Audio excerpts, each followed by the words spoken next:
And this is the March 4th, 2025 regular meeting of the Santa Barbara City Council. Would you please join me in the Pledge of Allegiance?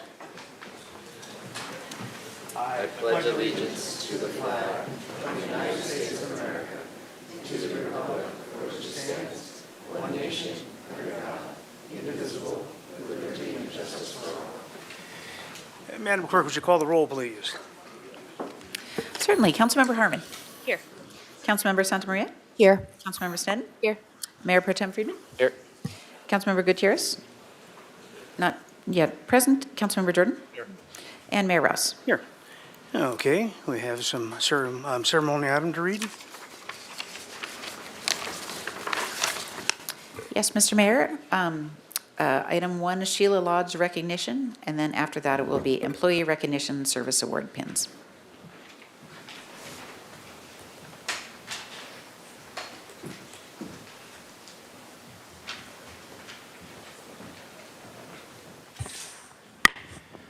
Somebody we're all rather familiar with, Mayor Lodge, who, ironically, I'm giving out this recognition since the Sheila and I started out on the opposite sides of the fence over the old Paradise Cafe neon sign back in the day. Remember that whole controversy?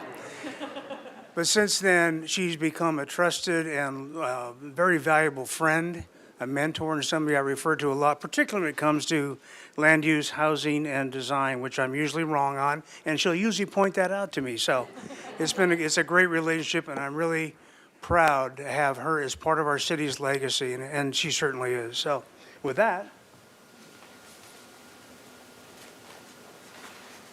go.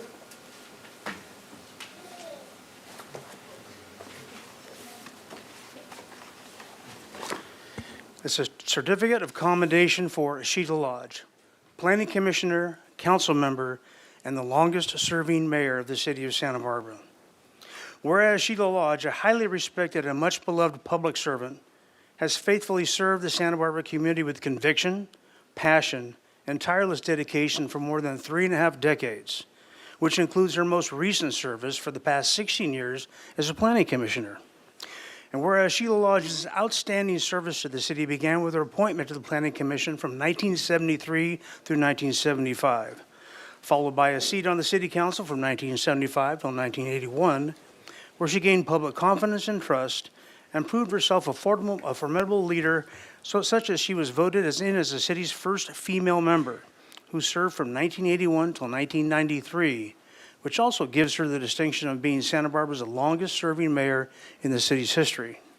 And whereas Sheila Lodge, a native Californian who has lived in Santa Barbara since 1952, has been steadfast in her advocacy for and involvement in the local community, as reflected by her governmental roles, authoring a book that details the urban planning of the local area, and her active volunteerism and participation in many local organizations, including the League of Women Voters, the Santa Barbara County Courthouse, and the Santa Barbara Botanic Garden.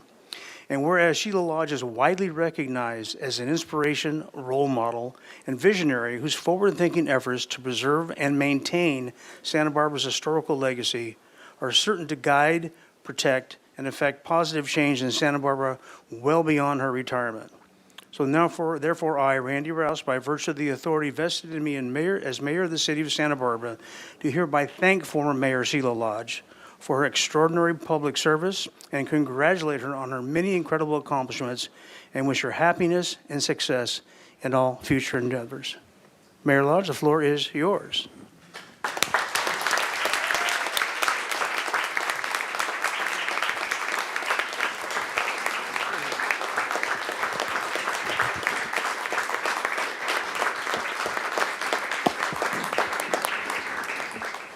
I've watched other people over many years from the other side try to adjust this mic. Anyway, well, thank you very much, Mayor Rouse. On my way here, I started thinking about how many years have I lived in Santa Barbara? And I hadn't checked for a while. It's been 73 years, and half of those have been with me involved with the city one way or another as a planning commissioner or an elected official. And this is such a special place, and I'm so passionate about Santa Barbara. that it has been a pleasure. There have been some tough times, like when I was blamed for the drought, one of the earlier droughts. It was my fault. It was, what people said was that if there's no rain, it's Mother Nature's fault, but if there's no water, it's the mayor's fault. So anyway, it has been, I want to thank you and the people of Santa Barbara for giving me the opportunity, the privilege, and the honor of serving the people of this great community. So thank you.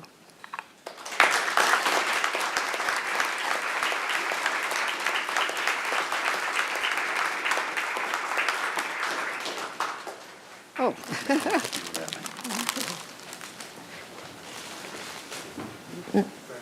Mayor Rouse. Mayor Rouse, we have some comments from some of the council members. Okay, who'd like to comment? Member Sneddon? Thank you, Pro Tem Friedman. I just, Sheila, you're such a mentor and icon. And I was looking through, I had this, I just wanted to read just short, very brief, this, I have this book, the News from the News Press, 100 Front Pages from Our Century. And you don't have to peruse very far before you find several times when you were front page news along with drought and oil spills. And I'm just going to read 2 short paragraphs from 2 different front pages, but clearly you have a lot of history as front page news. But this is from Wednesday evening, March 7th, 1979. Lodge is reelected. Yesterday's election was viewed by workers on both sides of the campaign as overturning the 5-2 majority that business and development interests said they felt could generally count on in the past 2 years. The victory of the group, supported by a coalition of homeowners and environmental activists, coupled with the resounding defeat of both importing water and an attempt to sell city parkland, led many observers last night to conclude that the voters take a cautious view of any issue or candidate that think they might alter its character. And that's, front page news right in your reelection there. And it's a lovely picture of you and his husband and wife team, Judge Joseph Lodge and Sheila Lodge. And then, because you're around for a long time, here's one from 1985. So, we can pass a couple of decades and still your front page news. Mayor Lodge holds off bid by Davies and wins re-election. Mayor Sheila Lodge has ridden a tide of voter satisfaction with the way things are being run under the red tile roof of Santa Barbara City Hall into a new 4-year term.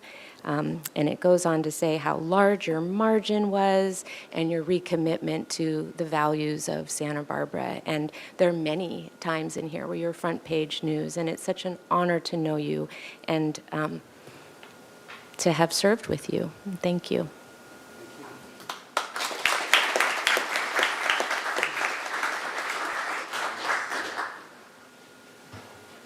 Anybody else want to? Well, I just want to appreciate all that you've done. And the first time I ever met you, I was in 3rd grade. And you won't remember this, but I do. I was up at Monte Vista, and we did one of those trips downtown to look at the courthouse and everything. And they arranged for you to meet my class. And everybody thought it was the coolest thing that we got to meet the mayor. It was the most exciting thing of the whole trip.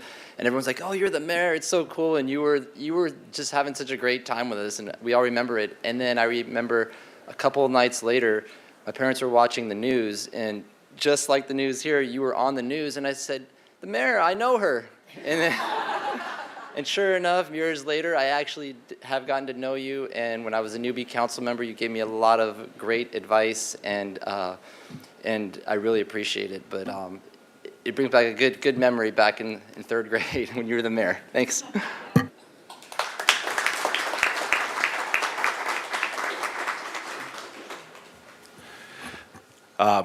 I just want to thank you for your years of service, and I remember being born and raised here myself, remember you being mayor, and so much so that even my girlfriend, Darla, she agreed with this too, that For the longest time, we thought you had to be a woman in order to be mayor.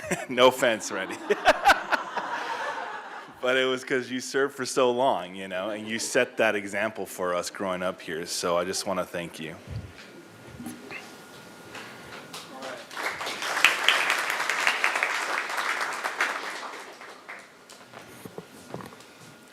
All right, very good, thank you. And obviously, you mean a lot to a lot of folks, Sheila, so.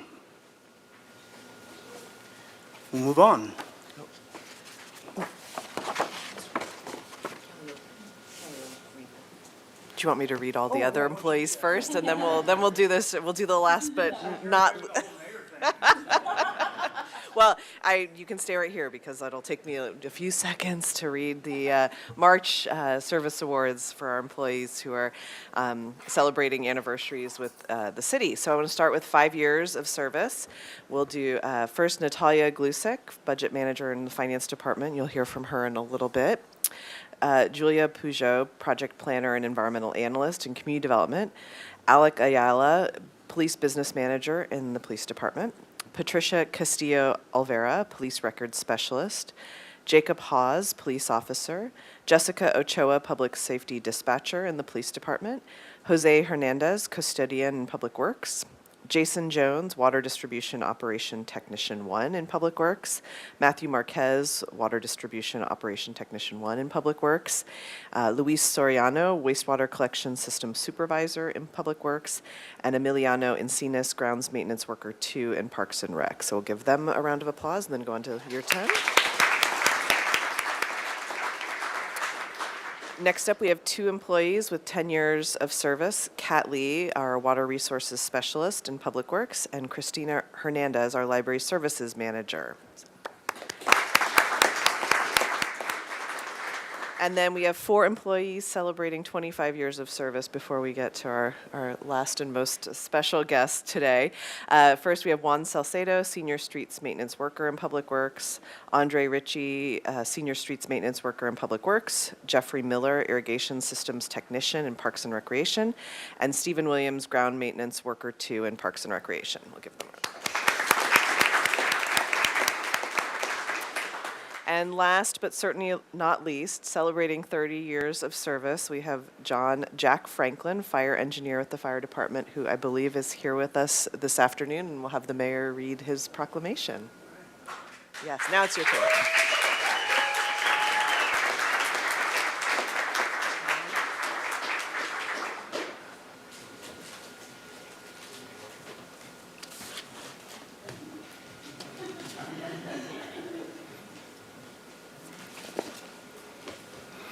Congratulations. Thank you very much. Certificate of Appreciation for Valued Service to the City of Santa Barbara. John Jack Franklin, Fire Engineer, 30 years of service as of March 2025. John Jack Franklin began his career with the city on March 4th, 1995 as a firefighter. In 2001, he was promoted to fire engineer, the position he currently holds.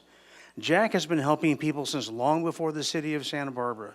Prior to becoming a firefighter, Jack worked locally for several years as a paramedic for private ambulance providers. Since joining the Santa Barbara Fire Department, Jack has been actively involved in multiple committees and programs. He has also served as a shift driving instructor, taught in recruit firefighter academies, taught department-wide EMS classes, and was an EMT instructor at the Santa Barbara City College. Jack is an exceptional tradesman whose efforts on multiple projects help to improve the living, working, and training conditions for fire department members. He has been integral in station remodels, construction of training props, and the installation of dispatch alerting systems. He is currently crafting custom metal storage cabinets for the newer fire engines. Jack has received numerous awards, commendations, and letters of appreciation for life-saving actions and exemplary customer service. He received a commendation from the Santa Barbara County Board of Supervisors, a life-saving medal from the California Emergency Medical Services Authority, with recognition from the California State Senate, and 2 Lions Club Firefighter of the Year awards. Jack lives in Santa Barbara and is the proud parent of 4 adult children, daughters Alicia, Amanda, Victoria, and son John, and the doting grandfather to 5, soon to be 6.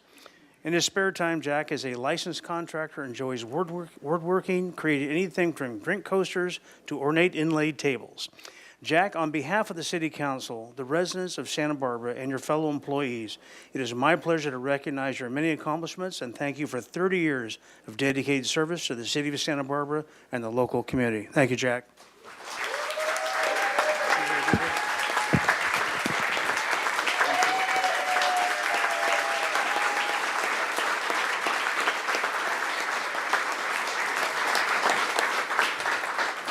Thank you guys very much, Council, Mayor, citizens of Santa Barbara. I want to say thank you so much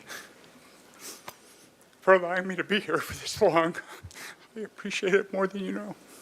This has been a great career. 45 years as a paramedic. I'm sixth generation Santa Barbaran. I grew up in this town, and I love this town. And I have a few people to thank. I want to thank the mayor, the city council, the mayor. I want to thank the citizens for allowing me to have this job for the past 30 years. It's been amazing to me, and I love it. I also want to thank my coworkers, who are a lot of them are here today. Our amazing chief, our chief is like my best friend. So anyway, I'm going to thank them. I also want to thank all my friends that are here. I have a lot of friends that have shown up, and thank you very much for that as well. And last but not least, I want to thank my family. I have amazing kids, and my middle daughter is in Texas. She couldn't make it here today. But my son is here, and his lovely wife, Allie, and their son, John Patterson Franklin V.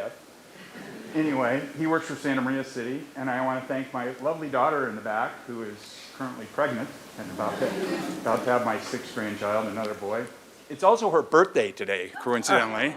So I just want to thank her for all the support that they've given us, because, God, I couldn't have done this job without the support of my coworkers, my family, and my amazing friends that are here as well. So thank you very much and allowing me to be here. Thank you. Thank you, Jack. Appreciate it.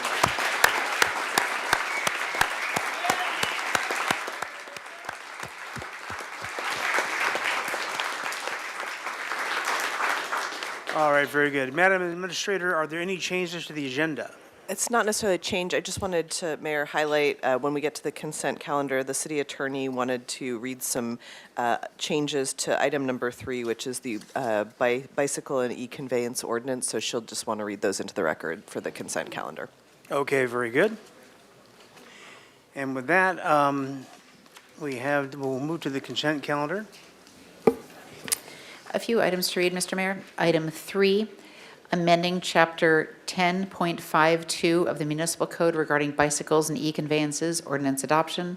Recommendation the council adopt by reading of title only, an ordinance of the Council of the City of Santa Barbara amending Chapter 10.52 of the Municipal Code pertaining to bikes and e-conveyances. And item 4, proposed changes to parking violation penalties and related fees. Resolution. Recommendation that the council adopt by reading of title only, a resolution of the Council of the City of Santa Barbara amending Resolution number 24068, adjusting parking violation penalties and related fees. Very good. And Madam Attorney, would you like to go ahead and make your changes to item 3, please? Sure. Thank you, Mr. Mayor. So just a couple of typographical errors in the ordinance that is before you to adopt today. So I'll just read those into the record, and then I'll give a copy to the city clerk. First change is section 10.52.020. We have a typo there. It should be right of way. Next change would be section 10.52.020E, same change, right of way. Then 10.52.030, there should be a period at the end of subsection 2. And 10.52040A, same change to right of way. And that's it. Thank you. All right, thank you very much. And is there any member of council that would like to pull an item for discussion? Do we have any speakers online that would like to speak to the consent calendar? Mr. Mayor, we do have one raised hand from Alex Gravner. I will call on this person and see if they do wish to speak on consent, and if so, which item. All right, very good. Alex Gravner, do you wish to speak on a consent item, and if so, which one? And if not, what That's item? right. I'm hoping to speak on consent item number 3. Okay. Very good. You have 3 minutes. Go right ahead. I'm hoping today that the city council doesn't adopt this ordinance as it's worded. In particular, the change that y'all made last week to remove to make it illegal to ride on a sidewalk with a bicycle, I think goes contrary towards the data. I think in essence, this is going to make it a lot more dangerous to ride a bicycle in the city. The numbers that were presented at city council at the last meeting showed that there were 190 accidents, reported accidents with bicycles in the last 30 years, and a total of 5 of those were with pedestrians. I think the data shows that it's a lot more dangerous for interactions between cars and bicycles than pedestrians and bicycles. So I would really hope that our law reflects that reality. In particular, I have a personal anecdote with riding a bicycle in the city. I was riding my bike on I forget the name of this road, Calle Puerto Vallarta. And I was in the bike lane. I was riding exactly where I was supposed to be. And on that road, the cars are parked on the other side of the bike lane. And I was riding along, and one of the cars opened their door. I ran right straight into the door because it opened 10 feet in front of me, and I spilled onto the road. In that situation, if there was another car coming by, I could have faced serious injury or even death. And now on that road, I ride on the sidewalk because I don't want to face that situation again. I think that there's a pretty easy way that city council could amend the proposed ordinance to make it work better for everyone. Clearly, the problem is people riding bicycles and e-bikes unsafely on State Street and even along the waterfront. Both of those locations have class 1 or a class 4 bike pass where essentially they're separated from cars. So I would hope that the city council would consider amending the ordinance to disallow riding on the sidewalk when there is a class 1 or class 4 bike path present. That would help alleviate the problem on State Street, but it would still let bikes in most of the city ride on the sidewalk when there's no one on the sidewalk and where the danger is more cars than bicycles. Thank you very much. All right, thank you. And is that it for public comment online? Mr. Mayor, we have one new raised hand from Aaron Ashland, so Sam, I will, Is it, what, for consent? I will ask him if it Thank was. you. Yes, it's up for consent. I Very just good. want to refute what that gentleman just said. Like, I sometimes walk out of my restaurant and there's kids and people on bikes coming down and I almost get mowed down by them. So I understand if they need to jump on the sidewalk to avoid an accident or whatever, but you could also just get off your bike and walk it for half a block or 10 feet or whatever. So to change the ordinance just because they want to be protected when they're actually putting pedestrians in danger riding on sidewalks makes no sense to me. That's all I got to say. Thanks. Very good. And Madam Clerk, any further? No, Mr. Mayor. Okay, very good. And with that, I will entertain a motion to. Mr. Mayor, I'll move the consent calendar with the changes to item 3. Moved by Jordan, second by Harmon. May we have the vote, please? Very good. That is a motion by Councilmember Jordan, seconded by Councilmember Harmon for the entirety of the consent calendar with the changes to item 3 as listed by the city attorney. Please go ahead and vote.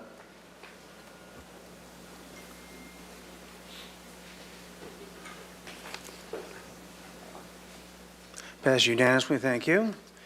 All right, with that, we'll go to a report from the Finance Committee. Mr. Chair. Thank you, Mr. Mayor. Today at the Finance Committee, we had a review of the draft 5-year capital improvement program for fiscal years 2026 through 2030. And we just went over at a high level each of the departments, the enterprise funds and general fund, and no action was taken. It was just a review, and that will be coming to council next week. All right, very good. And with that, we'll move to general public comment, and public comment is 3 minutes at the dais for anything that is not on today's agenda, but still within the purview of this body. And we'll start out with Audrey Leggett, followed by Sue Burke.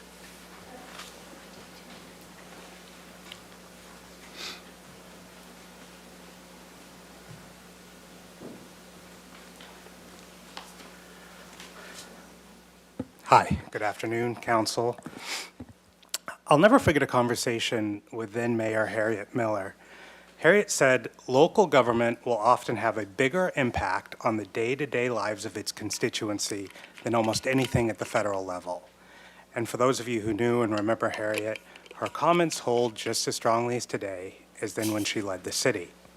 This is the fourth time I've come to you in the past 5 weeks, and I think I've been clear, or at least tried to be, about the issues regarding the loan rehab program. Councilmembers Santa Maria, Harmon, and Gutierrez, while I don't have the data, common sense dictates that because of the socioeconomic nature of these loans and the historical disparities in the city of Santa Barbara, the bulk of these loans likely fall in your districts. The fixes to these problems don't require you fighting nasty landlords and years-long legal battles. It doesn't require a citywide referendum, but it does require a rejection of the status quo. You have an unbelievable power to fix a systemic flaw being perpetrated in the city. And I'm handing to council what the problems are and two incredibly easy and basic solutions to help fix this flaw. While I can only presume that the housing agency and the city attorney's office will paint a very rosy picture of what's occurring regarding these loans, don't take it from me about how bad the problems are that I've brought to council. Talk to the families off Milpas, off San Andreas, off West Ortega. How many families were told verbally by Laura Dubles at the housing agency that they would need to sell their homes?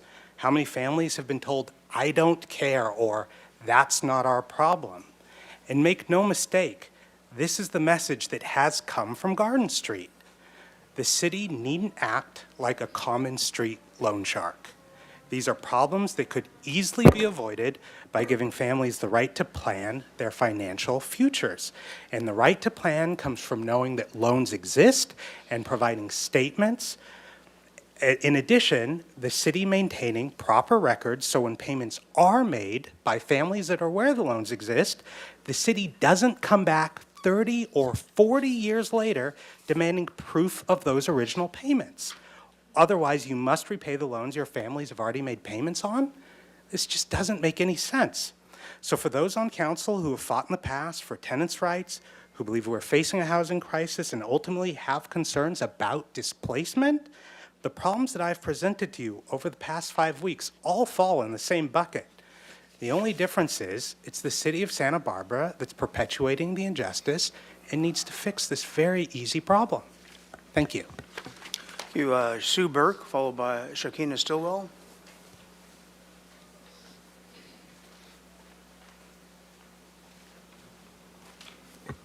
Good afternoon, Mr. Mayor and City Council.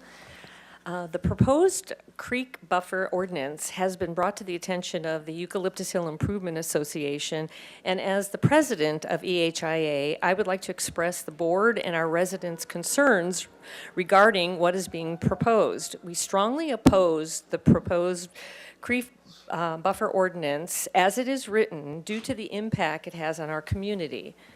Our primary concern is the ordinance's designation of our canyons and ravines as major and minor creeks. Most of these channels do not carry water year-round or seasonally. I mean, 95% of the year they are dry. They function solely as drainage during rare, heavy rainfall events. And most have never been recognized as creeks under traditional definitions. The risk of their classification as major and minor creeks will restrict private fire prevention efforts. Eucalyptus Hill Improvement Association has been doing fire mitigation projects including brush clearing, tree trimming, and controlled grazing with goats and sheep in our canyons for a number of years with the permission of the homeowners. And now the ordinance states that we will only be able to do this type of work with an order granted by the fire department. We will not be allowed to remove native plants. Please tell me how a goat can differentiate between a native plant and a non-native plant when he eats it. This will also block us from getting fire mitigation grants due to the burdensome and expensive environmental studies that will automatically disqualify such work. This ordinance will also significantly restrict or prohibit rebuilding homes in the buffer areas after a major fire. It will also make fire insurance unattainable for properties in buffer zones, directly harming home values. In section 22.26030, it introduces alarming vagueness. Other areas could be added to buffer zones without clear criteria, enabling future expansions of the ordinance's boundaries. Additional state and federal permits are referenced without being specific about who or why they have to be obtained, which creates regulatory uncertainty. This lack of transparency undermines trust and invites inconsistent enforcement. We strongly urge City Council to vote no on the CREEF buffer ordinance as it is currently written. We appreciate the committee's dedication to sustainability and resilience. However, we urge you to consider the unique challenges faced by our community in the Eucalyptus Hill area. Thank you. Thank you. Gil Berry is going to be next, followed by Ken Rourke.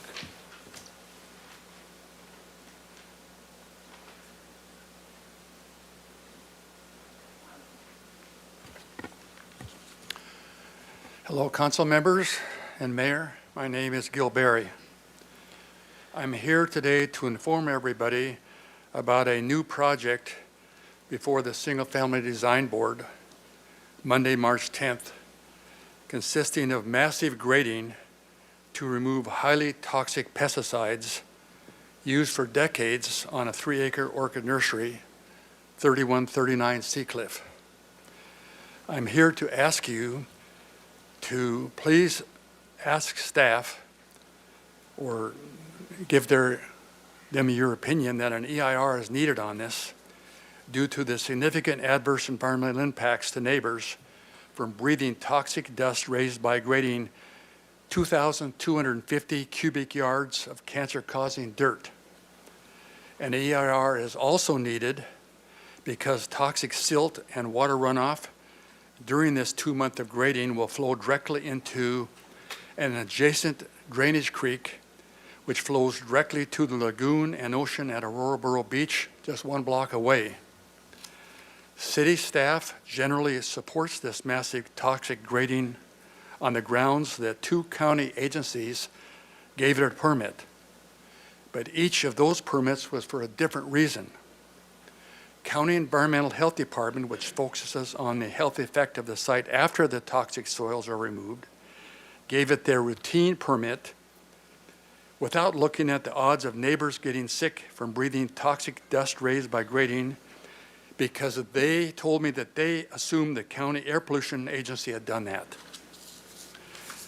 I called the County Air Pollution Control District, and their focus is in keeping a low level of regular dust, also gave it a routine permit without looking at the odds of neighbors getting sick from breathing toxic dust raised by grading, because they also assumed the County Environmental Health had done that. So neither county agency or city staff has looked at or are planning on looking at the significant adverse environmental impact on the ocean at Aurora Borough Beach, a block away, or looked at the odds of neighbors getting sick from breathing toxic dust raised by grading. City staff appears to wrongly assume that the 2 county agencies have somehow already looked or already taken care of the health impact at the time of grading, but they have not. Decision makers can't approve this project unless they make the required grading findings that this project won't cause negative impact, which it clearly does, and they can't do that without an EIR. Lastly, an EIR is also needed to inform decision makers of mitigation measures to reduce environmental impact and also of environmental superior alternatives, which there are some. Thank you. Thank you. Ken Rourke, followed by Jacqueline Inda.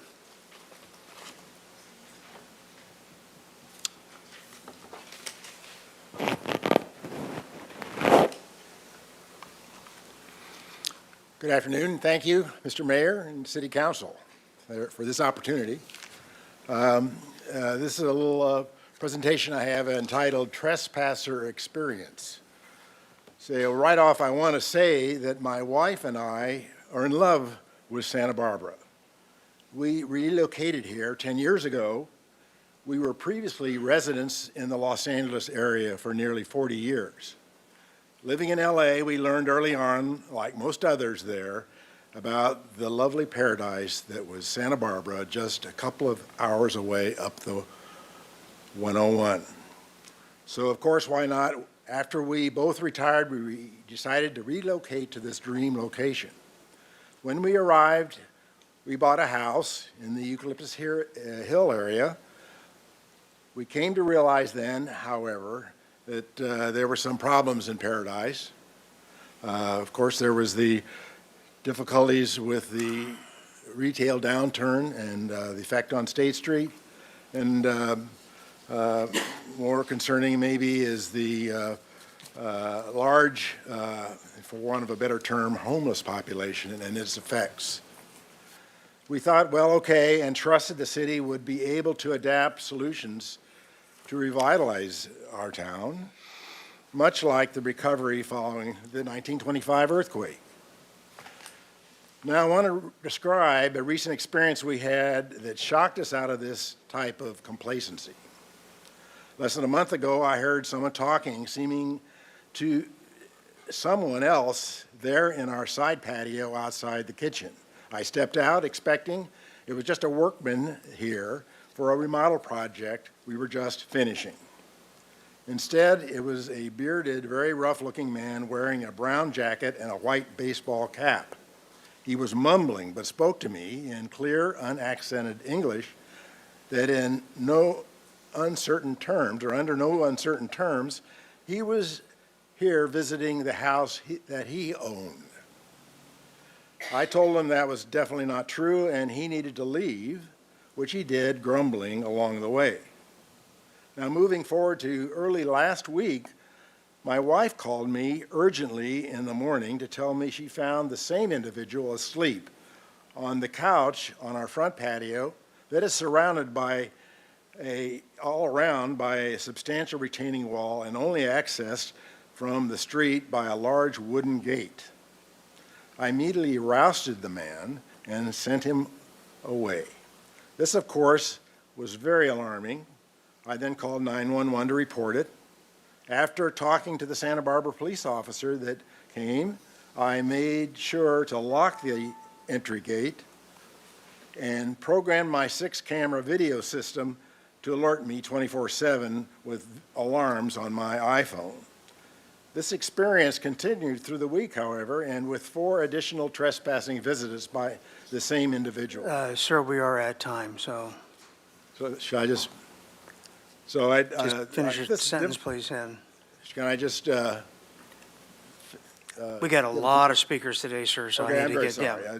Get to your request. So I just wanted to finish here to implore the city of Santa Barbara to augment this city's approach to homelessness, whatever way is feasible, since I feel allowance of this event and experiences such as I described, if that were allowed to continue and spread, clearly would degrade our community's right to a peaceful, secure, and pleasant Thank you, living. sir. Appreciate that. Thank you.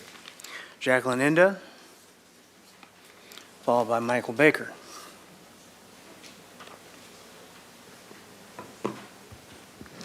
Mayor, Council, my name is Jacqueline. I am here on behalf of Casa de la Raza, and I'm here to again give you updates of where we are with our migrant rights movement. In the last week, we've served over 1,000 families now, and currently we have been serving families who come to our resource center every 15 minutes in the last 2 weeks to ask for legal advice. That's over 216 individuals in just 1 week. Those numbers are alarming, and our community has been living in terror because of not specifically the numbers of individuals that are being diverted out of the city, but because of the tactics of having ICE be in those majority minority protected class areas, inciting fear and panic in order to cause people to move themselves.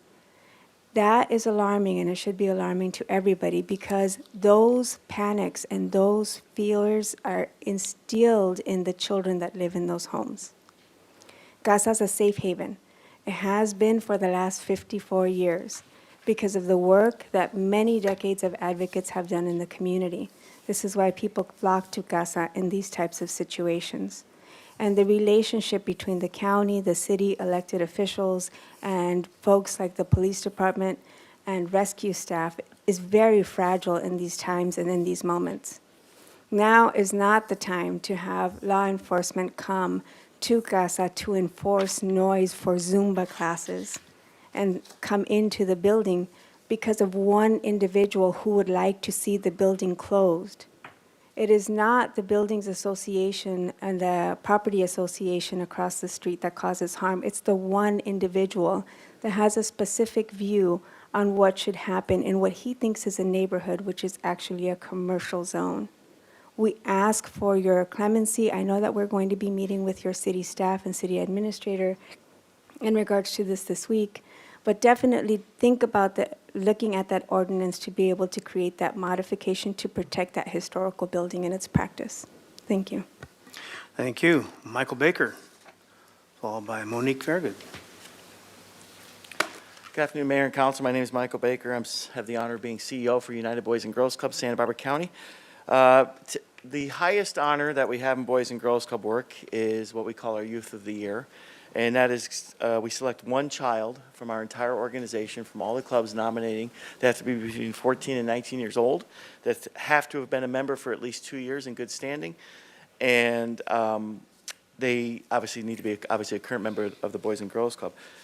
This year, we had the judging with a very esteemed panel of judges, which we put together every year, and very happy to report that Mayor Rouse was part of that panel. Thank you for serving on that very esteemed group. And for the first time in the history of our organization, since 1938, a child from our Lompoc Club is our Youth of the Year for the United Boys and Girls Clubs of Santa Barbara County, and you're going to hear from her after I'm done speaking. As I said, this is the highest honor we have in Boys and Girls Club work, and what will happen next is after the ceremony, she'll be participating in the area council Youth of the Year competition with youth from different counties in our area. And one child will be selected, and when she wins there, which she will win at that level, she will then go up to Sacramento, where she'll compete against one child from all the different counties in the state of California. And when she wins there, and you will win there, she will then move down to Anaheim, where she'll compete against one child from Alaska, one child from Hawaii, one child from Arizona, and one child from Oregon and Washington State, the Pacific region. And when she wins there, and you will win there as well, she will then move on to Washington, D.C., where she will testify in front of Congress about the importance of Boys and Girls Clubs. And she will have a chance to meet the President of the United States and the First Lady. And she will also, when she wins there, then she'll be named National Youth of the Year, representing the 4.5 million children that go to Boys and Girls Clubs. So without any further ado, I'm sure she's going to be the next speaker. I believe she's on there as the next speaker. I'd like to introduce to you our Youth of the Year, Monique Fairgood. Monique. I know you were impressive in that presentation I saw before, so let her rip. Okay. Hello, good evening, everyone. My name is Monique Fairgood, and I have the honor of being the Youth of the Year for the United Boys and Girls Club of Santa Barbara County. My Boys and Girls Club experience began when I was 9 years old. I attended the Boys and Girls Club after-school program at my school in Lompoc. When I graduated elementary school, I did not go to the main club location right away. After a while, several of my friends encouraged me to attend, so I did. And the minute I went, I loved it. I immediately got involved with the community service projects at the club and felt like I was making a difference. I felt like I belonged there. I am now excited that I am working as a youth development professional at our Belton Club location. I really feel like I have come a full circle since I am now working at the Boys and Girls Club school-based location like I attended so many years ago. I am honored to represent the 2,945 members that our organization has, and I hope to do them proud. Thank you all for your support. Thank you and congratulations. Okay, Lloyd Beardsmore. Mayor and Council, I wanted just to reiterate what Sue Burke presented earlier about the Creeks ordinance. Having been a past president of Eucalyptus Hill and a current board member, One of my primary concerns has always been fire danger. You just honored one of our own fire department members.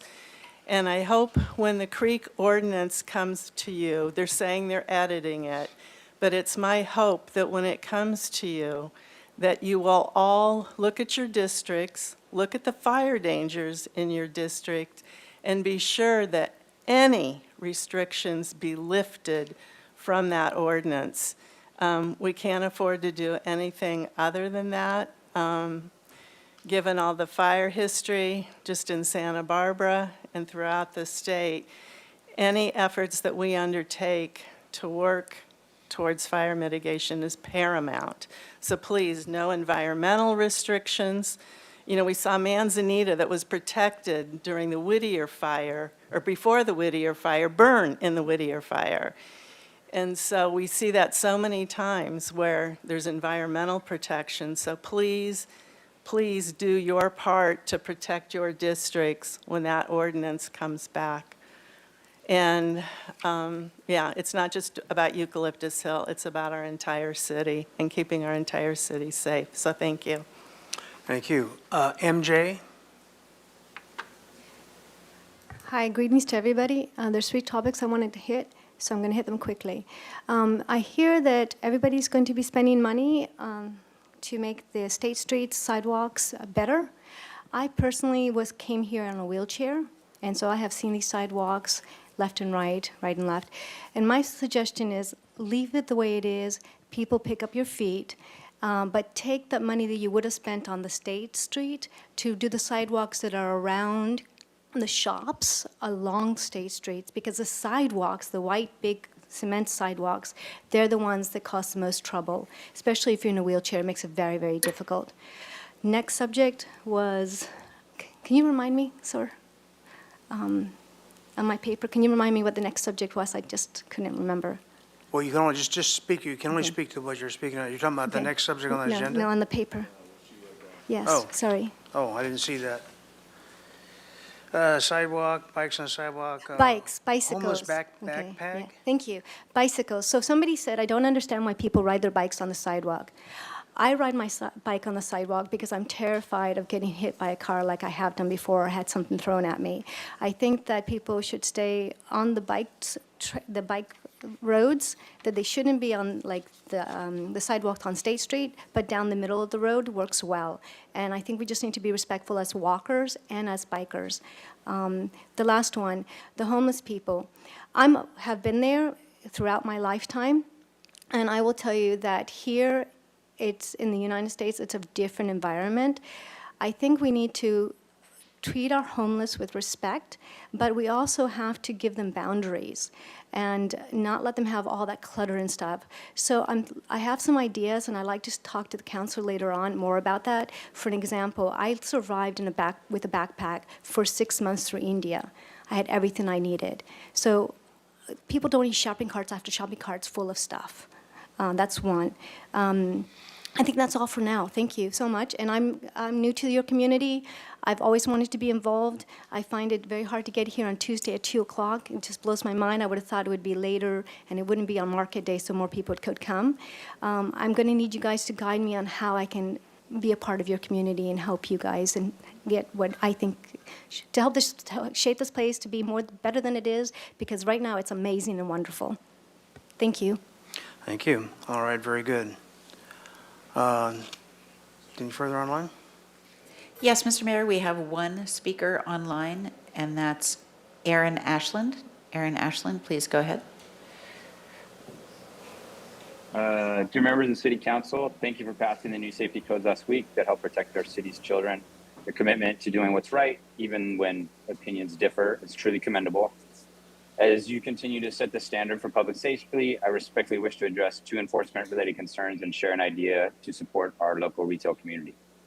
1, pocket bikes or electric dirt bikes, which have apparently been illegal in our city for some time and continue to endanger our downtown streets. The city attorney noted that the penalty for these devices is impoundment, yet enforcement is lacking.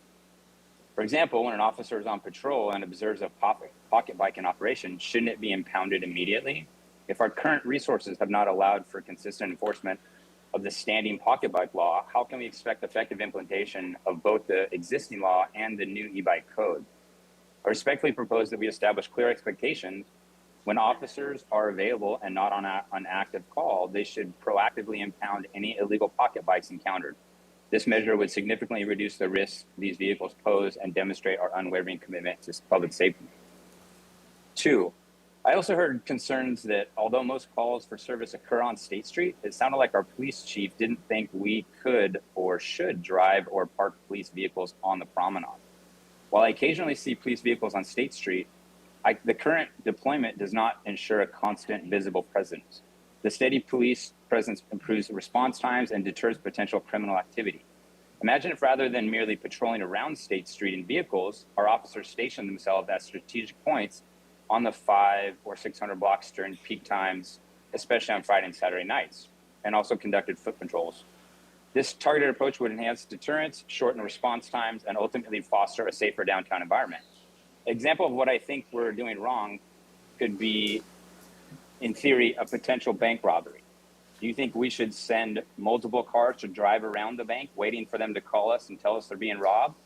Or should we park a police car in front of the bank and have an armed police officer at the front door? One might elicit a reasonably quick response, and the other one could prevent the robbery entirely. 3, I would also like to address the challenge our small local retailers, especially downtown, face lately. Currently, many street vendors are allowed to set up their products on city streets using folded banquet tables, creating an engaging shopping experience for those who walk by. However, local businesses that pay high rents do not have the same opportunity to showcase their products prominently where people are walking. By piloting a program that allows local retailers to display their merchandise on a designated section in front of their store, perhaps test the 600 block, we could level the playing field for our local retailers and reinvigorate the downtown shopping experience. This initiative could be implemented temporarily if you're worried about how it would work, or on weekends or at off-peak hours to assess its impact without disrupting ADA accessibility. I also think the optics of a more interesting shopping experience while supporting local retail could be positive and lead to more leases being signed. Thank you. That's In time. summary, okay, thank you. Thank you. All right, any further speakers online? No, Mr. Mayor. Okay, very good. We'll close public comment, move to council member committee assignment reports. Mr. Gutierrez. Thank you, Mr. Mayor. Yesterday, I attended the youth council meeting, and they went over their youth speak out that they had on Saturday, and are going to come back to us with their recommendations that they covered during that youth speak out. Things like education, environment, and State Street, and mental wellness. And yeah, that's it. All right, very good. Mr. Friedman. Thank you, Mr. Mayor. I attended Central Coast Water Authority, and most of that was was closed session, so nothing to really report out there. And then Beacon, attended Beacon, and I was appointed chair of Beacon for the next 2 years. And along with Councilmember Gama from Port Wainimi, and James Kiriako is also on the exec committee from Goleta, along with Supervisor Vianney Lopez from down in Ventura County, and looking forward to a lot of work coming up with Beacon on sea level rise and looking regionally at that processes. Thank you. All right, very good. Past Thursday, I was at the Santa Barbara County Association of Governments retreats, where we laid out our priorities for the upcoming year. And very much our first priority was to finish the last section of the freeway, which is going to extend into Santa Barbara with HOV lane. And my favorite subject, which is a southbound on-ramp from Cabrillo onto 101. So that's a consensus among my colleagues on SBCAG. All right, with that, we'll move on to the next item. We got an item to read. Yes, Mr. Mayor. Item 7, request from Councilmembers Santa Maria and Snedden to agendize discussion to request amendment to Santa Barbara Municipal Code, Chapter 26.50 of Title 26. Okay, before we read in the item into the record or into the minutes here, we have a ton of speakers, and it's been suggested we move down to 1 minute. I'm going to leave it at 2, but please be conscious of the fact we have a lot of speakers. We want to hear from everybody, and we have a lot of people online. If you would like to combine with someone else, to speak. You can combine with a couple more folks, and up to 5 minutes for a single speaker. If you've been up here, as many of the faces I recognize in the audience have before, we've heard it before, please be conscious of that and take as little time as possible. We really want to hear from everybody, okay? So with that, I will move on to introducing the item, and we'll start out with Ms. Santa Maria. Thank you, Mayor Rouse. Today, Councilmember Sneddon and I are requesting to agendize a discussion to adopt an amendment to the Santa Barbara Municipal Code 2650. The draft ordinance, if adopted, would amend Chapter 2650 of the Santa Barbara Municipal Code to close an existing, ongoing, and well-documented loophole which results in displacement of local families premised upon renovation. The proposed amendments before you today would codify tenant protections adopted unanimously by the Ordinance Committee in December of 2023 in the language approved by the City Attorney and recommended by City staff on January 9th, 2024. We are bringing this item to the Council based on two central understandings. Number one is the urgent need to stabilize the rental housing market in Santa Barbara and intervene in a devastating crisis that we have seen, as attested to by the first-hand testimony by the to Council on January 28th of this year, which followed similar testimony delivered at the December 3rd, 2024 Ad Hoc Housing Crisis Task Force recommendations. This testimony made clear that Ordinance Number 6139, as adopted on January 23rd, 2024, unfortunately failed to accomplish its goals of establishing reasonable protections for city residents living in rental housing that recognize the important role that rental housing plays in the provision of affordable housing. And the second one is we really want to make sure that we're making progress towards goal number 4 of the city's adopted housing element. We want to promote housing stability and implement tenant protection measures, promote full-time occupancy of existing housing, and discourage conversion of housing to other temporary uses. The amendments we are putting forth today, again, have been adopted unanimously by the Ordinance Committee in December of 2023 in the language approved by the City Attorney and recommended by City staff on January 9, 2024. These amendments would not apply to single-family homes owned by small mom-and-pop landlords. Single-family homes would be covered under this ordinance only if they are owned by a corporation or real estate investment trust.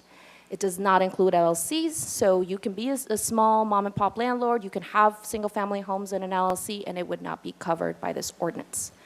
Now, the most important thing to remember is that in eviction cases due to major renovations, the evictions are meant to be a temporary interruption in the lease for the purpose of renovating the unit. And the ideal situation in these cases is twofold. Number one is for the property owner to issue the proper notice to vacate to the impacted tenant so that the property owner is able to complete the required renovations. And number two, for the tenant to return back to their unit should they choose to do so. The amendments proposed today will provide property owners and tenants alike the ability to have clear guidance on how to renovate their investment properties without the side effect of permanently displacing local families. I would like to recommend that we allow public comment on this item before discussion, council deliberations, so that we can address the entire scope of the concerns from our community. But with that, I'll turn it back to you, Mayor Rouse. Okay, very good. Yeah, we are going to have public comment right after you guys get done with your introduction. So, Ms. Sneddon. Thank you, Mayor Rouse. I would like to reiterate that the ordinance itself has gone through lengthy public processes, but today's action is simply to agendize it so that it can either be adopted or any further changes could be made. So to make today's discussion clear, today's discussion is about the agendizing of the item. It's been evidenced by public comment and also in the area that since we passed the previous ordinance, we are hearing reports of over 43 families. Those are not individuals, but families are affected by the apparent loophole in the cap on return, right of return. So all of those items are things we'll be discussing further, but today's is really about the opportunity to agendize this so that we can hear it further. All right, thank you. And thank you for mentioning that, Ms. Sneddon. This is not the hearing today. This is strictly to move it to a forward agenda. So please keep that in mind as you make your comments and hopefully make them brief. At 5 minutes after, we will cut off new speaker slips or raised hands online. 5 minutes after 3. And we're going to go right now, and I'm going to call names. Your limit is 2 minutes, and I'm going to call the person speaking and the person right after them, the person on deck. We're going to start out with Lisa Carlos, followed by Declan Claus.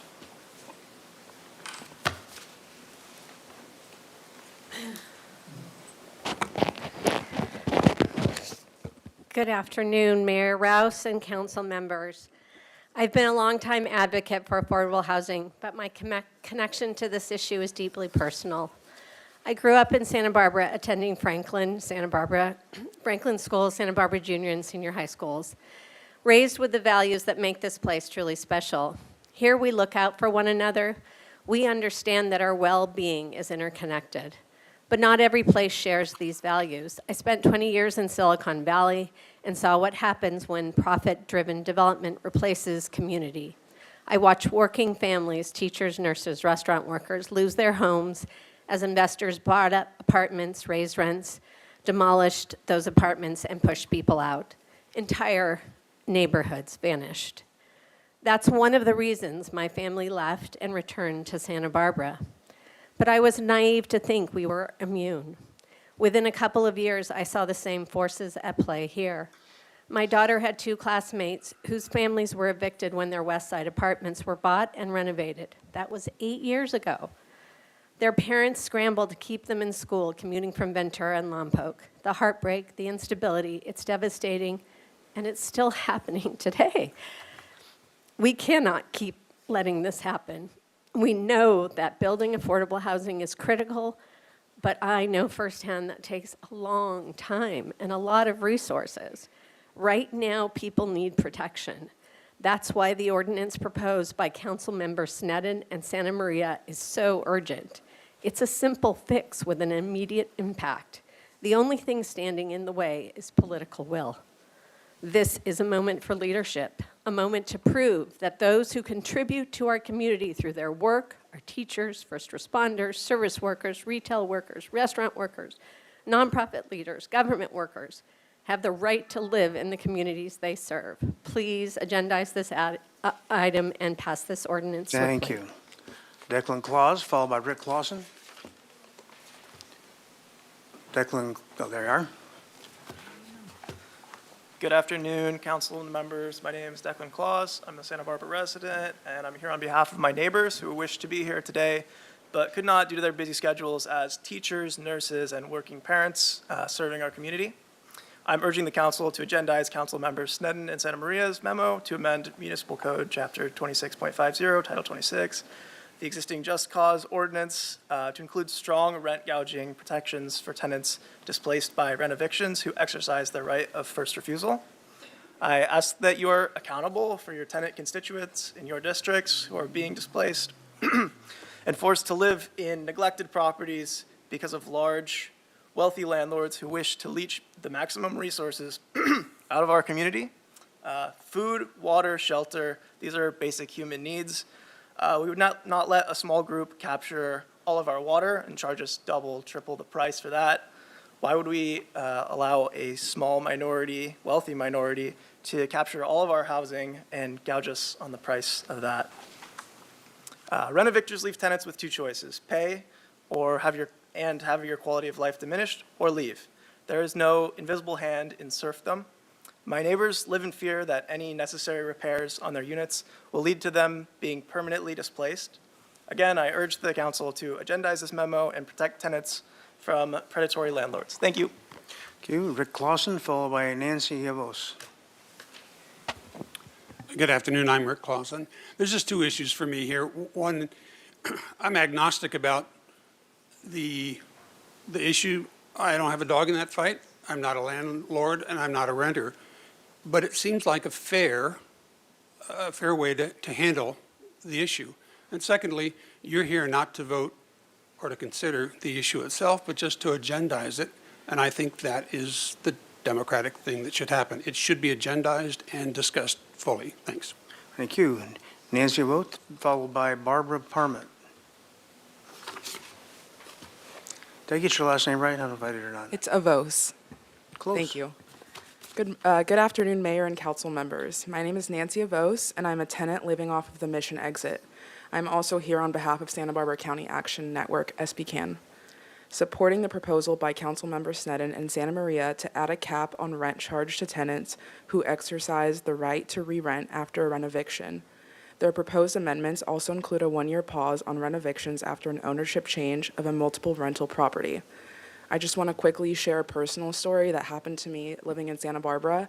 I used to live off of Milpas, and I was there for many years, but I started to get sick very frequently.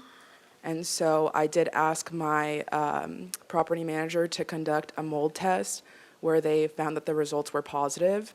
So my housemates and I were told to vacate, and it took us months to find housing. We were sleeping on our friends' couches, and it was just a nightmare.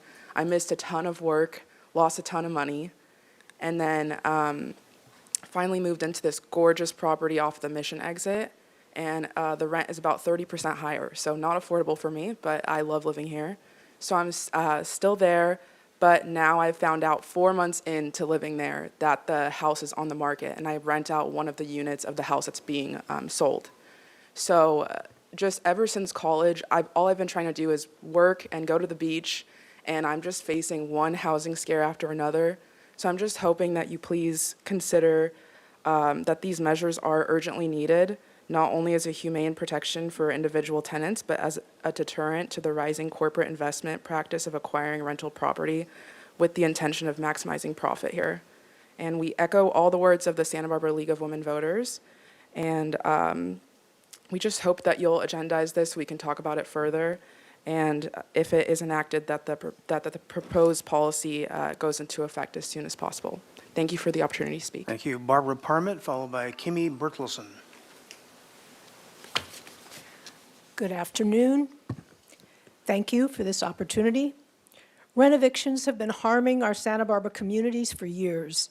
Those of us who care about equity and fair housing have been sitting in this chamber many times simply asking to treat tenants equitably. This is not about asking to steal landlord profits. We are asking to help stabilize the community, made up of human beings, families only wishing to work and send their children to school without being uprooted. Tenants facing displacement due to remodels need protections. They should be provided temporary alternative housing. They should have a right to return with the same lease terms. We are only asking for these common sense rules to be scheduled and agendized. Please do your job and vote yes. Thank you. Thank you. Kimmy Bertelsen, followed by Anna Arce.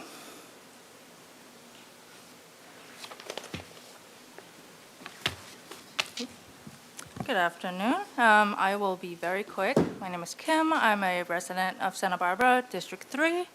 I'm here to urge you, City Council, to agendize the memo to amend Municipal Code Chapter 26.50 of Title 26, the existing Just Cause Ordinance, to include strong rent gouging protections for tenants who exercise their right to first refusal, as it was originally written and unanimously approved by the Ordinance Committee, and for you to be accountable to the tenant constituents in your districts who are being criminally sent into poverty and displacement because of large, greedy landlords.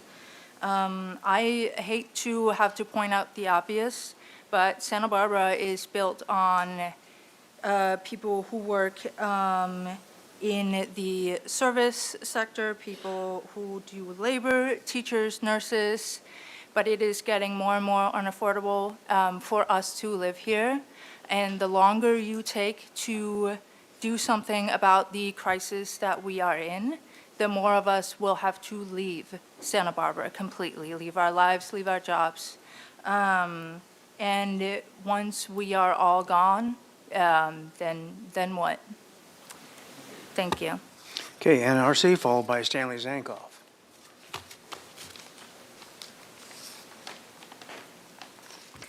Good afternoon, City Council. My name is Anna, and I have lived in Santa Barbara since Scolari's was open, when the beachfront shuttle was $0.25 a ride, and the library had the best summer reading prizes. I have attended all the Santa Barbara schools, Santa Barbara Junior High, High School, SBCC, and UCSB. I have witnessed the extreme need for stronger tenant protections in Santa Barbara, and I am urging you to agendize the memo. And stronger tenant protections were already unanimously approved by the Ordinance Committee in December of 2023, and the protections were then approved by the city attorney and recommended by city staff on January 9th, 2024. However, the removal of protections to prevent rent evictions just cause ordinance, which included the stronger rent gouging protection for tenants. When that was removed, the cap on the amount of rent that could be raised for tenants who exercise their right allowed landlords to set rental rates of the property after a no-fault eviction at whatever value they saw fit.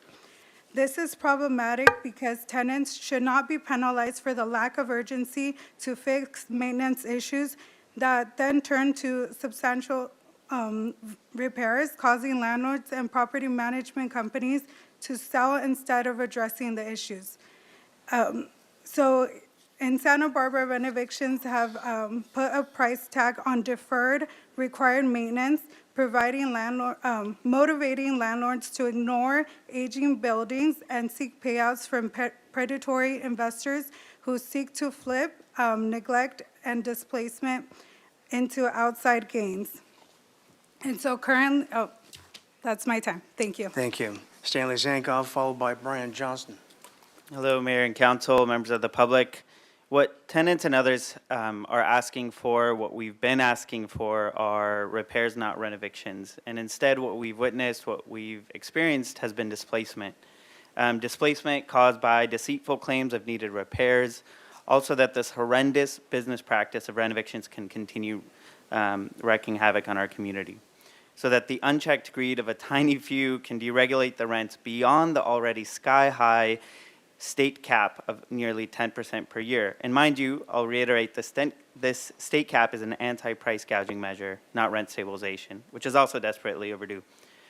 As I've become a witness intimately in wielding this toxic business practice, those few property owners who have dehumanized the people that once lived there, they've instilled fear among the families still in the area, and are continuing to smash and grab housing affordability for generations to come. I'm going to sound like I'm naive or nagging, but this is painfully overdue. I had to flip dozens of pages on my calendar and kind of like pinched myself when I looked that up. We've been coming before council since early 2022. Tenants have taken time off work to boldly share their stories and accounts while sometimes sitting just a few feet away from the very people who are actively trying to evict them. Again, not to conduct necessary repairs, but rather in defense of this twisted tactic to make even more profit on an even quicker turnaround. And over what? The measure before you has already been vetted by our city's attorney office. It's gone through the ordinance committee, and if it weren't for one council member who flipped his vote, would have already been in place. One thing has become abundantly clear. This is a choice. This is a political choice. It's not legally shaky. It's not precarious on policy. So thank you, council members Harmon, Santa Maria Sneddon, and Oscar Gutierrez for your leadership on this. Please Thank you. treat it with the urgency that it Brian requires. Johnson, followed by Pam Flint-Tambo.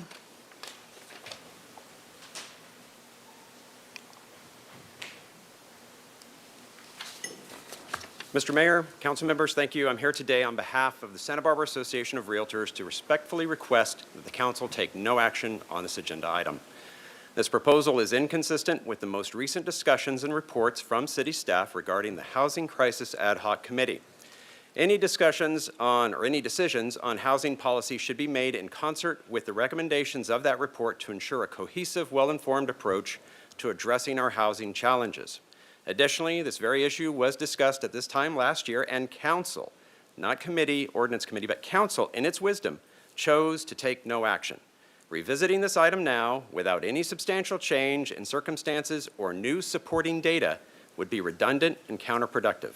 The community expects thoughtful, strategic decision-making, not repeated reconsideration of past issues. We urge you to stay the course and allow the Housing Crisis Ad Hoc Committee's work to guide future policy decisions. Thank you. Thank you. Pamphlet Tombo, followed by Alex Antrenkin.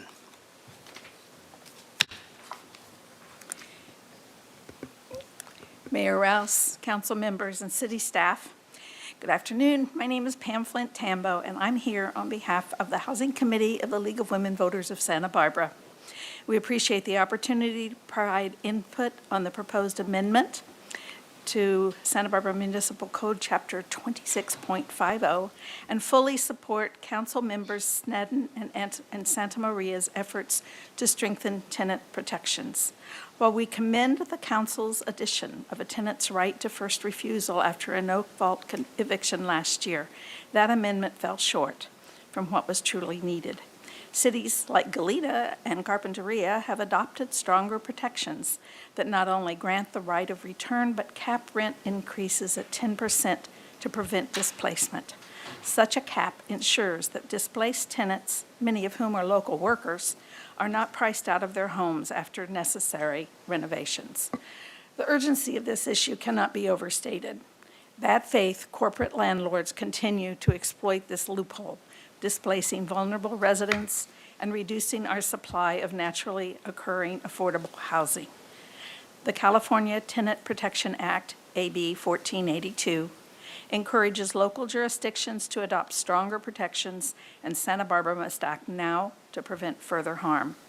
This ordinance has already been vetted by city attorney, city manager, and the ordinance committee with extensive public input. There's no real reason for further delay. We urge the city to prioritize its adoption immediately to protect tenants and to preserve the character of our community. Thank you. Thank you, Alex Antrenkin, followed by Daniel Rhodes.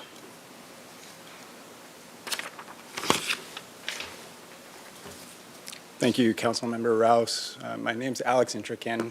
I'm a tenant in Councilmember Sneddon's district and the managing attorney for housing at the Legal Aid Foundation. When I was considering coming up to speak about this again, I looked at what we've done for the last 3 years, and I looked at numbers first. And then I looked at all the zeros of the families that had left and went through my files. I can't say, but I just want you to feel what it feels like for these families and what it feels like for our office to sit with them over years while pressure is forcing them to make life-changing decisions about their children, life-changing decisions about their family, life-changing decisions about their job, and what it feels like to see your community divided into housing where repairs aren't done and housing for people with money. And to watch that and to feel that over time is heartbreaking. And I can't reiterate how the urgency is personal, it's professional, and it's necessary for all of these families that are facing these incredibly difficult decisions. So please consider the urgency, as these are families that are looking to you for leadership. And I greatly thank all of you for considering this item again.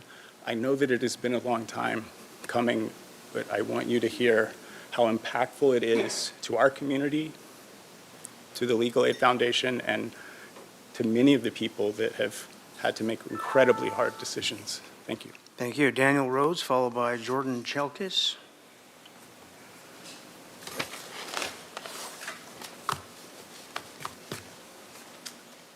Hello. I'm Daniel. I'm a tenant in Councilperson Harmon's district. And where to begin on this? It has been over a year since I was last here talking about this exact same issue. I want to say thank you to Council people Sneddon and Santa Maria for everything that you said leading into this. It's really encouraging to hear those words, but despite the fact that I don't want to be here again, that I have other things to do, I feel like I need to be here because I've been a witness. I was a witness to the failure of this council on January 9th, 2024, which is a day that I will remember for a long time. But more than that, I've been a witness to the way that predatory landlords have weaponized this loophole, to the renoviction loophole, to destroy affordable housing. I have seen it happen. I have watched families that I knew personally, a dozen families that I knew personally, go from hope at the idea that they could even, which was unimaginable for many of them in the beginning, fight against something like this, to hopelessness. The watershed moment was that council meeting when this law did not pass. Those families that I'm talking about, many of them no longer live in the region. Some in the region, Solvang. Others have moved to other parts of California, Louisiana, Illinois, Florida, pushed out of our community forever. So I just want to bring up this, and I talked to these people, I saw their tears, I gave them hugs. These are real families that were affected by that failure. And I just want to emphasize the absolute urgency. Everyone else has already said it a million times, but it bears repeating. This is ready to go. So much needs to be done, but this is absolutely urgent. Take whatever steps you can to make it happen. I don't know the lingo, but please make this happen. Thank you. Okay, Jordan Shelkes, followed by Zach Smith.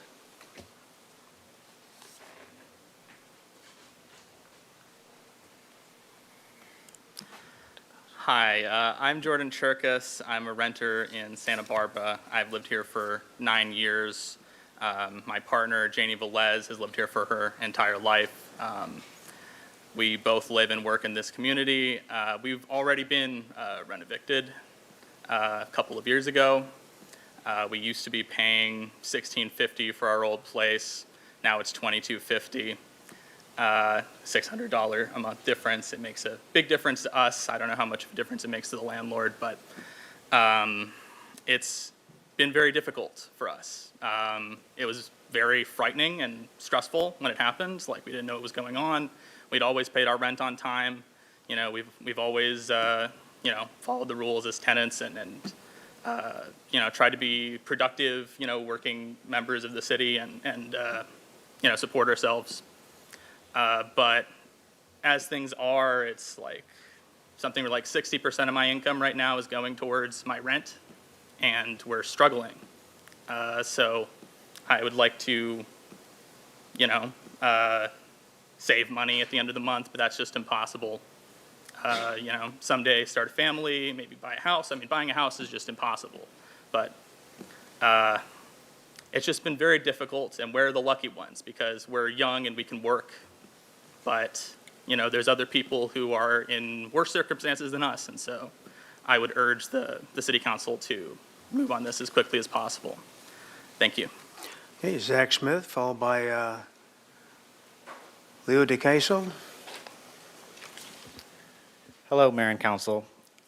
I'm here as a Santa Barbara local. Born at Cottage Hospital and raised as a tenant in 17 different rental units in the area over the years. This city is my home, and I want to keep it that way. A couple weeks ago, a consultant told me that by making the choice to work in this city, my hometown, I also choose to have less expendable income. I've been thinking about that a lot lately. When did I make the choice to be born here? Did I choose to grow up food insecure after 1990s welfare reform in an affordable alleyway duplex near Oak Park to 2 divorced parents, social workers in the wake of deinstitutionalization who suddenly could no longer afford to raise 2 kids? Was it a choice to spend Thanksgivings visiting my dad's tent out at Elwood? Will it be my kids' choice, if trends continue, to get rent-evicted and have nowhere to call home? If that choice is on me, why do I have to uproot my entire life, leave my friends and family, my coworkers, all of the relationships I've built since birth, because I need more income to raise a family in the city I love and don't want to leave? Why, after entrusting so much of my life's energy into the city, does the math, the cost of living, lead to a forced exit? Maybe it's your choice too. As I see it, the choice is clear.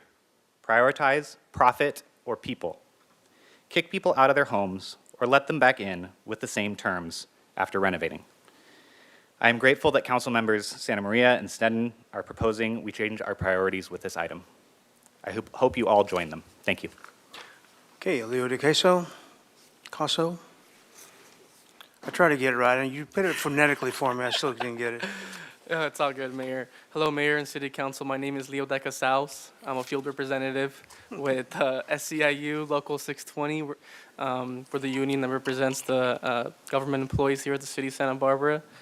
And in recognition of the city's housing crisis and in solidarity with the government employees and the labor movement at large who face housing instability, I would like to read our letter of support that we've submitted to this honorable council to agendize this item. Honorable Mayor and members of the Santa Barbara City Council, SCIU Local 620 supports the effort to close the rent eviction loophole brought forward today, as well as additional rent stabilization efforts that will benefit our workforce. Our members are struggling to keep up with the rapidly increasing cost of living in the region. To meet the demand of rising rents, our union has urged this council to compensate based on a philosophy that assumes our cost of living is central in the City of Santa Barbara's ability to recruit and retain the vital workforce that keeps our city running. Fair wages to meet the cost of living close to work are necessary, and we appreciate your commitment to this point, especially with the recent decision to make the City of Santa Barbara a market leader in compensation. This philosophy should not be seen in a vacuum on compensation alone. However, to truly balance the city's budget, we need action to address our housing crisis. We thank Councilmember Santa Maria and Councilmember Sneddon in their efforts to bring forward this memo, and we ask all City Council members to choose to place this item on an upcoming agenda as soon as possible for your comprehensive consideration. Thank you for supporting ordinances like this, meant to keep our essential local workforce and the community in their homes. Thank you. Brad Klein, followed by Angelisa Sanchez. Good afternoon, Mayor Rouse and Council. You all know me as General Unit Chair for SEIU Local 620. I'm also here as a tenant in Councilmember Mike Jordan's district. I'm here to support closing the loophole. We need greater tenant protections. I've seen too many of my friends and colleagues pushed out of our community. These are members that serve our community. We're talking about dentists, chefs at restaurants, city workers, all of the members of our community that are serving this community that are being pushed out just make our community less. We've gone from being just a wonderful place to be to just, so-so. The services that we provide are diminishing because of that. So you have a choice. You can side with members of your community, or you can side with greedy landlords. So who do you serve? Your community or greed? That's all the time I'm going to take. Angelisa Sanchez, followed by Shauna Sowell. I got a name right that time. Good afternoon, Council, Mayor. My name is Angelisa Sanchez. I'm the community organizer with Cause, but today I am here as an individual who has been rent-evicted. I personally have seen and experienced how demoralizing it is to be uprooted from one's home. I've heard and listened to a mother who had no immediate alternative but to move into her vehicle with her children. Stories like these will continue to come up because it is a current situation here in Santa Barbara. As long as we don't close this loophole, we and you will continue to hear about these stories. I'd also like to mention that this ordinance has been adopted in Goleta. This also isn't radical. It's just and severely needed.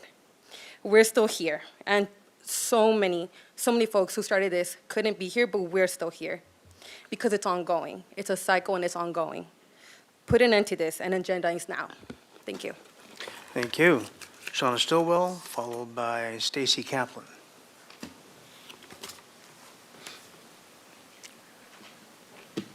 Good afternoon, Mayor and Council members. My name is Shauna Stillwell. I am a local homeless service provider, but today I am here on my own. I have been raised in Santa Barbara County since 1980, and I am here today not just as an advocate, but as someone who has lived through the very crisis we are here to address. I first became homeless at 14 years old in Orchid in 1990. For decades, I cycled through unstable housing, domestic violence, and unsafe situations, struggling to find security in a system that often seemed designed to push people further into crisis.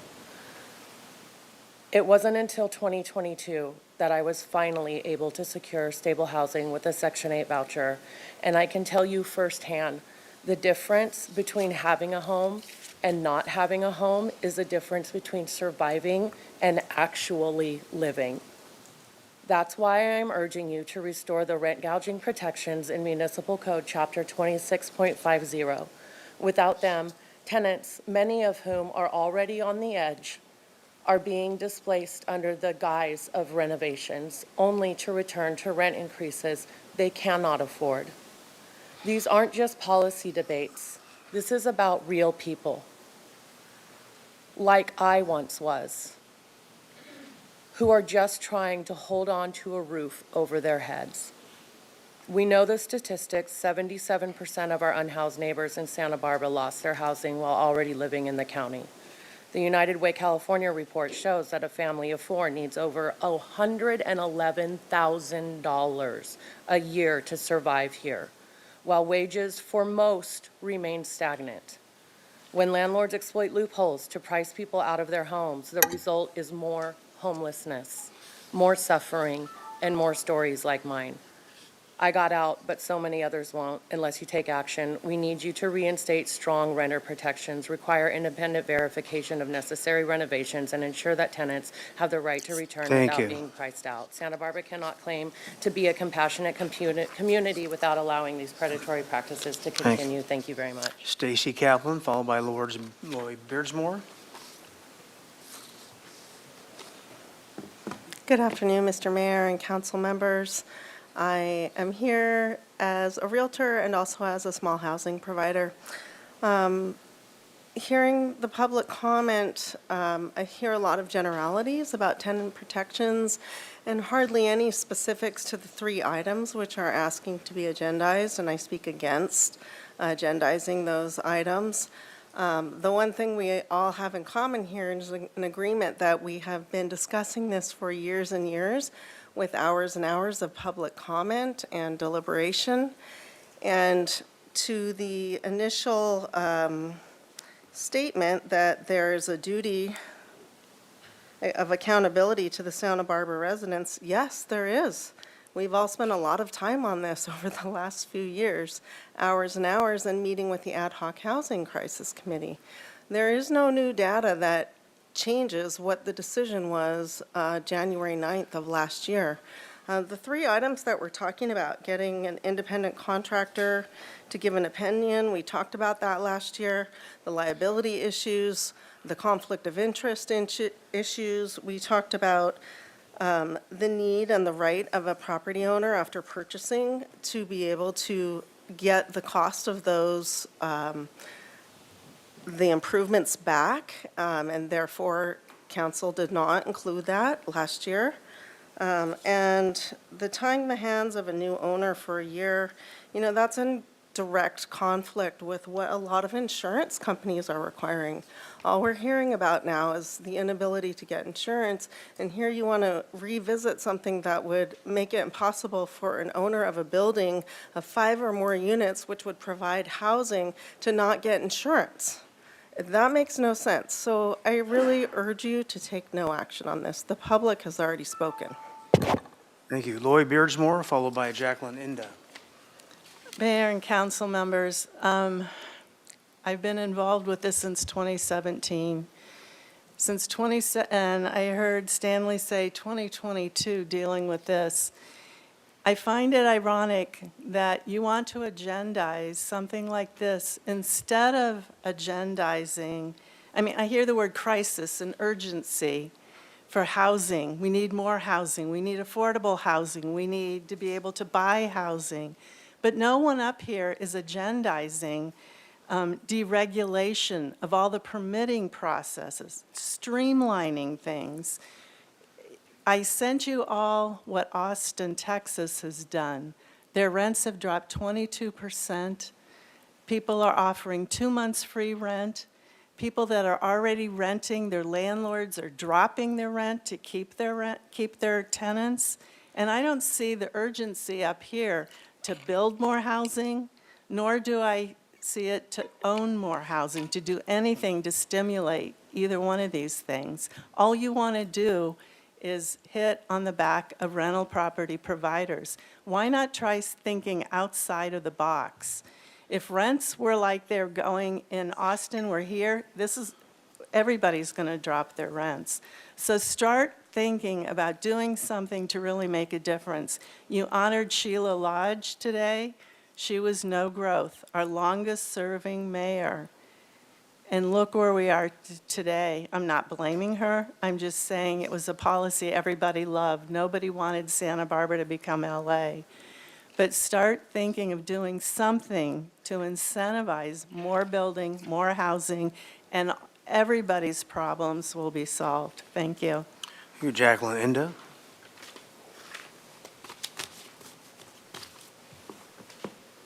Mayor, Council, my name is Jacqueline, and I'm here on behalf of Casa de la Raza to give you some statistics as to why I'm speaking today. We have had a steady flow of people coming to Casa de la Raza, between 10 to 15 individuals a week of families that they represent, who come in with stories of not wanting to tell their landlords what's really going on in their property so that they don't end up being rent evicted. Those fears are real, and they've consistently been the case to now. So why go through this process of opening up something that has already been addressed at council? Why? Because the numbers haven't changed. The loophole and the big gap of getting 100% increase of your rents when you come back makes it impossible for people to actually come back to their spaces. We know that. But the reason why I'm speaking is because the numbers have not changed. So the ordinance that was passed had such a gaping loophole that it's made no difference in this community. This is why I ask you to consider to bring this option back. All right, very good. That's it for speakers that are here. What do we have online, Madam Clerk? Okay, we will start with Kim Paskage, then Morgan Leaf, then Cressida Silvers. Kim Paskage, please go ahead. Hello, City Council. I'm writing to express my strong support for the request submitted by Council Members Sneddon and Santa Maria, advocating for the inclusion of the right to return clause in our city's tenant protection ordinance. This initiative is not just timely, it is crucial for the stability and well-being of our community, particularly in light of the increasing trend of rent evictions that have adversely affected many families in Santa Barbara. The proposed right to return clause, which allows tenants to return to their units after renovations at their original rent, helps maintain affordable housing in our city. By limiting rent increases, the policy ensures that longstanding residents are not priced out of their homes after renovations, thereby fostering a sense of community and stability. It is imperative that the City Council recognizes the urgent need to address the current wave of evictions, which disproportionately impacts low and moderate income families. The proposed changes are a step towards stabilizing Santa Barbara's rental market and reducing the financial incentives that contribute to high turnover and rental units. By passing this measure, we can help local families remain in their homes and maintain the diversity that makes Santa Barbara a vibrant community. This fight has been ongoing for years now, as we have discussed today. No more delays. No more research needs to be done. Our neighbors in Goleta have already passed this ordinance. I urge the City Council to place this item on the agenda for discussion as soon as possible. The voices of tenants and their advocates must be heard, and the proposal is a crucial step in safeguarding their rights and ensuring the longevity of our community. Thank you. Next speaker, please.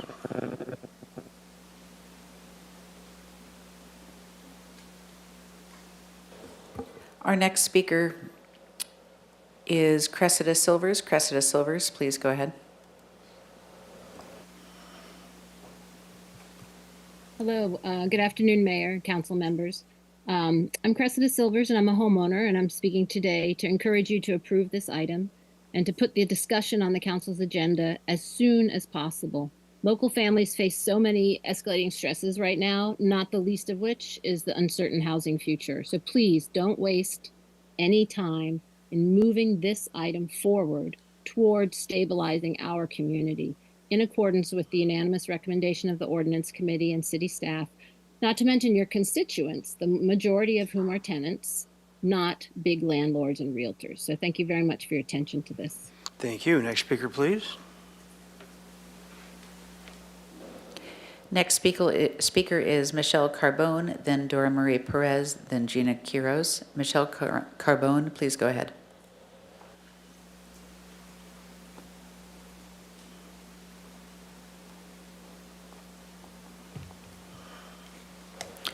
Michelle Carbone, there you go. Can you hear me?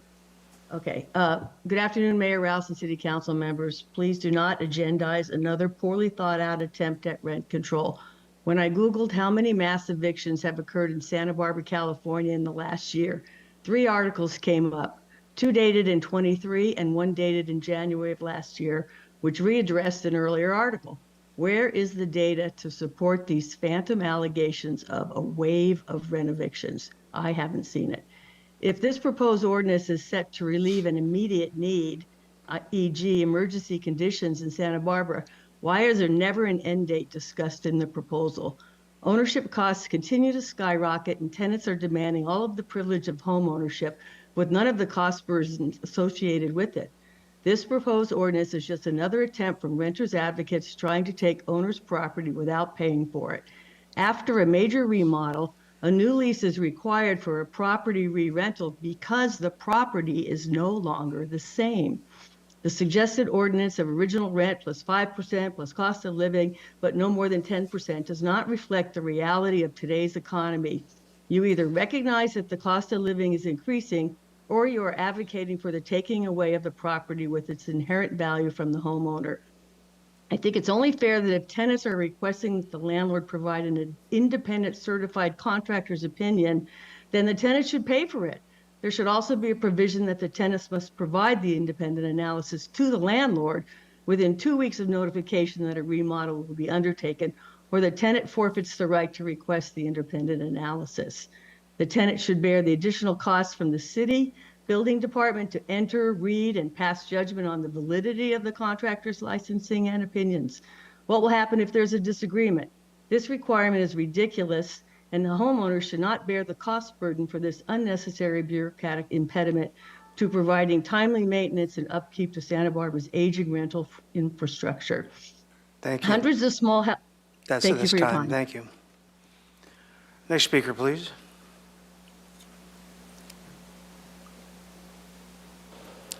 Next speaker is Dora Maria Perez, and then the list of speakers is Dora Maria Perez, then Gina Quiroz, Amber Asher, Chelsea Lancaster, and then the final speaker is Morgan Leaf. So Dora Maria Perez, please go ahead.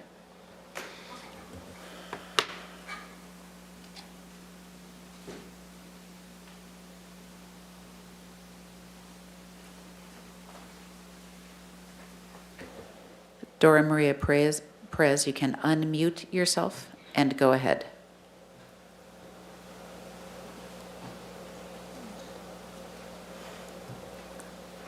Okay, we will come back to Dora Maria Perez. Gina Quiroz, please go ahead. Good afternoon, Mayor Rouse and City Council members. My name is Gina Quiroz. I'm a resident here in District 1. I'm urging you to agendize this item today. I'm someone with lived experience. I lived chronically homeless on the streets for over 6 years, and during this time, I was fleeing a domestic relationship that almost cost me my life. My kids were placed in protective custody and into the foster care system. What kept me going is I never lost my faith. My faith is what got me to begin to fight for my life as a mother and as a person who loves being able to help those who cannot help themselves. I navigated my way through a very complicated homeless management system, and I have been housed for 2 years now. I'm now a frontline homeless outreach worker and an advocate for housing justice. My 2 children are now with me here in Santa Barbara, and they attend school at Santa Barbara City College. We are working hard to rebuild our lives. But what is weighing heavily on me right now is the thought of being displaced once again. I'm currently looking for a larger unit to to accommodate me and my children. And I have fought long and hard to be to where I am today. And I just am asking for some peace of mind that I won't be displaced once again. I'm from Santa Barbara. I was born at Galita Valley Hospital 58 years ago. Thank you very much for letting me speak on this. Thank you. Next speaker, please. Next speaker is Amber Asher. Amber Asher, please go ahead. Hello, Mayor Rouse. Good afternoon, members of City Council. My name is Amber. I'm a resident and renter in Santa Barbara for over 20 years. I've lived along with my daughter downtown in District 4 as a renter and tenant since 2018. Along with others you've already heard from, I'm here today to urge you to agendize the memo to amend Municipal Code Chapter 2650 of Title 26. It was originally written and unanimously approved by the Ordinance Committee. To be accountable to tenant constituents in your district who are being sent into displacement and poverty situations. In the case of my personal story, you might remember that the last time I shared with this council, I was feeling optimistic, resolute, and somewhat triumphant as the appellate courts had just decided to uphold the lower court's earlier decision to dismiss a case brought by my landlord against me. They decided to uphold the dismissal of the case made in my favor. I felt in that moment the relief of what felt like utter instability at the most basic level. I was greeted, not one day later, with a new notice and the start of another attempt by my landlord to go against following the law and what the law requires him. So he's determined. My housing has been threatened since the moment the new owner, he's one of notoriety in relationship to housing in this city, took over our 7-unit property. He stated his intention early on to evict us from our units, as his goal is to wring out all the profits he could and more than double the rent on each unit. He shared this openly to one of my neighbors, fearless and confident in his ability to do so. As fortune would have it, he may not have counted on us learning our rights, learning the laws, forming a tenants association. He probably was surprised to find me able to resist him or willing to. Not many people do. He operates, as many landlords do, through intimidation, misinformation, and scary legal-looking documents. And I'm not calling out all the small, good, wonderful relationships I've had with landlords in the past that have been really lovely. In this case, he is still using necessary renovations as his excuse. Thanks very much. That's time. Okay, thank you. I can say repairs, not renovations, is what we're asking for. Next speaker, please. Next speaker is Chelsea Lancaster. Chelsea Lancaster, please go ahead. Hello, council members, community. Special shout out to all the tenants who have been just making themselves so vulnerable and organizing hard to make y'all see the light. I'm a longtime community member. I was a longtime renter as a single teen mother in Santa Barbara. I'm now a homeowner thanks to the city's affordable housing program. So I also want to uplift and advocate that as a measure to allow people to stay here. I'm obviously here to uplift the tenants, the advocates, the experts who are the people in the room, and 4 council members who have been fighting this fight on behalf of our community, on behalf of renters, which last I checked is about 60% of the community. So when we talk about the people speaking, the people are the renters, and the people have spoken by electing Wendy Santamaria as a pro-housing advocate and, again, expert. I just want to name that, we just need to stop kicking this can down the road. As an organizer, I was there with community members in 2016, 2017. That was before we had Zoom. And just to paint the picture for you, we were in a full council packed chambers, and all of the landlords were there before we were there because we all worked and had other responsibilities, and we had to stand outside. And that's exactly what's been happening in Santa Barbara. The people that keep this community afloat, the people in the margins, the families, the teachers, the caretakers, they have all been pushed out. This is the purpose of power. So I want to especially call on the 3 white men on the dais who have been on the wrong side of history to step into the purpose of power, support your most marginalized constituents, and do the right thing. And I would uplift the request to demand to agendize this next meeting. I've seen y'all move mountains when you need to, and this is a mountain that you need to move. Thank you. Next speaker, please.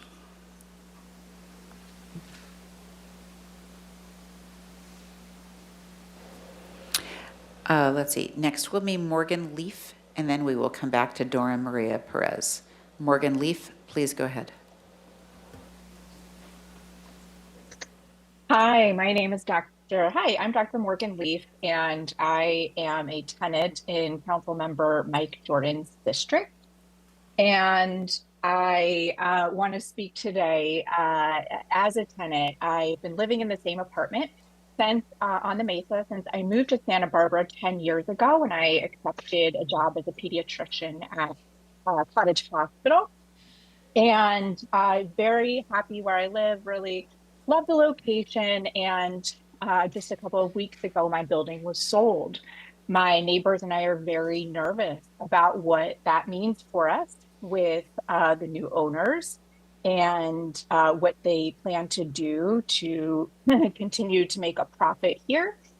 We've already seen some indications that renovations may take place, and we're personally very worried about renovictions. However, I am certainly a middle income resident in Santa Barbara, and it's quite obvious from all the speakers we have seen today that renovictions really affect our lower income members of our community more than anyone else. And this does not make for equitable housing. This is incredibly unfair to the folks who uphold our community and are really the basis of what goes on in Santa Barbara. So I speak both on my own behalf and especially on behalf of those who are out there working as teachers, working in the community, working in all the day labor jobs.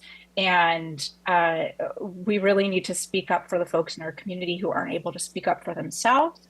And I encourage the agendizing of this item. Thank you so much for your time. Thank you. Madam Clerk, more further speakers? We will just go back to Dora Maria Perez. Dora Maria Perez, please go ahead. Sí, buenas tardes.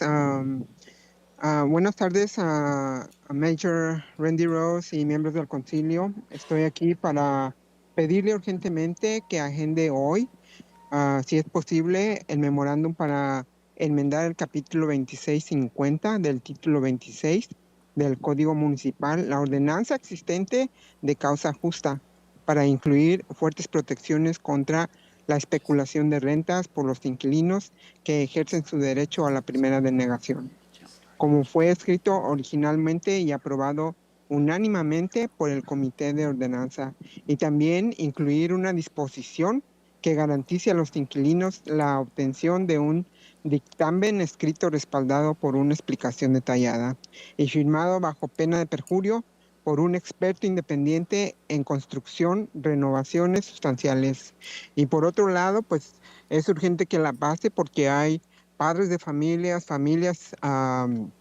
enteras que están viviendo en sus carros por falta de vivienda. Tengo una experiencia de una compañera que fue desalojada por renovación y al querer entrar nuevamente ya no le aceptaron porque el pago fue más alto. Y la familia era de 5 personas, 2 adultos y 3 niños. El menor era de meses apenas y duraron viviendo en la calle como varios meses. Entonces, por otro lado, pues podemos ver que los arrendatarios a veces cobran más de lo debido. Y una experiencia que yo hablé con una persona dueña de apartamentos, que por cada apartamento, le salen $2,000 libres. Eso no es justo porque eso es robarle el dinero a los inquilinos. $2,000 es muchísimo dinero que puede la familia usar para sus cosas personales y para seguir pagando la renta de un departamento. Muchísimas gracias y excelente tarde. Thank you. Further speakers? That's the final speaker, Mr. Mayor. Okay, we'll bring it back to council. I'd like to remind my colleagues that this isn't a hearing for the actual subject matter as much as it is just, Ms. Sneddon mentioned it, is to bring it back, or to agendize it, I should say. With that, we will open it up to council. We'll begin with Ms. Sneddon. Thank you, Mayor Rouse, and thank you for agendizing this for today. Just to reiterate, the goal here is to have this agendized, and I do believe there is urgency. It's not just evidenced by those who spoke today, but those who have spoken with us repeatedly in public since we passed this on the January 9th, 2024, and there has been no change, as was mentioned. The loophole, we were aware of it at the time. We've now seen it play out for a short time, and it's just really increasing. I agree, this is painfully overdue, and the longer we wait, and every time we talk about it, we're creating a surge of renovictions. We are creating incentives for property owners to do this quickly, get people out, do it as quickly as they can. And as it's been mentioned many times today, it's been years that we've been talking about this. And every time we do it without taking appropriate action, we are creating a crisis. We have data. I'll mention that again. And, you know, nothing quite motivates me as much as hearing that Goleta did it. Anytime I hear that, I think, why can't we do it? We have evidence this is happening. We have examples of other communities that have taken the lead. I want to personally apologize that it has taken us this long and that we have exacerbated this crisis by talking and delaying. I think we are in a time when community stability is more important than ever. This is not radical, as was mentioned. This is humane and necessary, and I'd like to get this done as soon as possible. Ms. Harmon. Thank you, Mr. Mayor. Well, I too am not going to talk about the substance of the issue today, but I just, you know, a lot of folks have mentioned that vote on January 9th, 2024, and I have to say that that day on City Council was one of the worst days, if not the worst day I have ever had sitting on this dais. It was one of the most painful votes and conversations that I personally have been a part of up here, so much so that I did not support the ordinance for the very reason that it lacked the provision that we are talking about re-agendizing here today. And I said I wouldn't get into it. I won't, except to say I agree wholeheartedly that it's urgent. I agree wholeheartedly that it's necessary. And I agree wholeheartedly that without these provisions in this ordinance, it is of virtually no effect. With that said, my gratitude to Council Members Sneddon and Santa Maria for bringing this forward. Couldn't agree more with their assertion that it needs to be heard as quickly as possible. Thank you. Mr. Jordan. Thank you, Mr. Mayor. I just need some help, Ms. McAdoo, on what's in front of us and what then a motion would look like to move this forward. There'd be work for staff to look at that language again. And then at that subsequent hearing, is that all that would be considered? Is a motion was made at a prior hearing to put on the agenda this particular language, or would it be up for discussion or requests for more information? I'll just give you an example. So I don't know how long Goleta's had their return rights ordinance in effect, but I'd love to know, if, like prior to it being in effect, what their housing stock generation for multifamily was and what the consequences or not were afterwards. Is there a place for that conversation, or is this just a move forward, what's in the agenda, and that's all you're going to talk about at the next meeting? So the way that I understand the two-person memo process works, this is my first one as city administrator, is today is just the scheduling discussion. The next one is where the council would actually deliberate and ask those kinds of questions, which is like, we want more research, we'd like to do some more community outreach, we'd like to understand the impact of Goleta's ordinance, and then the council could decide just to adopt the language as it's been presented, or ask staff to go back and do some of those other research pieces. Okay, fair enough. Thank you. Further comments? Ms. Santa Maria. Thank you, Mayor Rouse. I Well, as one of the authors of the memo, I think you all know where I stand. But I just want to address some of the very valid concerns that were brought up on both sides during our public comments today. First off, thank you all who are here, especially to our working class folks that I know are taking time off work and probably have better things to do.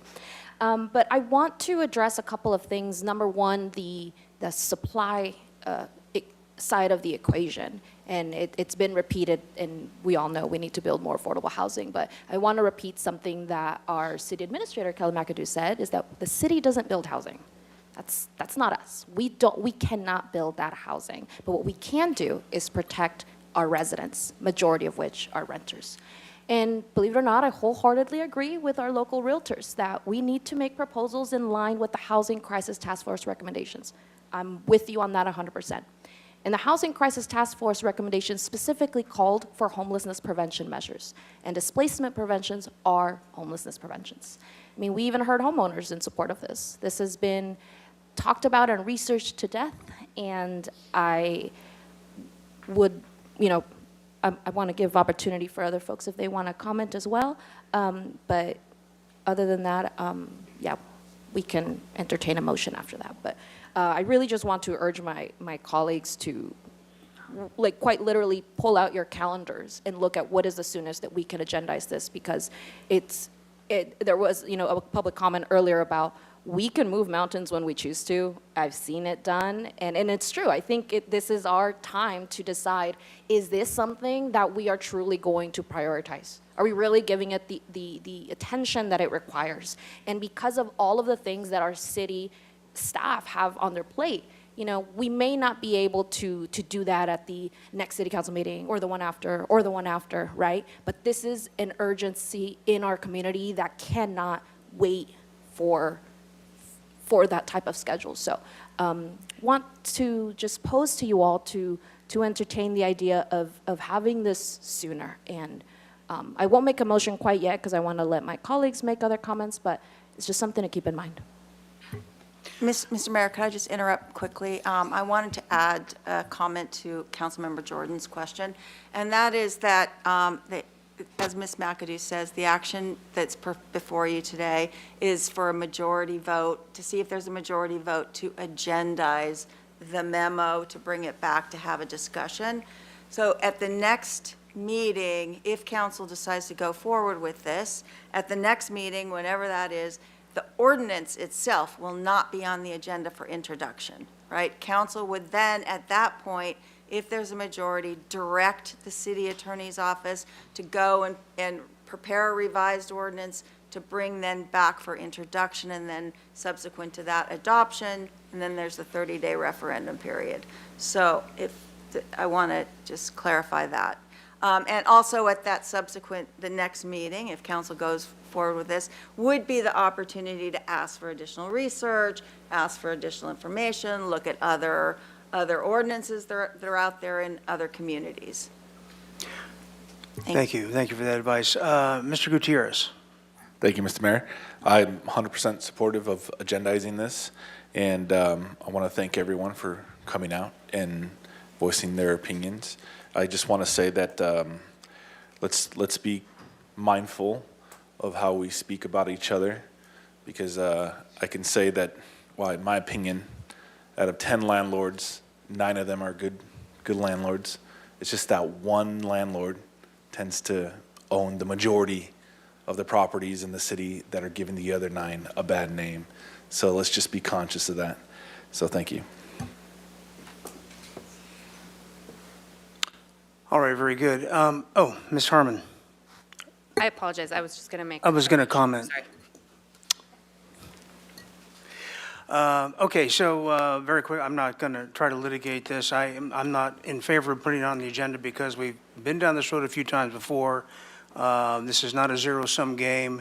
We have, we demonize, Mr. Gutierrez brought it up, we can't demonize one side of the equation. That seems to be how the argument goes. The litany of tenant protection attempts is also a litany of unintended consequences. 1482 is a great example. So for me, what I've asked for continually, have never received, have been real statistics. We have about 40,000 units in this town of all sorts of housing.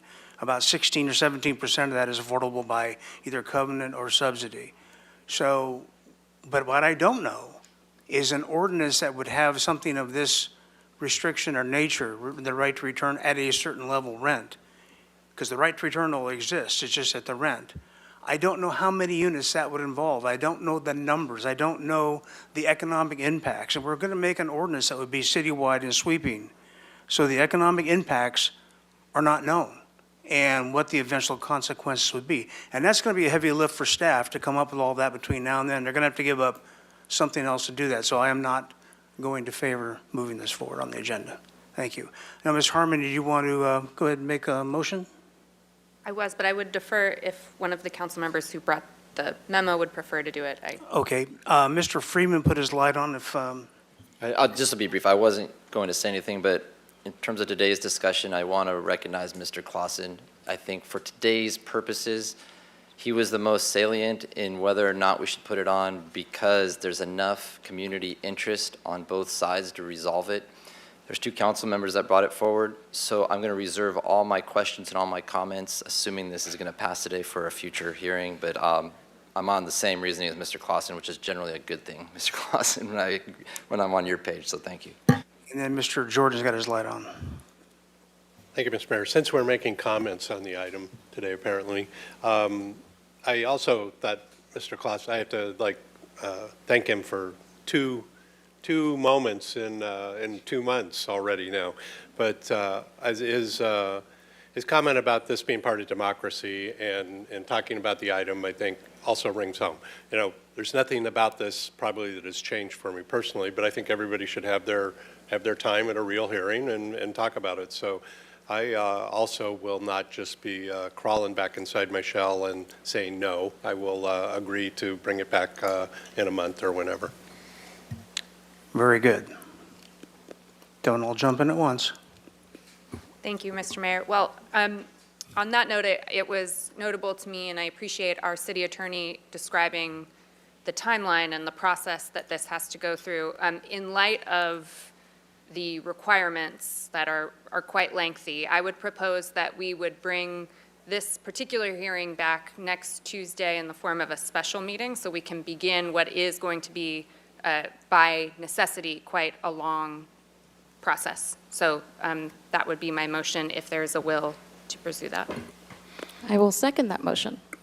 All right, before we do that, may I have the city administrator weigh in on scheduling because that's going to involve staff presence and all the kind of things. Well, I will just also indicate that next week is the presentation on the capital improvement program, as well as the appeal hearing on the Milpas street trees. So just wanted to highlight those as agenda items and just sort of make the council aware of that. We will see. I don't know if we can get, usually there is a staff report that would go along with this to bring it back, but we can try to see if we can make that happen. It's tight. We usually publish the agenda tomorrow, and there's a whole routing process that it goes through. So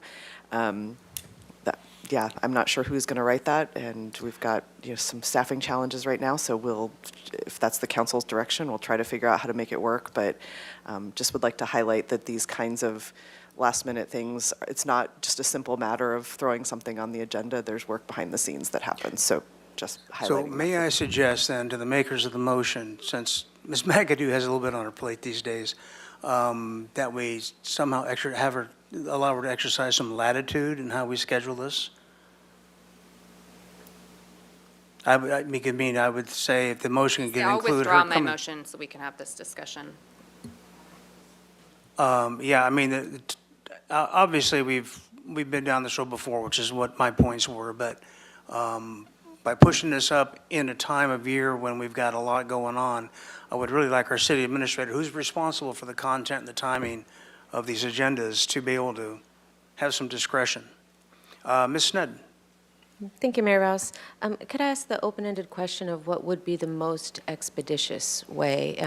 I think this issue has been heard at ordinance. It has been drafted by city attorney, has had a lot of public comment, while recognizing also that there are staff report issues, but then there is a 2-week spring break after next week's meeting.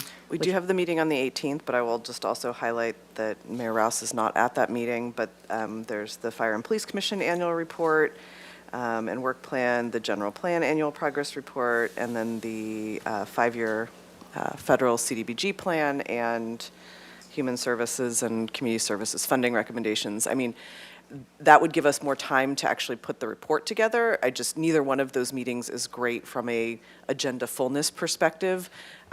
If I had to choose one in terms of the staff work to prepare, it would be the 18th. But again, it's the council. I mean, you're the ones who are going to have to sit here and through deliberations and the many hours of conversation. So that's my preference would be the 18th if we had to do one of those meetings, just to give us a little more time to actually put the staff report and things, the work that needs to go into the behind the scenes on. Oh, so you do want me out of the way. All right. No, I mean, that's another consideration, Mayor, so it's up, but it's, obviously up to the council for discussion. If those are the two options, I think it would be maybe advisable to hear from the mayor if he would prefer to have it sooner and present or later and not present.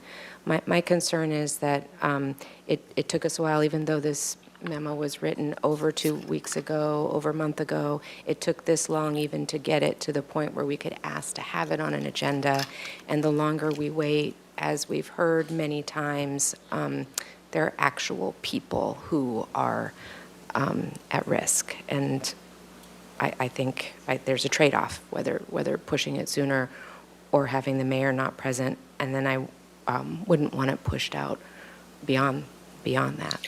Because then there are two meetings, because then the next available meeting is April 8th. We have two council meetings that, because of the spring break. So my presence notwithstanding, if it's this critical and this important, we should have as much of the data and much of the consequences of what we're doing prepared, and that's going to be hard to do.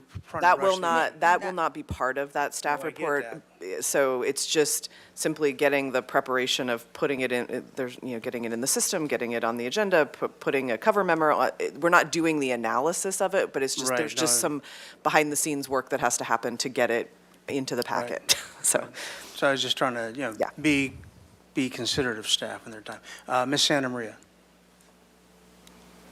Thank you, Mayor Rouse. Wanted to ask Ms. McAdoo a quick question for, once we agendize this item to what you mentioned earlier, there isn't, how detailed of a staff report is it? Because it's going to be to have the discussion, and once we have the discussion, then we will give you direction to either do more research or bring it back or whatever that is. And so is there any research that is going into bringing it back for a discussion?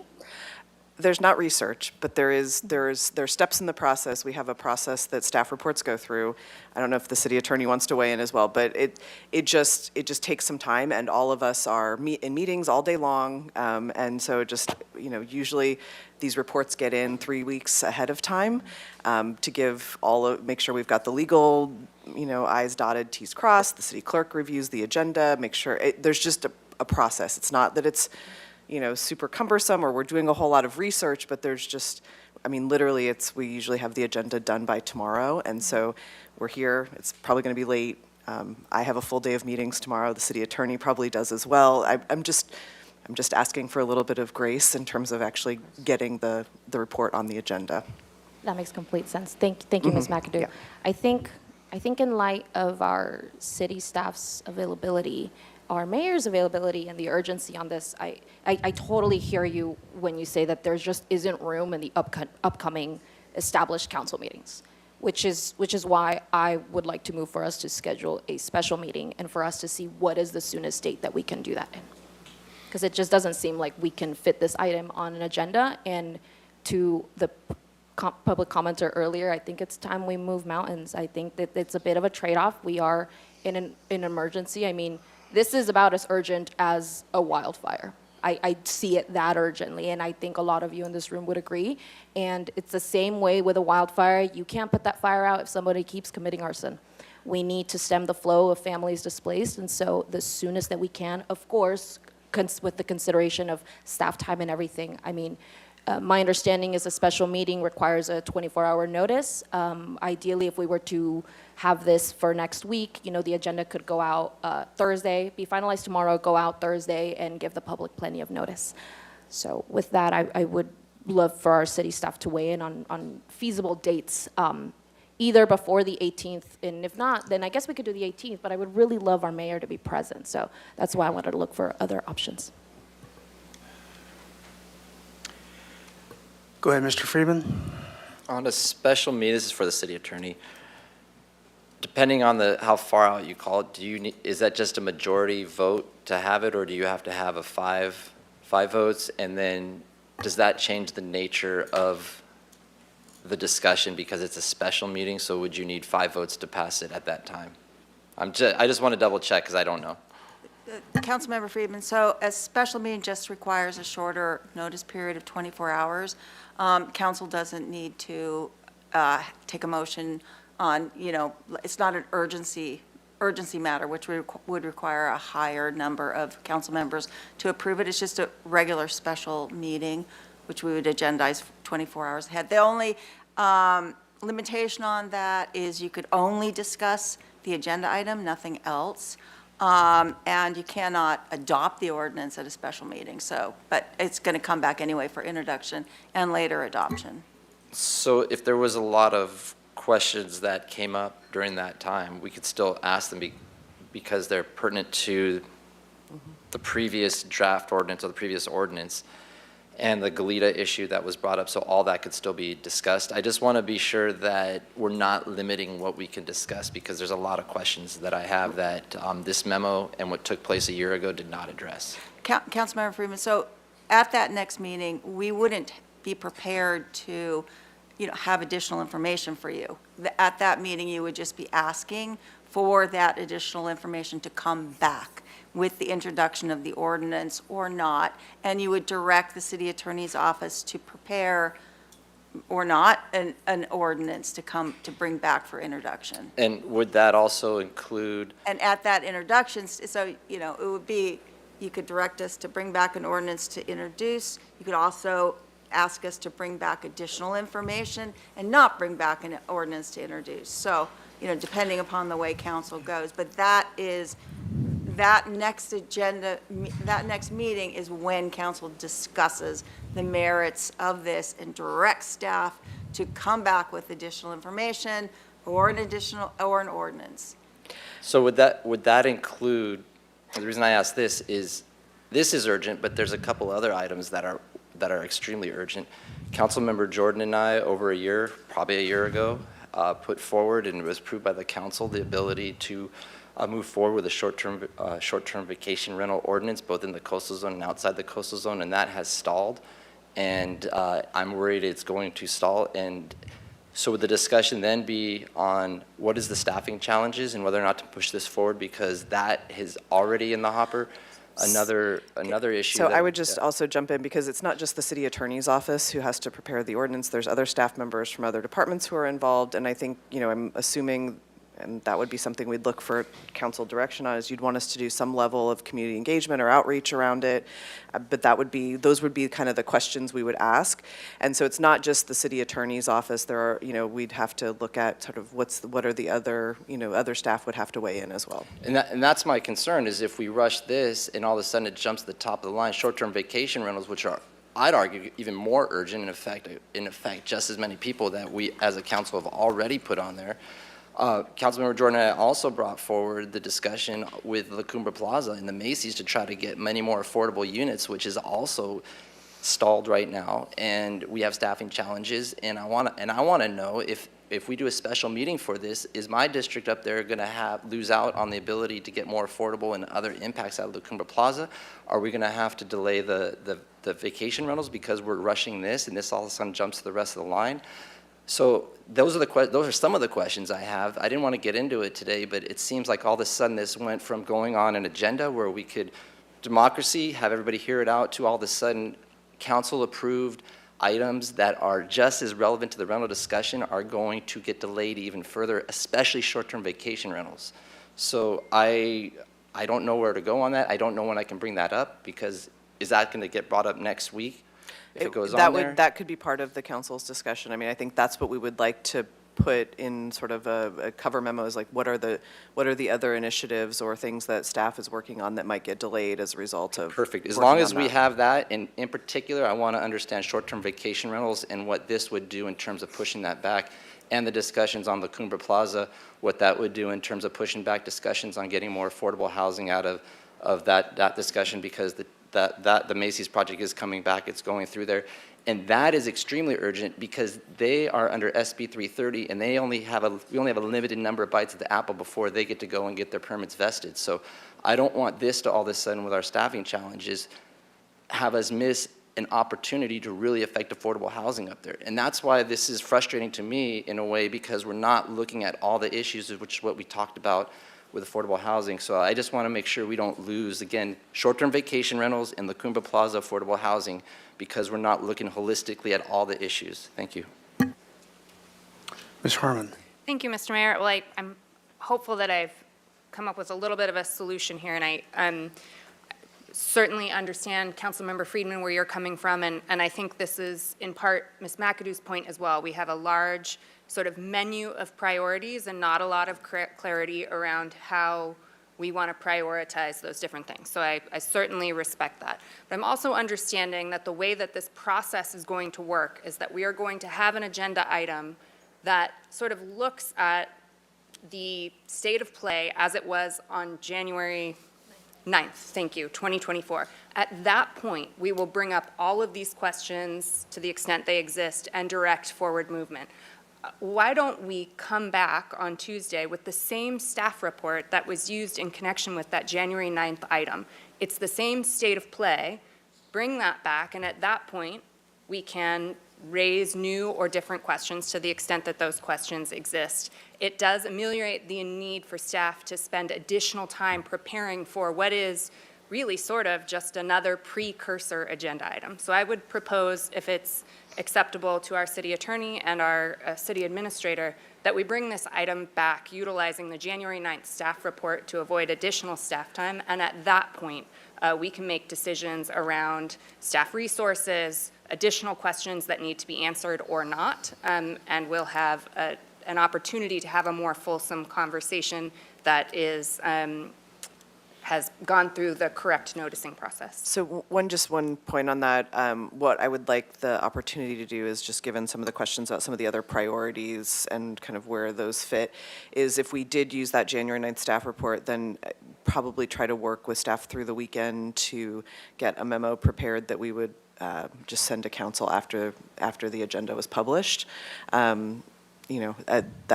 if that works and the rest of the council agrees with that, we can try to do that.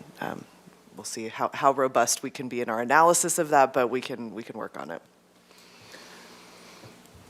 And Ms. Connect, you want to weigh in on that at all, or? That's fine with me, with what Okay. Councilmember Harmon proposes. Okay. Thank you. Snedden. Thank you, Mayor Rouse, and thank you, Councilmember Harmon. I believe that was our intention of not making this overcomplicated. If you note, we did not add any additional changes other than have been already considered, and that was very intentional, so that we could expedite what has already been heard all the way through Ordinance Committee, already been commented on by staff and analyzed. And that was very intentional to minimize the cost and time of staff and of the public to have to keep relitigating this. Had we wanted to come back with a report and different things and different considerations, we would have written the memo differently. We very intentionally tied it to what was previously presented, previously approved, previously passed on to us in public. And I agree that anything beyond that should be part of the more comprehensive package that is coming back. This is closing something that was already considered and we're seeing the impacts from. This is not a replacement or stepping ahead of major work efforts such as La Cumbre Plaza or short-term vacation rentals, which are creating new ordinances or new agreements. This is really a very simple closure of what has already been considered ad nauseum by this board and by the public. So I think bringing forward the previous staff report, which actually was, I believe, our intention by having this, what is presented in the memo, is nothing new. We've all seen it and heard it before. Mr. Jordan? Memory is such a weird thing, but I distinctly remember at least the idea I had on the 12-month cooling period being called out as not likely legal by Dan Henschke in both of those meetings. So I would say that the assumption that everything has been vetted, talked about, sniffed by staff, and is ready to go, I think is a little the cart leading the horse right now. I think there's plenty of discussion still to be had by, not just simply up here too, but I think by staff also. Once they're told this is what you want, they still have some work to do in that regard. Ms. Santa Maria? Thank you, Mayor Rouse. So according to our process, we can't really direct city staff right now to come back with those questions. The purpose of us trying to expedite the discussion is so that we can give staff enough time to go back and research any of these questions that need further discussion. But it bears repeating, the public knows this, everyone up here knows it, everyone other than myself was sitting on here on this dais, but when this was first heard last year, this has been already reviewed by our city staff, city attorney, ordinance committee. The reports are there, and I want to be very conscious of not reinventing the wheel and not creating additional work for our staff. Our staff is incredible and works incredibly hard for us to make them do the work twice. It's incredibly important for us to also not pit one housing priority over another. We do need to look at this holistically. I full-heartedly agree with Councilmember Eric Friedman's, want of prioritization for both affordable housing development, but also for the short-term rentals. I would, if you wanted to, Councilmember Eric Friedman, I would be happy to write a memo so that we could bring the short-term rental discussion and the other discussions even sooner. It is our duty as elected officials to use our ability up here to move as quickly as we can on crises like these. I would like to ask our mayor if we're going to entertain a motion, and if so, I would like to request that we entertain two separate motions, one on agendizing this item and the other on the exact date of when we will agendize it. All righty. I have to say, Mr. Freeman brought up some great points, and I do respect my colleagues. I've been very uncomfortable with the emergency nature of this when we have all sorts of priorities going on right now that we've discussed in public meetings, we've discussed in group sessions as well. In the term emergency kind of it connotes a foregone conclusion. And I don't think that's fair to the hearing. I don't think that's fair to the entire subject. So we have a lot of stuff to do, and we're all interested in providing more housing and more affordable housing. All of us up here, even the three white guys or whatever the speaker said, are tenant advocates. We need tenants. Landlords need tenants, tenants need landlords. So we need to be speaking in those terms, as Mr. Gutierrez pointed out, and I think that's the way we go going forward. So, Ms. Santa Maria, were you forming a motion then? Was that? I can start? Sure, why not? Well, I would like to move that we bring back this item for a full discussion in the form of a special meeting. And I'll leave the separate motion for timing for a separate motion, but I move that we bring back this item as soon as possible to agendize for further discussion using the reports and city staff input from January 9, 2024. And when you say special meeting, did we designate a date, Ms. McAdoo? Do you have the? Well, I think what Councilmember Harmon had proposed is we just use the January 9th memo. Right, but I mean, as far as the date goes, though. Do it for next week. That was instead of trying to get everyone's calendars to sync up so we could do a special council meeting, that we would just do it on next week's agenda using the January 9th. That was what I thought, Just right. making sure that everyone plans for a long day. Just because we have, what do we have? We have the Milpas Tree Appeal and the Capital Improvement Program next week, so. All right, very Just- good. Can I ask a clarifying question? Just go right ahead. Thank you. Ms. McAdoo, just to clarify, what you're suggesting from what you gathered here, we would bring this item up during the regular council meeting, so we wouldn't need to do a regular, or a special meeting. And I think that's what Councilmember Harmon was saying, is by using the staff report from January 9th, and then we would write a supplemental memo that would address some of the prioritization questions that were raised over the weekend, but then that would just come to the council separately. But that's what I heard. Just want to clarify that that's what I've heard. Very If good. everyone's Would you like to modify then your? Yes. In that case, I'd like to modify the motion for us to bring back this item for a full discussion using the reports, staff reports from January 9, 2024, to be brought back during the regular city council meeting next Tuesday, March 11th. Do I have a second? Second by, who got it? Okay, by Harmon. Do you have the motion, Madam Clerk? Mr. Mayor and council, please correct me if I'm wrong here. Motion by Councilmember Santa Maria, seconded by Councilmember Harmon, to bring back this item for a full discussion during the regular council meeting of March 11th, using the reports from January 9th, 2024.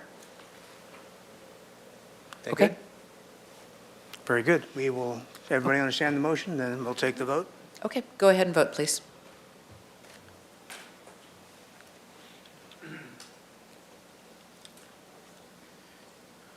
Motion passes 5-2 with Rouse and Jordan opposed. Thank you.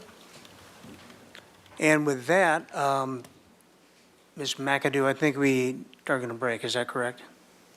Okay. We'll break. We'll, for the next item, we'll be back at quarter of-ish. And thank you very much.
we'll go ahead and call this back to order. And we're just missing Mr. Friedman, right? Yeah, we can get going here. Madam Clerk, would you please read the item into the record?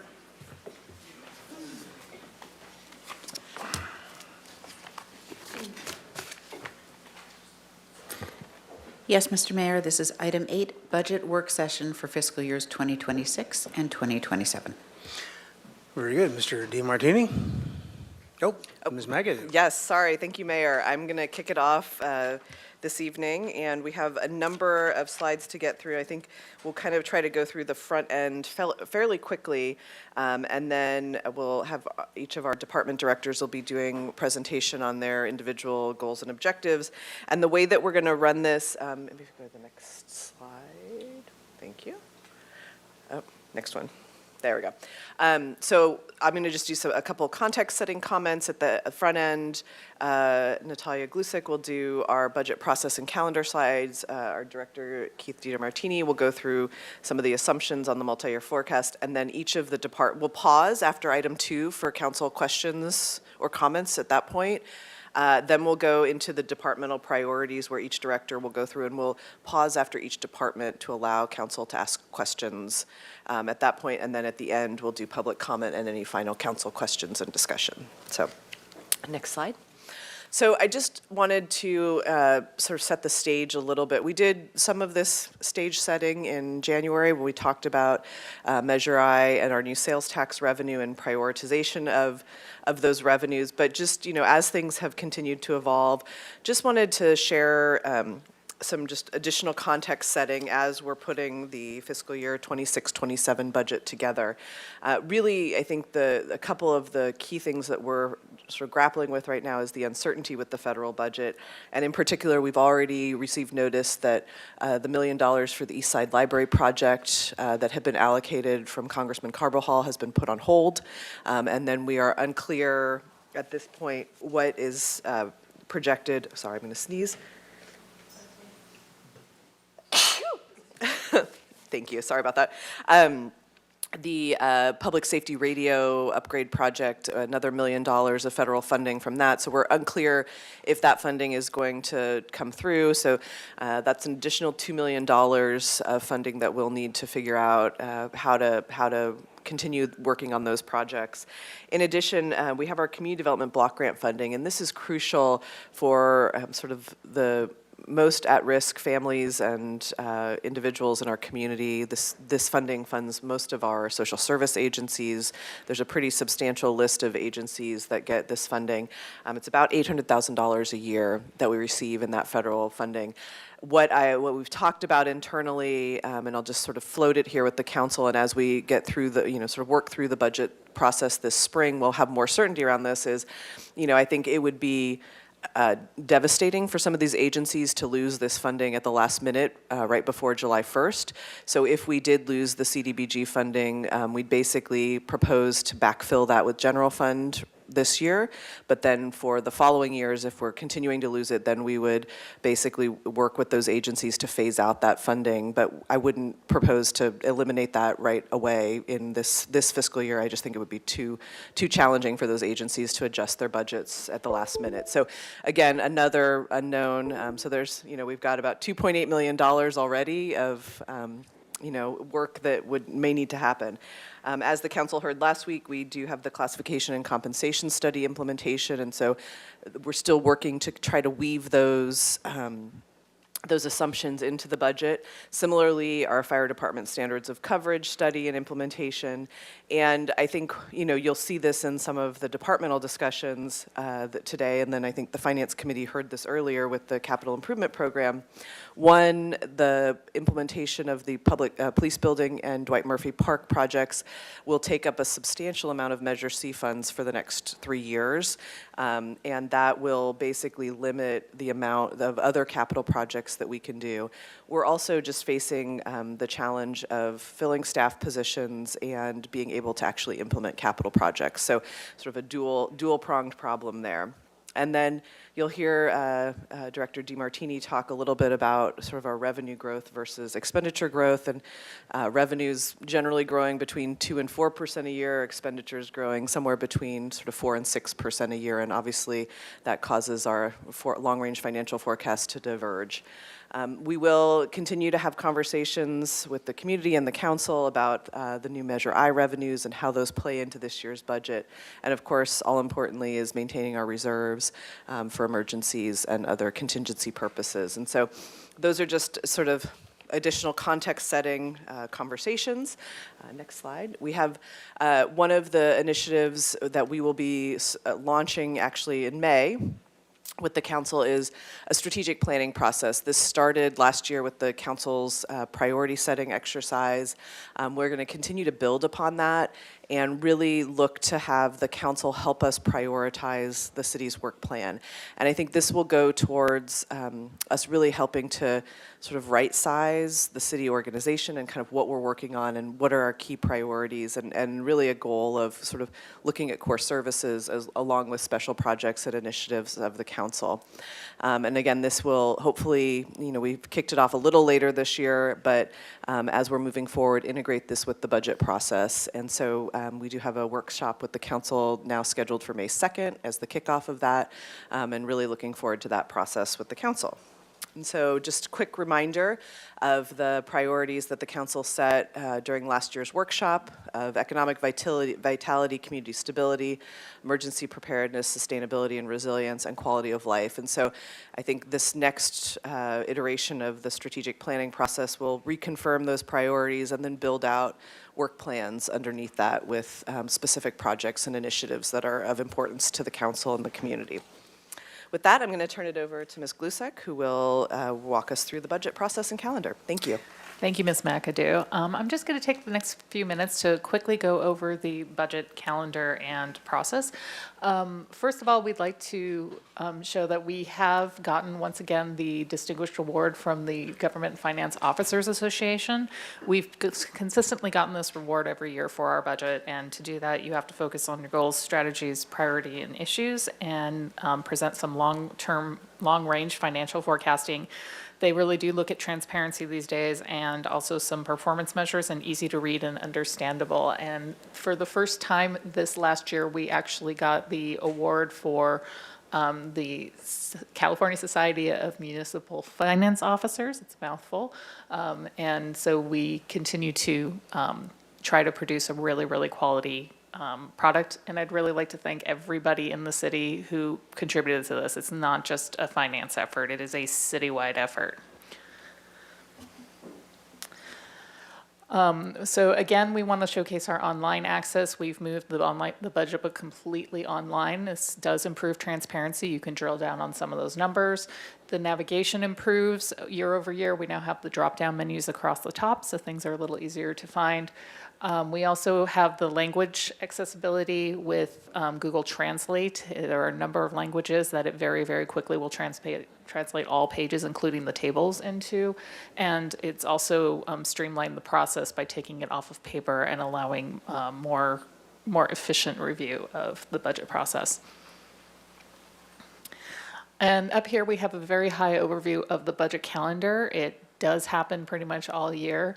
The bulk of what happens is right now from January to March. We drop the base budget, and the departments who are the experts in delivering these services to our community are the ones who formulate their departmental budgets and then work collaboratively with each other in the city administrator to produce what you guys see in April. In April, we present the budget, and that is the opportunity for the public to review and comment on the budget. And we also take direction from council as to how to improve our proposal, and then incorporate those directions until adoption. And then, of course, we continue on by implementing that budget and adhering to it, and reporting quarterly as to our performance against that budget. There are several budget phases. This is very a normal practice for governments, but also for nonprofit and private agencies. We start with the base budget, and then we are in departmental entry right now, which is where the departments really develop their budgets, and then going into finance review, where each department meets with the city administrator and takes further direction in how to get a comprehensive budget for the city. After that process, we give you guys the recommended budget, and the public comes back with comments. We have boards and commissions take a look at it and get all of that feedback from them, as well as yourselves on council. And then we have the final deliberation and adoption. So the base budget is what we start with. It is just what finance says, okay, here's a set of numbers to start with before the departments really start developing. We start with any kind of known benefit and salary adjustments, and that comes from our memorandums of understanding with the labor unions. We also have some known pension and other kinds of cost changes, and we incorporate that into it. The internal services in the city, such as IT and finance and other groups that charge each other in the city, so the different departments cross-charge, we develop those ahead of the base budget so they are incorporated and stable. Also, any known position changes or structural or program changes are incorporated. We start with the prior year numbers on everything else, and those numbers do include the fiscal year 2025 reductions. Those are intact. All the prior year reductions from the last 2 years are intact in that base budget. There have been no requests for reductions at this time, and I really want to emphasize that. We've been in a phase of asking the departments to make cuts every year. This year, we have not asked to do that. However, we have not included any inflationary factors. So that's a way to kind of more take you in your direction to more surgically figure out where to save things. So you will see some changes in the departmental entry from the base budget to what is going to be proposed, and some of that may be because of input rises in costs. Our guidance to the departments is always to try and think of things in 2 terms, short and long. If you look at these short-term solutions, again, we don't have any reduction targets for this year. We are always trying to minimize our use of reserves where we can. And always looking for efficiencies, whether it's automation or other kinds of efficiencies in our procedures, and revenue-generating options that fall under our cost recovery guidance. So we're always looking for ways to improve upon our performance.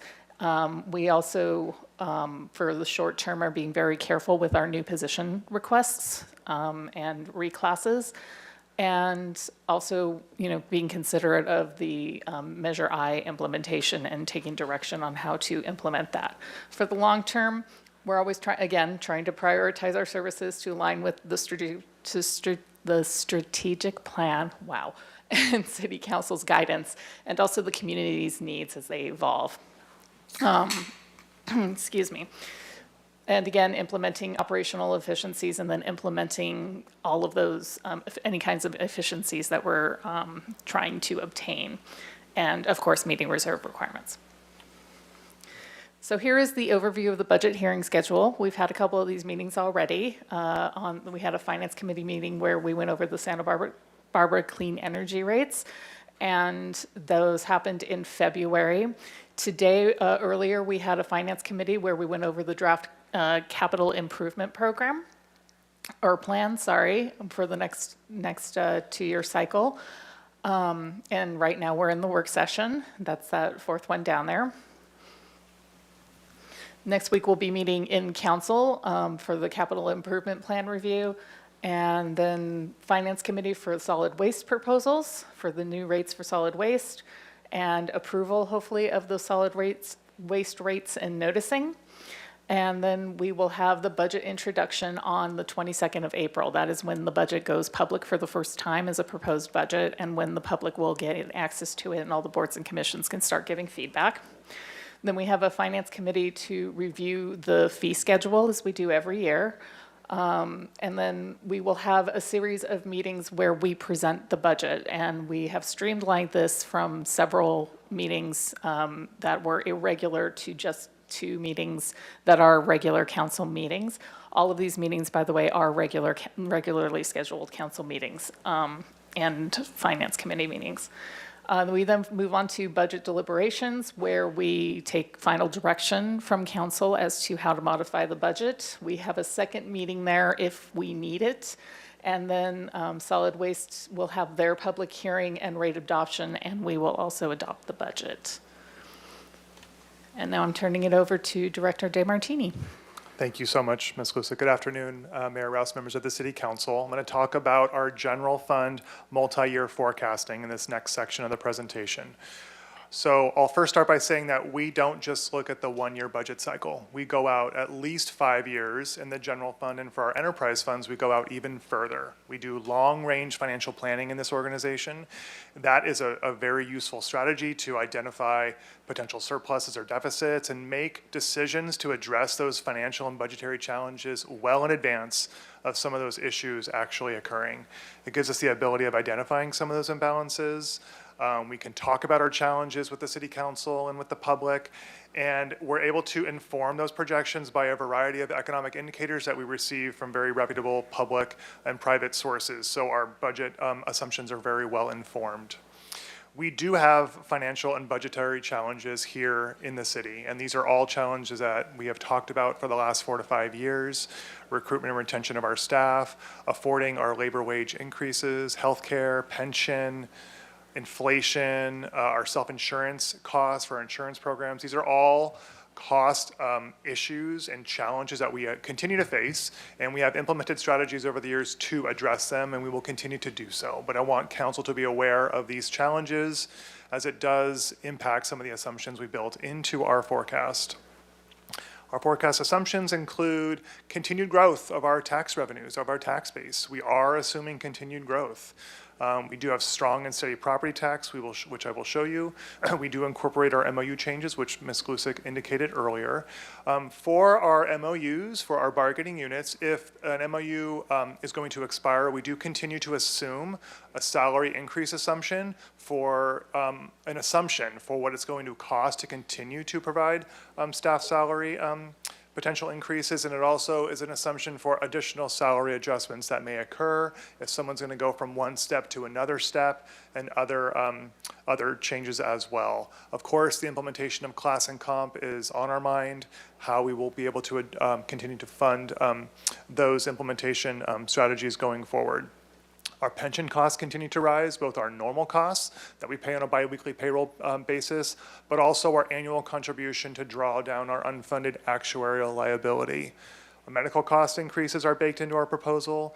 Inflation has definitely slowed down, but it is still there, and so we're sort of building in assumptions, like to understand what the impacts will be, but as Ms. Glusick indicated, each department will be going line item by line item, articulating what those individual increases will be for their individual contracts and purchases. And then our insurance costs continue to rise as well. It's important for council to note that we did recently bring on an independent advisor from NHA Advisors to do an independent, thorough review of our general fund multi-year forecasting. They've concluded their initial review actually this week on Monday. They evaluated our revenue and expenditure assumptions. They developed their own baseline 5-year projection using their own model. They did their own independent pension forecasting. And they also conducted a sensitivity analysis determining different factors that might impact our revenue and or expenditure assumptions. We'll be presenting with those advisors to the Finance Committee in a couple of weeks the outcome and potential recommendations from those advisors at that time. But I'm really happy that we did that, have an independent review. Sort of validated the hard work that staff has been doing over the last number of years. This slide shows the output of our multi-year general fund forecast. This is a graph that council should be very familiar with. It does show that most notably in fiscal year 25 and definitely starting in fiscal year 26, our revenue has a little bit of a bump up, and that really is acknowledging the implementation of Measure I.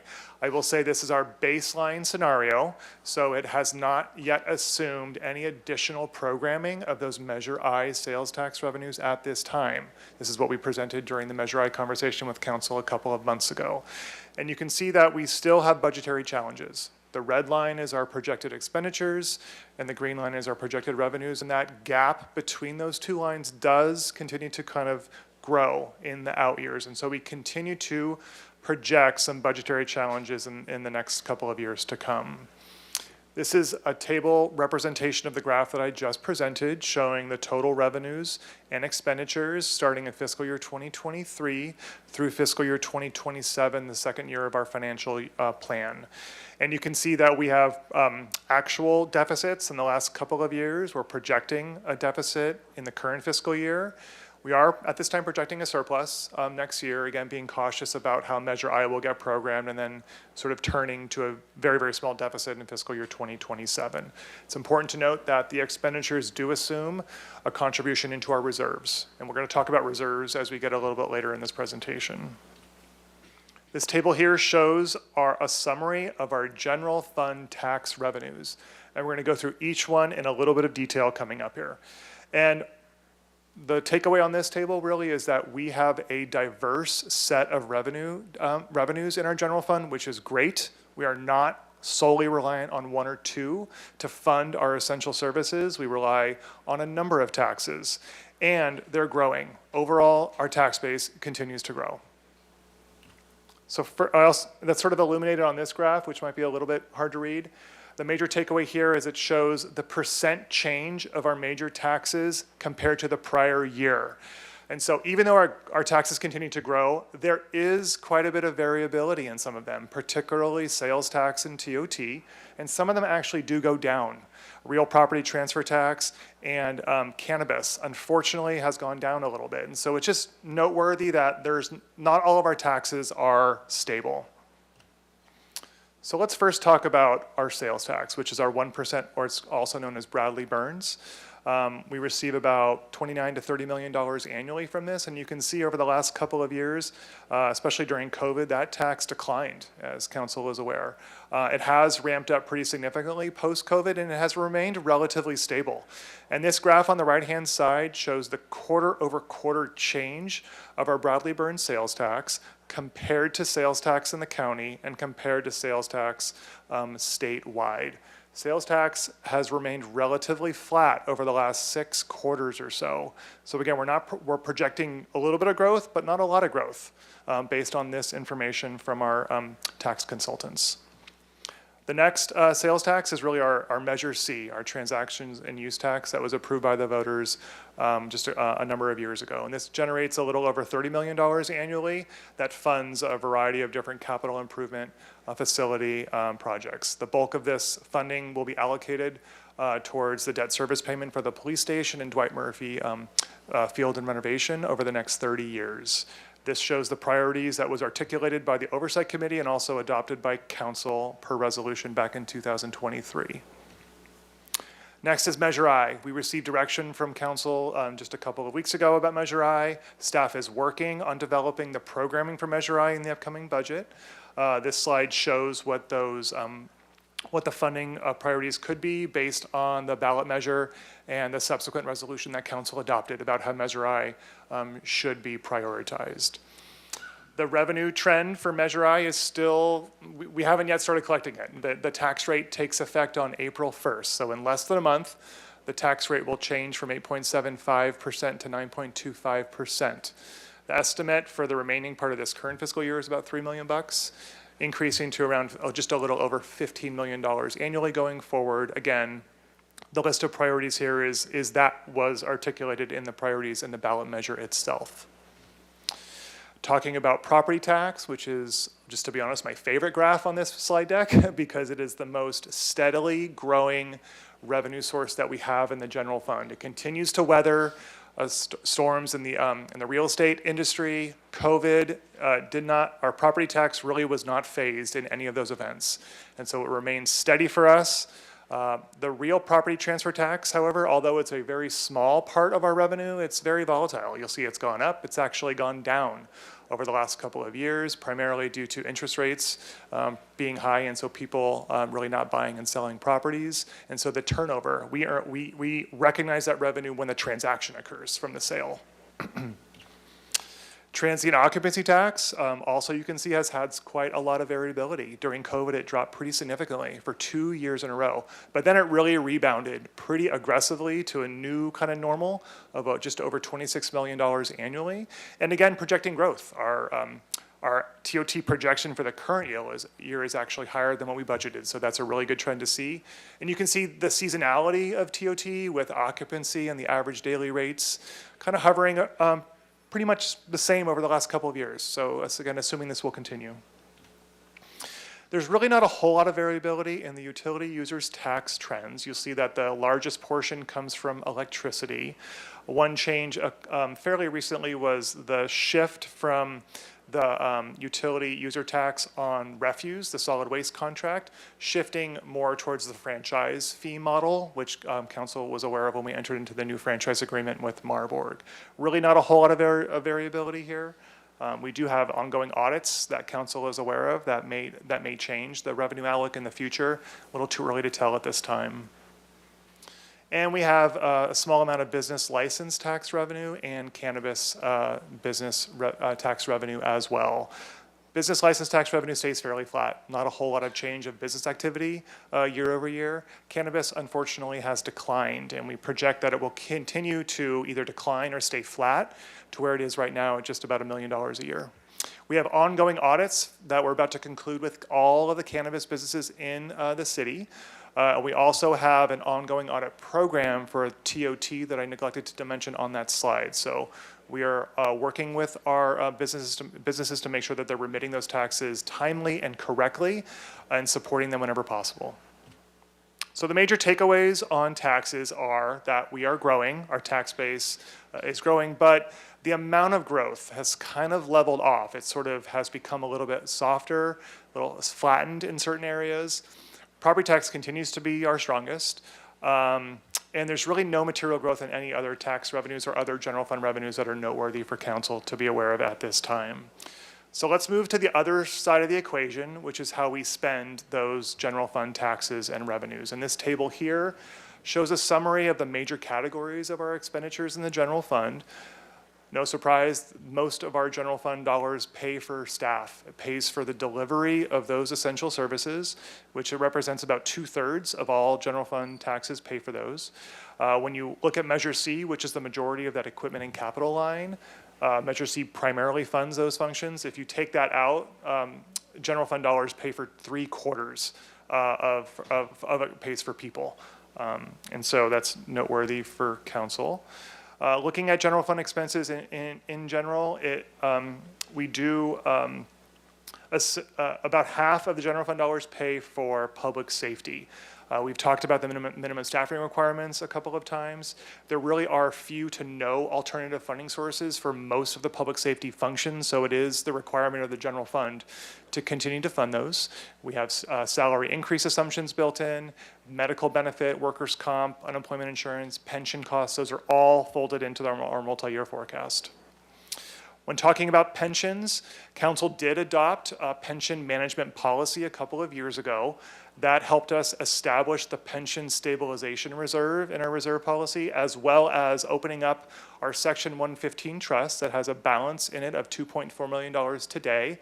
We are able to more actively invest those resources that will be used to draw down and reduce our pension liabilities in the future. That graph on the right-hand side shows the minimum contribution we have to make as an organization to pay down that unfunded actuarial liability going forward. And unfortunately, our minimum required payment continues to grow. So this will continue to be a burden on our budgeting going forward. Our funded ratio for our pension at the moment is just under 70%, and so we do have a fairly large liability on the city's balance sheet, again, which is very common for many cities across California. And so just continuing to focus on this as a priority will be staff's recommendation and budgeting for it accordingly. So let's talk about reserves now. This came up during the Measure I conversation to have council sort of revisit and opine on the reserve policy as part of this budget cycle. So staff would like to support you with that. Having reserves, it really provides financial stability. It provides the city with resources to be able to respond quickly when there are unforeseen events and disasters. It helps us smooth through our revenue volatility. We do have some volatile revenues, which I just explained a little bit earlier. It helps us achieve advantageous credit ratings when we go out to issue debt, which we just did a couple of months ago. It helps us address one-time projects and initiatives. The City Council did update their reserve policy back in December of 2022, and this slide highlights the major components of that reserve policy. It calls for 15% reserves for disasters, really addressing natural disasters. It also calls for a 10% contingency reserve, which really should be used as a balancing strategy to address unexpected events that may occur throughout the year. Any time council needs to tap into those reserves, there really is a requirement to conduct an assessment of the fiscal condition, develop balancing strategies, and also implement a plan to replenish those reserves in a timely manner. Enterprise funds have additional reserve requirements related to their intensive capital needs. We do have a couple internal service funds, and they only have a 10% reserve policy target. There's a small amount of appropriated reserve that gives the city administrator a bit of discretion to respond very quickly when necessary for unanticipated events. And then there's also language in the reserve policy about how any year-end surpluses are to be allocated. And that was updated to address the need to address our pension-related expenses and liabilities a couple of years ago.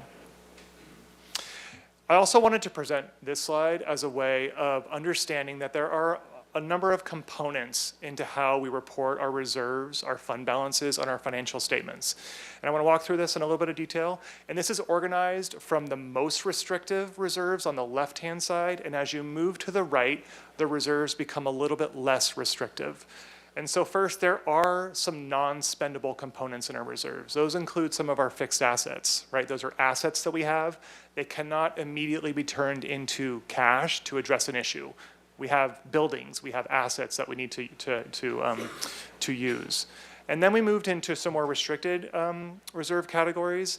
We've talked about the appropriation carry forward process over the last couple of years. That's where we have like a multi-year contract where we have to encumber all of that money for the multi-year contract up front in the first year, and then we carry forward the remaining amount of appropriation to continue to deliver on those contractual obligations.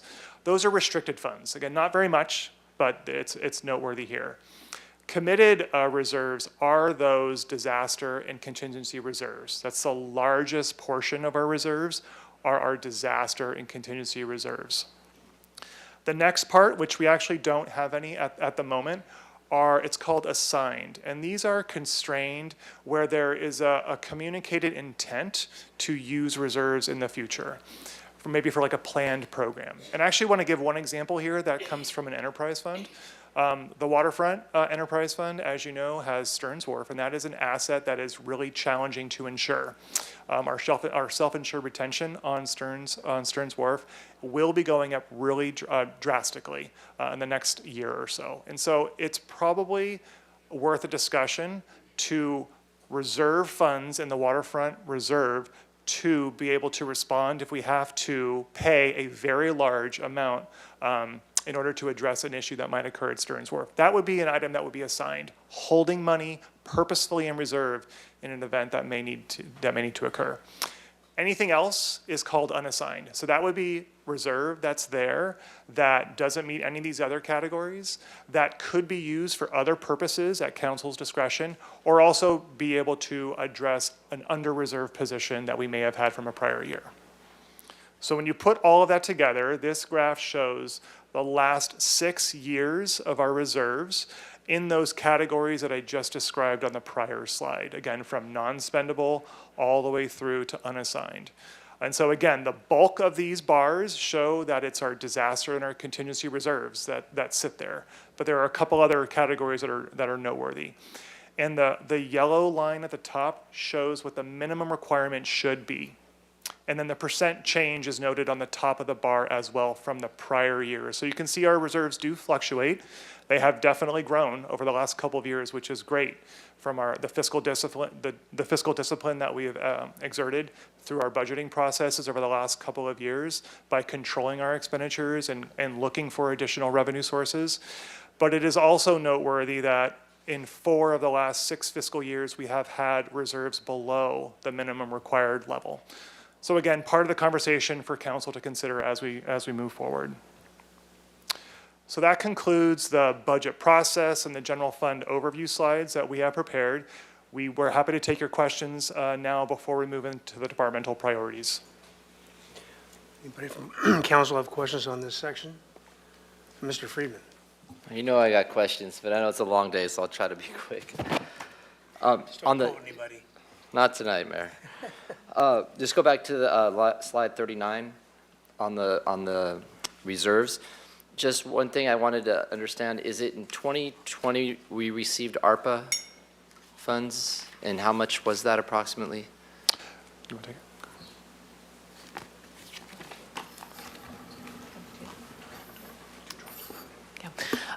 We received in two tranches, so in two sections, we received about $20 million.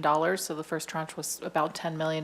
We got that in 2022, I think late 2021, 2022, and then in June 2022, we got the second tranche. Okay, and that was from the federal government, and it went back into the Correct. reserves? So I just want to Not all of it went back into the Some of it reserves, a little bit over half. half. So about 10 million went back in there. So without the federal government, the reserves positions would be that much lower? That's correct. Okay. Could you go, I'll go backwards, 37.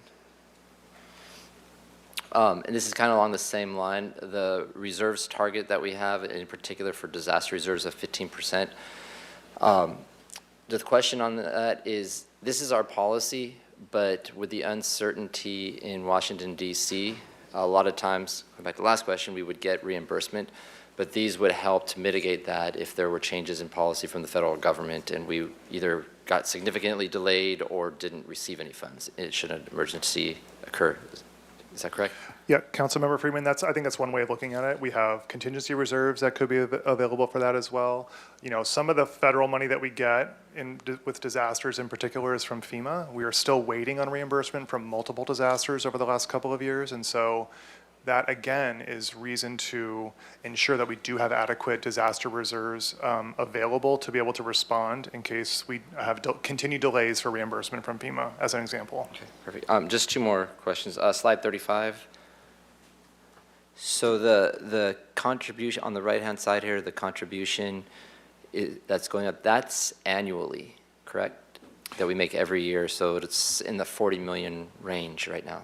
Yes, Councilmember Freeman, that's correct. This is our minimum annual contribution to draw down the UAL, and this is citywide. This is not just the general fund bar. Right, so it includes both. And that's on top of the contributions that we make through the normal process, through the negotiated. So this is just for the unfunded liability, and it's approximately in the 40 million range. That's correct. Okay, thank you.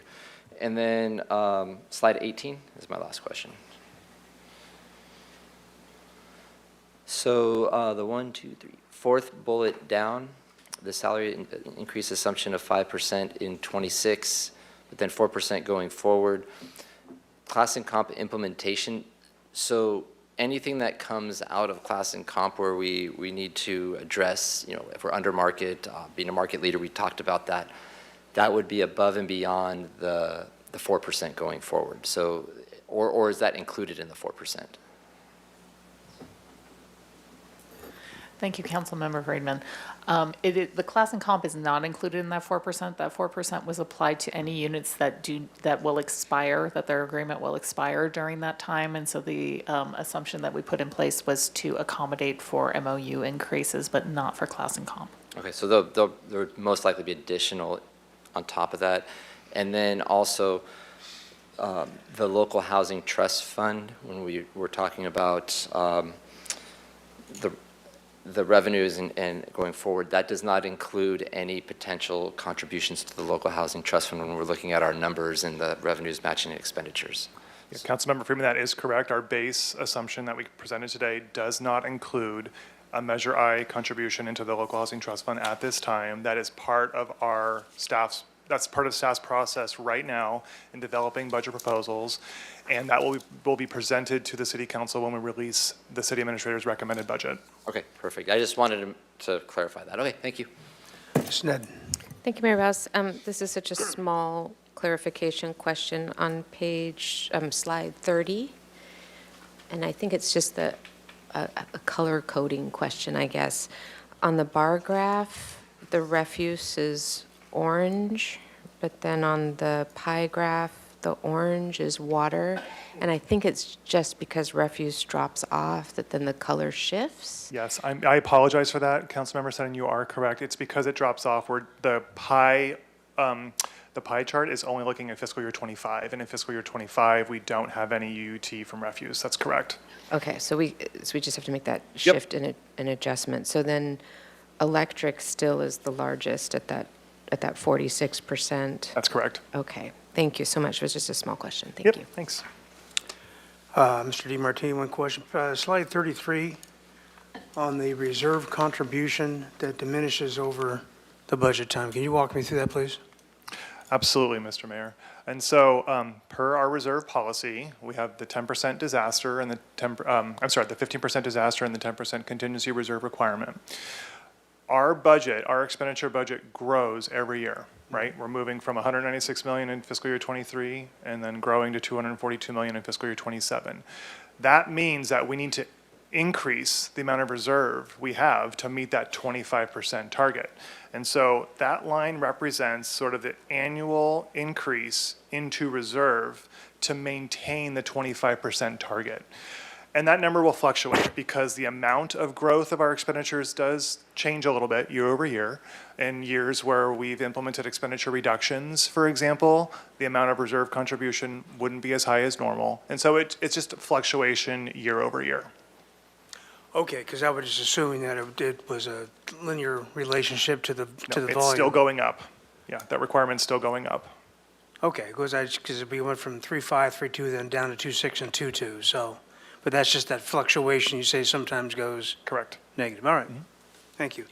Anyone else with a question on this section? Very good, thank you.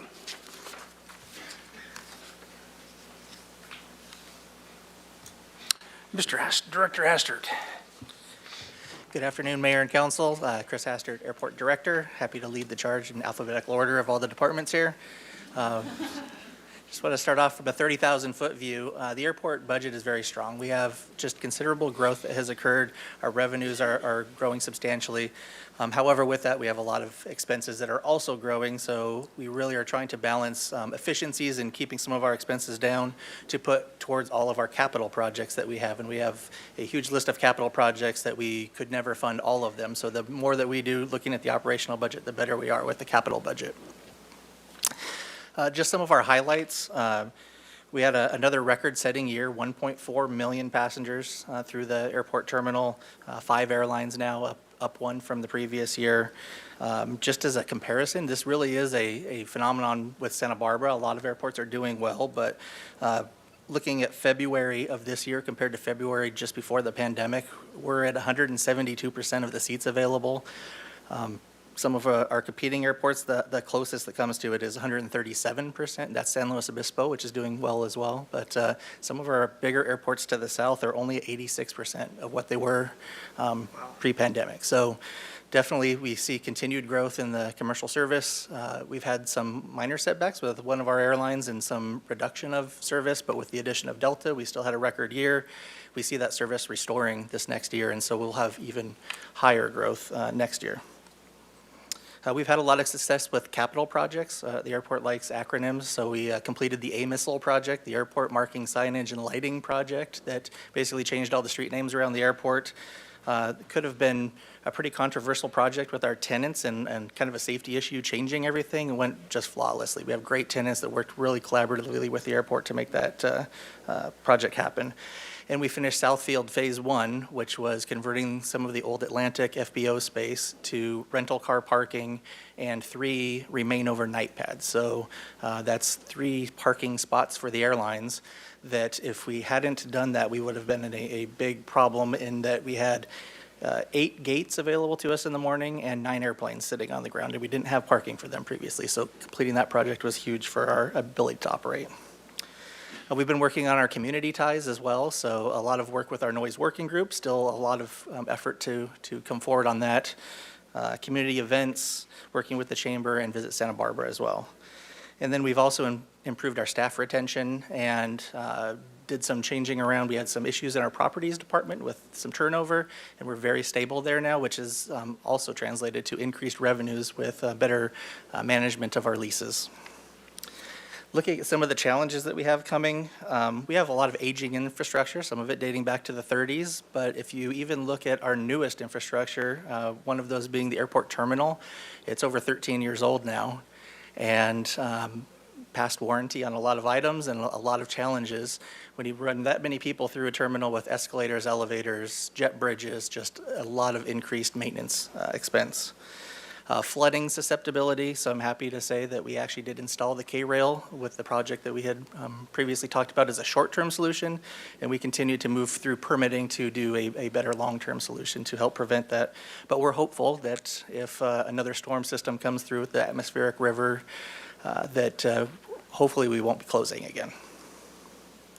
And then costly other things that have come up like PFAS. So not only just the previous use and the investigation that's associated, but also converting over all of our aircraft rescue firefighting to have the fluorine-free foam and all the clean out and things required for that. And then also looking at staffing, we have a challenge in that we have some new mandates that have come down from TSA, including worker security screening. So much like the TSA screens the passengers, we as the airport now have to screen employees as they go in and out of the terminal. And so we're looking to convert some of our overhires and hourly employees into full-time to help us to better recruit for those positions. That's where we're currently lacking. Going over to our priorities, safety is obviously a huge priority for the airport. So I mentioned the worker screening requirements, but also as we look to accommodate the larger aircraft that are serving the area, it's having a big effect on our pavement. So a lot of pavement issues, and I mentioned the escalators and other associated equipment. We obviously want to be self-supporting. FAA wants that out of us, but the city wants that out of us as well. So even with increased revenues, the regulatory requirements and other cost issues are definitely hitting us. So we're actually trying to be a little bit creative now with the increase in the passengers. We actually have our passenger facility fund has gone up quite a bit. And so working with our business manager, it'll be something that comes back to council. We're looking to actually use some of those funds to repay some of the expenses that the airport has put out for some of our past capital projects where we have a federal match. We can actually reimburse ourselves for that match and help us to be able to keep that money towards other capital projects. We have one capital project that we are looking to include in the budget that may, actually will require us to go below reserves. And I feel that this is a pretty well justified project. Another acronym, we're calling it LOTUS, but it's long-term terminal south, I think is what they're calling it, but it's basically Southfield Phase 2. So all of the area that we didn't transition over to rental car parking would be additional surface parking. So prior to doing a parking structure or something like that, we would look to add about another 430 parking spaces. What that will do is hopefully allow us to shut down the economy lot during times of the year where we don't need that. That's at about a 564 parking space lot, because our shuttle expenses continue to grow, and the revenue for the economy lot is actually less than the other parking lots. So with adding in those close-in convenient parking spots, our revenue will go up and our expenses will actually be considerably reduced during the times of the year where we don't have to use that lot. We need to meet our air transportation and economic development needs. So one of the things that we are looking at is continuing on with the environmental for the terminal improvement project, as well as the master plan update. That document is fully drafted, but we have the environmental review to continue. And then not listed, but still very important, not really a budget item, is our priorities for current and next fiscal years, continuing to work with the FBO redevelopment and the private investment that will come with that at the airport.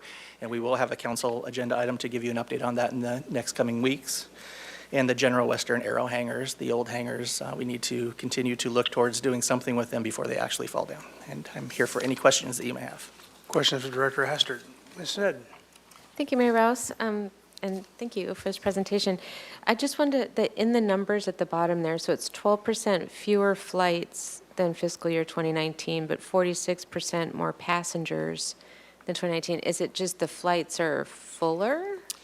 A little bit of that, but it's also the conversion of most of our regional aircraft to what's called mainline aircraft. So the 70, 90-seat regional jets are now being flown with 737s that accommodate up to 180-some passengers, depending on which flight they use. So they're larger Larger planes. yes. Okay. And actually, if I could add, Yeah. sometimes quieter airplanes as well. Our new Airbus A220 that is flying for Delta is one of the quietest aircraft in the fleet. I appreciate you mentioning that. Thank you. That's my only question. Mr. Friedman. I'm sorry, maybe I can't remember if I caught it or not, but the fixed base operators, did you mention that? Yes, Yeah. I did. So not a You did, huge, okay. not a huge impact to our budget, but definitely a priority. Okay, thanks. And a quick question that I had about the PFAS and the FAA. Is that something that's going to be reimbursed or taken over by FAA? Is that strictly on airport, or is that still under contention? So currently still on airport, but there's working with our city attorney and risk manager. There's a lot of things out there to try to seek reimbursement for a lot of that, but there's no guarantee. Because we were using that chemical because it was the FAA mandated thing to, There's right? an FAA mandate that we use aqueous film forming foam, which has PFAS in it, to have on all of the aircraft Right. rescue firefighting. And so we are in the process currently of switching that over to a fluorine-free foam as we speak. Very good. All right, thank you very much. Thank you. Move on to the city administrator, Ms. Irely. Good evening, Mayor, Council. Renee Irely, Assistant City Administrator. And to go through a few highlights and priorities out of our office. First of all, you may have noticed we have a new city administrator, so we're very happy to have Ms. McAdoo on board. And also just, it's the theme of the evening to just really praise the whole team in the work in getting the work with Measure I through and passed, and now the work of getting it implemented. A CBID approval and getting underway, and then certainly I'd like to give some kudos to the city clerk's office for overseeing another successful election event. I would say generally, like, our challenges are also our priorities this year. As Ms. McAdoo and Mr. DeMartini have been describing this evening and through our whole budget process is going to be like, how do we balance our needs with the limited resources? And how can we be creative and make sure that we're serving our community to the best of our ability?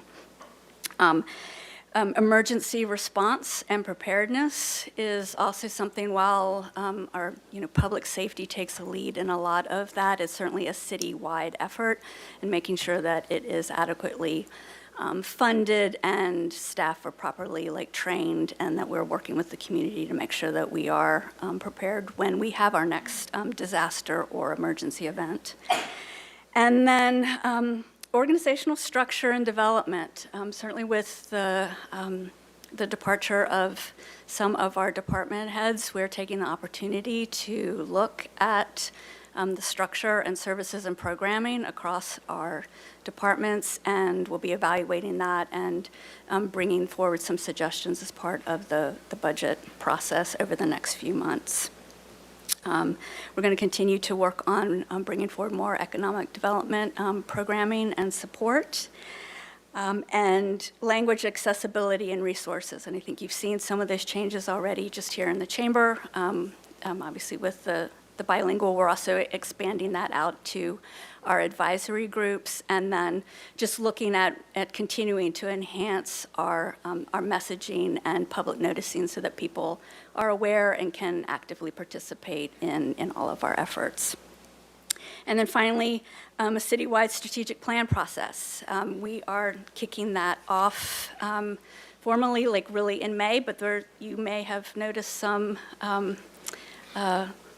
things, scheduling on your calendar already to do that pre-work. I mean, this is certainly the first effort that the city's ever undertaken to look at a multi-year strategic citywide plan so that we can set our priorities, which will then feed into our policies and our programs and all of our budgeting. So we're really looking forward to kicking off that effort and having this really coordinated, thoughtful, forward-looking endeavor taking place. With that, happy to take any questions. Any questions for Ms. Irely? Yep, great. Well done. Thank you. Thank you, Mayor and Council. Sarah Connect, City Attorney. And our office currently has 15.5 full-time equivalents. And for FY25, our budget was 6.2 million. FY26, the proposal is for that to go down to 5.6. And the reason for that shift is because of the change in how the short-term vacation rental enforcement program is budgeted or allocated in our budget, which I'll explain in a few minutes. So some of the FY25 highlights is, as you know, the short-term vacation rental enforcement program went from a pilot program into a permanent program in our office, which we're very happy about and continues to really be very successful, I think. We've worked hard on many major municipal code amendments, including updates to the vehicle and sidewalk vending, e-bikes, signs, which will be coming back to you very, very soon. In addition to that, we were, or attorneys in our office were instrumental in helping with the odds ordinance adoption. And then, again, as has already been mentioned, Measure I approval and the successful city council elections, which, we assist the various other departments in carrying out those projects. For FY25, some of our challenges are that, as you know, our litigation caseload continues to increase, requiring substantial use of outside counsel, including, putting pressure on our existing litigation attorneys. Implementation and codification, just keeping up with the housing legislation that's come down from the state is quite challenging. And then just in general, the high work volume that comes through our office. As council knows, we do all of the legal work for all of the departments, which includes reviewing all of their proposals, contracts, ordinances, pretty much everything that you see has come through our office first. Priorities for FY26 include code amendments to implement changes to the short-term vacation rental program if the council wants to implement those, continuing landlord-tenant protection issues, things we've talked about tonight, and significant focus on special projects including Paseo Nuevo, La Cumbra, State Street, others along that line, which take a substantial amount of attorney time, and of course succession planning, which I think all of the departments have spoken about. And happy to answer questions. Questions for Ms. Knecht. Ms. Snedden. Thank you, Mayor Rouse. Just one quick question. Was the Affordable Housing Trust Fund, was that also in fiscal year 25? That seemed like a substantial workload. I think that was 24, okay. But I could be wrong on that one. My memory may, but I think it was 24, but I'm not. Maybe. Okay, yeah, sorry. I believe it got put into place before I got here, which would have been fiscal year 24. Yeah. Okay, thank you. Is it that the memory of that tremendous work lives on? So, okay, thank you. Thank you for that. Thank you. Anyone else? All right, very good. Thank you. Mr. Isaacson. Good afternoon, Mayor and Council. The long walk up here cut into my 2 minutes, so I will be as quick as I can. So my name is Eli Isaacson. I'm the Community Development Director. We currently have 83 and a half budgeted FTEs in the department. Our general fund budget is $17.7 million, and we have a $4.3 million budget in other funds. Some of our FY25 highlights, as Ms. Connect mentioned, recently adopted the Objective Design Development Standards. We have implemented a couple new technologies in the department, including DigiPlan, which is a digital plan review software, as well as we've gone fully online with our inspection scheduling. We funded quite a few affordable housing projects this year, including 2 large contributions to the Quality Inn and Bella Vista projects of the Housing Authority to the tune of $6 and $5 million, respectively. And we also successfully launched the newly created ombuds position this year and filled that with Mr. Mark Aguilar, and it's been very successful so far, so we're really excited about that. FY25 challenges, they're pretty similar to last year's challenges.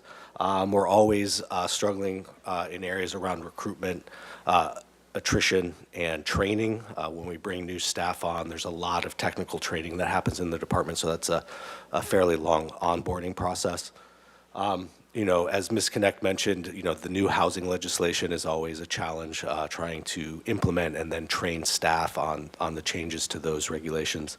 And then sort of tied to that is just a general increasing complexity in the regulatory frameworks we're dealing with, whether that's building codes or state law around housing and other things.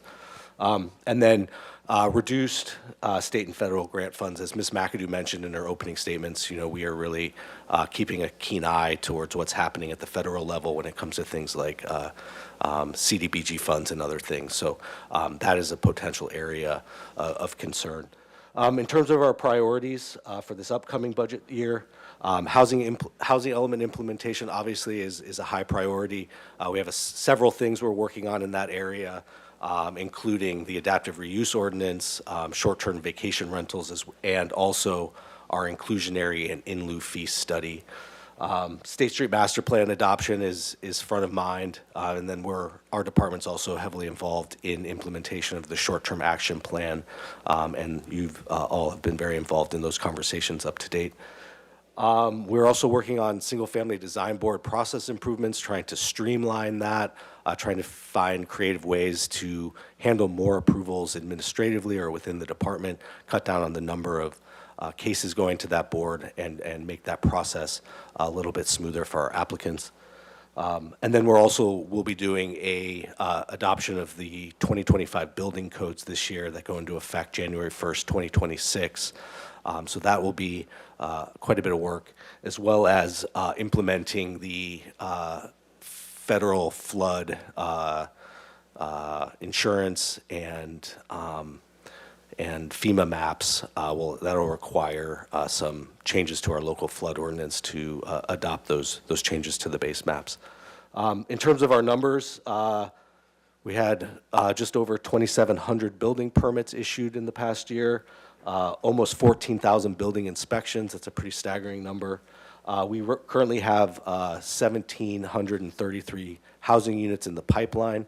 We're defining the pipeline as applications that have been deemed complete, as well as $23 million of loans and grants to affordable housing in the past 5 years. So that's starting January 1st, 2020 to January 1st, 2025. So thank you, and happy to take any questions. Any questions for Director Isaacson? Very good, thank you. Thank you. Move on to finance. Okay, good afternoon again, Council. In the Finance Department, we have just under 40 full-time equivalent positions. We do have staff that are funded through two different funds. We have the General Fund, which funds the majority of our functions. We provide support to all city departments funded by the General Fund. But the Risk Management Division rolls up under the Finance Department, and that's a very large fund, over $22 million, that funds all of our insurance programs, as well as pay for claims and other related litigation type expenses. Some highlights for the department in fiscal year 25 are the successful issuance of the debt proceeds for the police facility and Dwight Murphy with an upgraded credit rating from one of the credit agencies. So again, a lot of hard work went into that by many staff. Really happy with the outcome for that.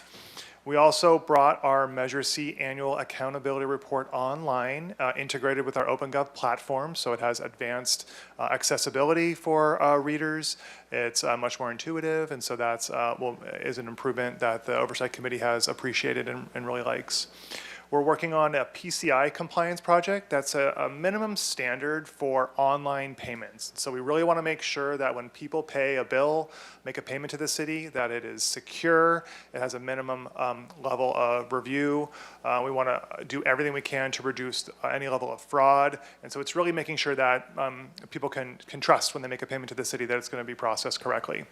We are about to conclude our audit for cannabis, which I mentioned early. We have an ongoing audit for our TOT. Again, supporting those businesses, making sure that they're adhering to our municipal code, and that we're collecting as much revenue as we possibly can, again, from those entities. We're about to launch an online electronic vendor payment system. And so right now, all of the city's vendors receive a paper check mostly in the mail. So we want to reduce printing. We want to reduce postage. We want to make sure that our vendors are getting paid as quickly and securely as possible, and so that they continue to do business with us. And so that's a project we're really excited to launch and will be a priority for successful implementation and onboarding into fiscal year 26. We do have some challenges as an organization. There's ongoing customer service demands with sort of electronic payment, being able to file and transact with the city online on our website. We continue to have challenges from a budgetary perspective, so making sure that we're supporting council and city staff accordingly. Our reserves are always on top of mind, and just various compliance requirements with our financial reporting and the systems that we use. We're looking at a project in the future to integrate our capital improvement plan, which is a standalone static document with our budget. And so we would like to integrate the two and also have a public facing component to it so we can show how the capital improvement plan, that long range planning, then transitions into our ongoing budget process. So that's a project that we're excited to work on in the next couple of years, and just continued automation, continued system integration, streamlining our processes, looking for efficiencies is always a focus for our department. With that, I'll take any questions. Questions for Mr. DeMartini? Or apparently Doge could do the whole work just from their own home laptop, Oh, couldn't no. they? It's all right there. Mr. Gutierrez. Thank you, Mr. Mayor. I just want to ask, well, thank you, everybody, for participating. But I remember a few years ago I asked how all the departments could utilize AI technology, and I'm just wondering if we're ever going to get that update from? I think when our IT director comes up, you can ask him that question because we are about to launch pilot projects around that. So you can ask him that question in a couple of slides. Oh, okay, thank you. All right, very good. Move on to Good afternoon, Mayor Rouse, members of council, Chris Males, your fire chief. Good evening. Yes, good evening. Just a few highlights about the fire department. For fiscal year 2025, we had 12,136 responses. That's actually up 4%. That is a typical trend in California, that incident responses are up about 4%. Within that, our medical call volume is up about 7%, which is also very typical. We are in the final phases of getting ready to move to the Regional Fire Dispatch Center. That has been long overdue, and largely because the Regional Dispatch Center will be the first in the state to have a cloud-based internet, what's called Next Gen 911. And that has taken a long time to be ready for prime time. And so it looks like the week of May 12th, they'll be starting to move fire agencies over to the regional center. This year, we also hired 7 new firefighters, and actually, since we're still in fiscal year, we're in the process of hiring 3 additional firefighters right now through a lateral testing process. We have just completed a fee study that we will send through the proper channels, through finance, city administration. Largely, it's prevention-based, looking at our prevention fees. Some fees have gone up, some have gone down. But this fee study looks really at industry standard and what normal fire departments are charging for prevention, staff time, et cetera. We are getting a engine and ladder truck. This will be the 3rd and 4th apparatus purchased via the lease purchase program that was approved in 2022. We have 2 new engines that have arrived. This engine that's on this piece of paper is currently in Ontario. Just arrived a couple of days ago from Appleton, Wisconsin. It's having its final checks, and it'll be coming into our fleet within the next couple of weeks. Our ladder truck right now is being painted in Appleton, Wisconsin, so we should see delivery of that in the springtime. In partnership with Parks and Recreation, we have 2 very successful grants, one from the Coastal Conservancy and one from CAL FIRE. We have hired a 5-person fuels crew, and we have treated 128 acres of fuel in parks and open spaces. We've also graduated 42 people from CERT. Challenges for this year include long-term recovery efforts from natural disasters, including fires and floods. FEMA reimbursement can take years to get. And so our emergency manager has been working diligently with all departments to seek reimbursement for that. Increased incident complexity is something that we've been facing.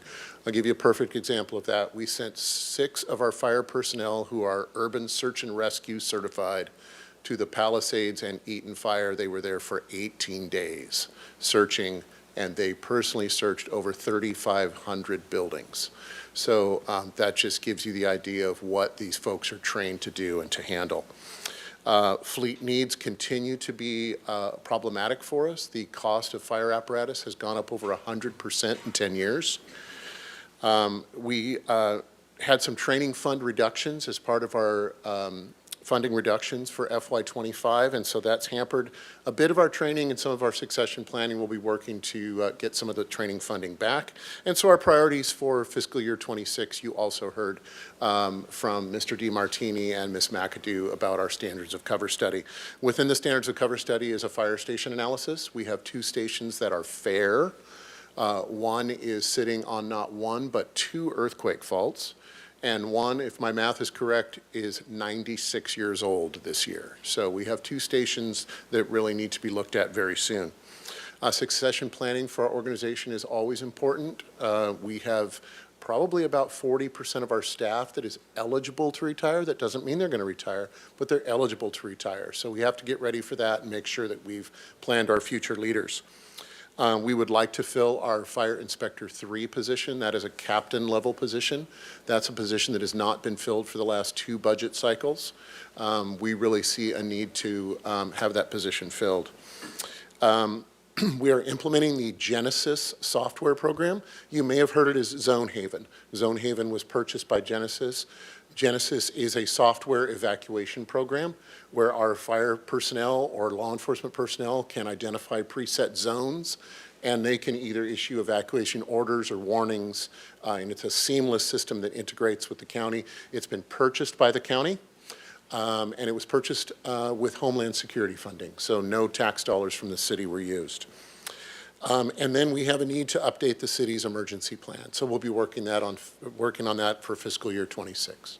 So that's kind of our plan. So be happy to entertain any questions. Ms. Snedden.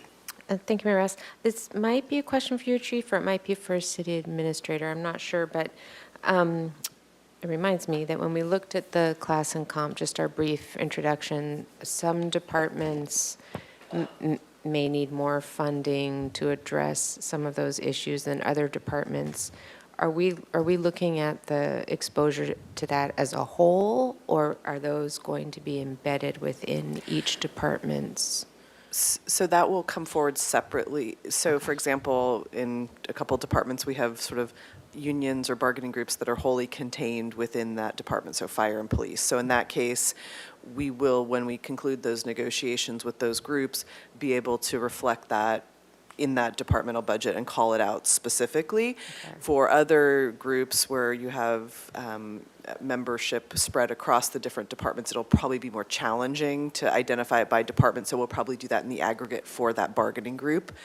So that would be how I would recommend we reflect it once we land on sort of the final agreements with each of the groups. Great, thank you. So these numbers here are not taking that yet into account? Because nothing has been negotiated or finalized with any of the bargaining groups. Thank you. Which you mentioned at the beginning. Thank you. Thank you. Any other questions for Chief Males? I'll just take this opportunity to say tomorrow night we're having a fire town hall right here in City Hall. Town hall meeting tomorrow night at 5:30 p.m. We'll be answering as many questions as we can get done in an hour and a half regarding fire safety, fire preparedness, wildland fire safety, evacuations, and then an important section on water resources, our water distribution system. We are very fortunate to have a very robust water distribution system, so hopefully it'll be a good confidence builder for our community in many ways. Great, thank you, Chief. You bet, thank you. Next up, Human Resources. Good evening, Mayor, members of the City Council. Sam Ramirez, Labor Relations Manager. I'll begin with the mission statement of Human Resources, which is to recruit, retain, and develop a workforce that is dedicated to the community and organization. and there are 11 staff that are working every day to fulfill that mission. Some of the highlights of fiscal year 25 include the classification and compensation study, which you heard in depth last week. It was a long partnership between Siegel and city staff to get that to where it is today, and the work continues. Another highlight is the Balance You Wellness Program. That is something that more than 1,000 employees have been able to participate and take advantage of over the last year. Successful labor negotiations. We have had first-run contracts with some of our management groups, and the work continues on the labor front as well. Employee engagement programs, including inclusion and belonging programs, is something that is important to the organization and is supported by the Human Resources Department. Of course, there are challenges like work volume and staff to full-time employee ratio, the ongoing funding availability of some of the programs that we support and implement. The nature of work post-COVID has been something that we've supported departments with and continue to do so. The competitive environment of both recruiting and retaining employees despite the cost of living and housing within the Santa Barbara coast. And of course, the multi-general workforce. As you've heard before, there are a number of generations that are currently within our workforce, some preparing to retire, some are entering the workforce for the first time. And with challenges, of course, come priorities and opportunities. Opportunities and priorities include the implementation of the classification and compensation study results. This was a long project that was many hours and many years in the making, and so we want to continue to advance that forward. Enhancement of the Balance You Wellness Program. We know that work continues. We know that a healthy employee is a happy employee and a good employee. We want to, and I think finance will appreciate this, we want to negotiate MOUs that are fiscally responsible, and we want to improve tools and resources that allow our employees to be successful. One of the things that we say in new employee orientation is that their success is our success, and we wholeheartedly believe that. And of course, to reduce vacancies and retain staff. That's an ongoing challenge, not just for our organization, but every organization in the competitive nature of work. And so I will end with the vision statement of HR, which is to become an organization that cultivates diversity and inspires innovation as a leading employer of choice on the Central Coast. And there are 11 members of the HR team that work every day to make this vision a reality, and I'm happy to be a part of it. Happy to answer any questions or take any comments. Thank you very much. Any questions from Mr. Ramirez? Thank you very much. Appreciate that. Cool. We'll Thank go you. to information technology. Rich. Mayor, members of council, I'm Justin Cure, Information Technology Director. This current fiscal year, we've focused on modernizing many of our core systems and improving efficiency.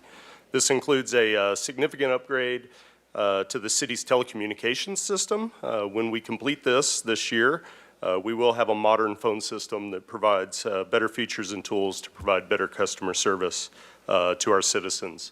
Another efficiency project currently being worked on is contract routing and e-signatures. This will streamline our processes and approvals to save time and reduce paper use. We've also been working for the last several years to consolidate our disparate asset management systems into one single system. This consolidated system reduces redundancies for better tracking, better data analysis, better decision-making, and should create cost savings for our departments as well. Lastly, we are well into year one of implementing our newly drafted 5-year Geographic Information System Strategic Plan. The implementation of this plan will bring our GIS to a modern state to be able to fully support the city. With progress comes challenges. We've collaborated with departments for years to develop a technology strategic plan, aligning our IT investments with citywide priorities. Despite our best efforts, we're seeking external support to refine our approach, and that's why you'll also notice technology strategic planning as a priority for fiscal year 26. Aging systems create inefficiencies, cost, and security risks. Our priority is upgrading our legacy platforms, adopting cloud solutions where appropriate, and ensuring a scalable, resilient infrastructure to ensure efficiency with our service delivery. Although modernization also brings change management challenges, we're prioritizing training and clear communication to ease transitions and minimize disruption for our employees. Lastly, with 54 active projects this fiscal year, it has been necessary to implement a rather structured project management approach. Fortunately, we have a much lower volume of projects submitted for next fiscal year, which will help us put resources to completing the current project list. Looking ahead for fiscal year 26, we will continue to focus on innovation, accessibility, and public safety. As mentioned, the Technology Strategic Plan will be defining a long-term roadmap for our IT investments that's aligned with the city objectives and our business goals. And yes, Councilmember Gutierrez, we are also proposing an artificial intelligence pilot to better understand how AI applications can improve our productivity and enhance our city services. The Digital Accessibility Plan you see there is a project that stems from a federal mandate that ensures that all of our residents could equitably access our city digital resources. And lastly, our public safety radio network infrastructure is aging and it does need to be replaced. We've been exploring multiple options for how do we strengthen our communication capabilities for our first responders, and we plan to begin implementation next fiscal year. Before I wrap up, I'd like to point out some of the numbers along the bottom. This past year, our team has successfully resolved more than 15,000 requests, and nearly 95% of those requests were completed within our service level agreement with departments. And with that, I'll take any questions. Questions for information technology? Very good. Thank you. We'll go to the library. Mr. Bodett. Mr. Mayor, members of the council, I guess I can say good evening now. I can't talk about FY25 highlights without talking about construction. We completed the plaza, the ADA elevator, the lower level staff workspace, and the Faulkner Gallery, all by November, culminating with the Plaza Palooza event. We also completed Eastside repairs to the Eastside Library for drainage improvements and fixed some storm damage that had taken place. I particularly want to acknowledge staff during that closure. They did a great job of keeping services in the Eastside area. They were at Franklin School 2 days a week and at Eastside Neighborhood Park on a third. So I really want to applaud their efforts there. We prioritized safety in the library this last year. We expanded our security services from 1 guard 2 days a week to 2 guards 7 days a week. We had the police department in our building several times doing different incident response trainings with staff. So really we're trying to prioritize that. We had some successful programs. SP Reads was a huge success this year. There was a romance novel, so it was kind of a really fun type event to it. We wound up doing 20 programs, 350 people were met. We gave away 900 books, so that was a great event. And in October, for Hispanic Heritage Month, we did Raíces y Sueños. That was funded by a Cal Humanities grant. We had over 4,000 participants over the course of the month. There was a mercado at the plaza, a movie screening at the courthouse. We did bilingual story time, did doll making workshops. So really, we wound up doing both those at the same time too, during the same month. So it was a lot of work there. So I want to acknowledge staff for that. Challenges that we're facing at the moment. So sustaining a collection budget from multiple formats is specifically our physical collections and more importantly our digital collections, or ebook if you will. A lot of libraries are facing this throughout the country at the moment. But demand continues to increase for these resources. Publishers are really forcing libraries into leasing options. So we don't own these. This severely limits our ability to curate our own collections as a result. And not to mention they are extremely expensive. So ARPA was very helpful in funding this the last 2 years. But with ARPA going away, that's going to be a major task for us to look at. Meeting demand for outreach opportunities and partnership opportunities. So with the construction completed, and we're continuing to get a lot of asks and to partner and meet demands of different programmings throughout the community. So just continuing to try and spread our resources as well as we can to meet all those needs. And something that's facing a lot of departments at the time, but something that the library is kind of facing for the first time in 5 years is that we're fully open 7 days a week, and there's no construction, and all our spaces are open. So just maintaining the cost to do all that, especially in this environment, is really costly. So we're kind of tackling that on as well. Priorities going into next year will be how we maintain our services with the loss of ARPA. We were using ARPA funding specifically for a very important position on our Eastside Library, as well as security and our digital collections, like I mentioned. So the loss of ARPA funding will be a big challenge for us. We'll be bringing on a second library on the go van. So I've always kind of considered the library on the go van the fourth branch of the library. They are out in the community at back to school events, you name it, they're out there doing it. So it's a great way to get to areas of the community that don't have a physical library there. So a second van is going to come on. So will be a resource that we'll have to challenge. And then to kind of tackle the digital collection kind of quandary, we'll have to kind of come together more regionally. And resource share, and how we can cooperate as a county, as neighboring cities, because an important step into bridging that gap will be cooperating at a local level and resource sharing. So those are challenges, and I'm ready for questions. Questions for Mr. Burdette? Very good, thank you. Move on to Parks and Rec, Director Zachary. Mayor Rouse, members of the City Council. So I have a lot to say, which I will cram into my allotted 3 minutes. Parks and Recreation has 82 permanent staff, and you'll notice in the slide we have 235. We actually have many more. You know, if you think about it, because we have seasonal staff that make our recreation programs successful, as well as after-school programs, and then also our hourly staff. We have a budget of $25 million from the general fund. I'm going to focus on that, not golf tonight. Of that, about 32 to 34% of it is generated from revenue. So when you think of how we operate as a department. For fiscal year 25, we're very proud that we've been able to advance some really significant park improvement projects. Finally got the Louise Lowry Davis Center internal renovation done and open, the Plaza Del Mar band shell also completed. We also finally started advancing reimagining Franceschi House and Franceschi Park improvements, which have been long overdue, as well as currently the first phase of the Creo Gym renovation. So a second phase hopefully will be coming forward soon.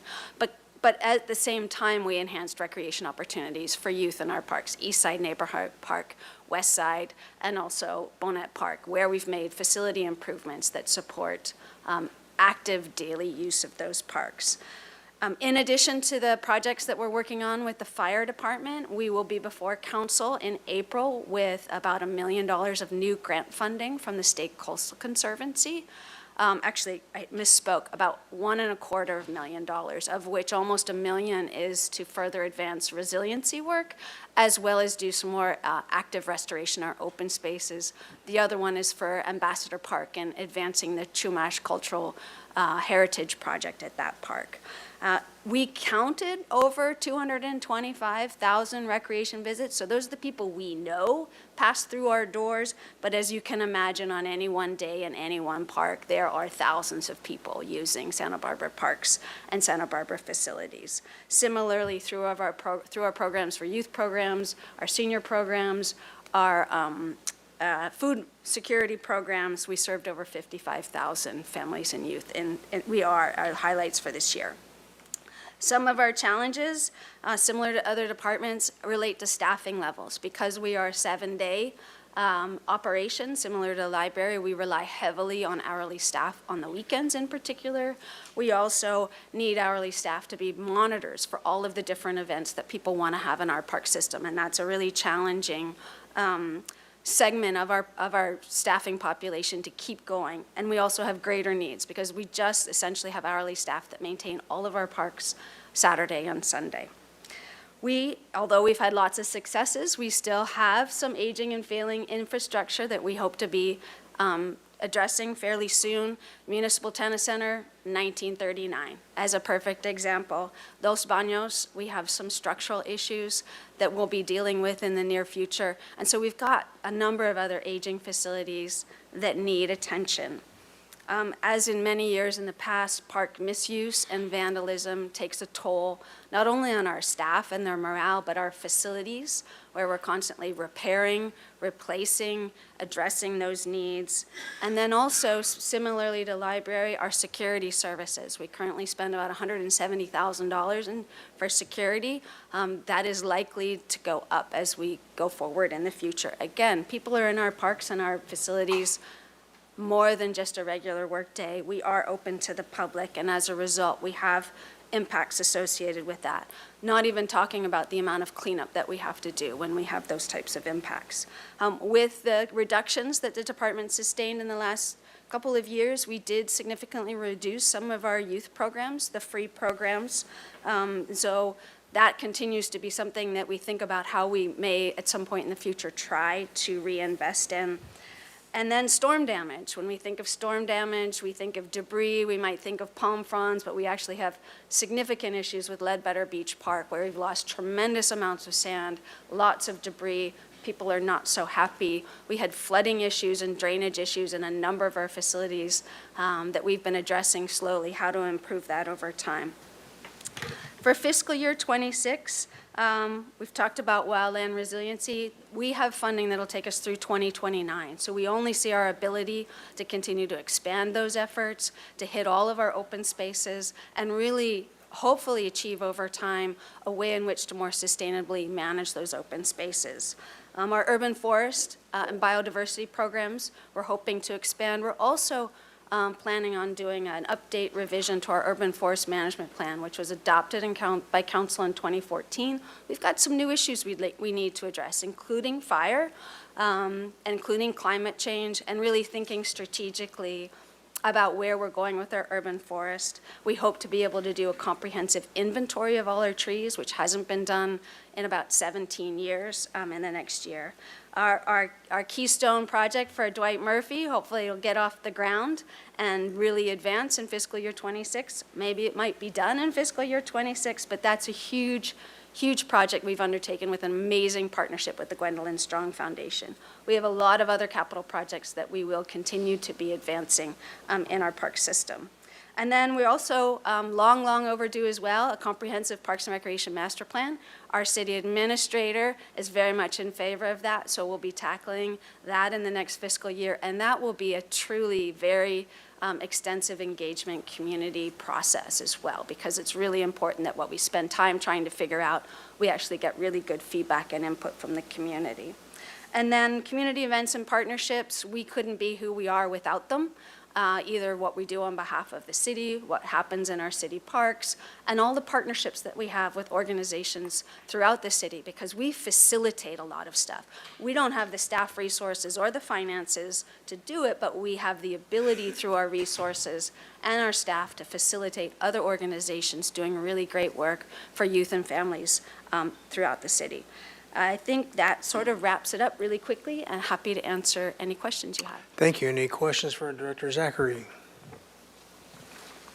We're good. Thank you. It brings us up to Chief. Good evening, Mayor Rouse, council members. I'm going to get right to it.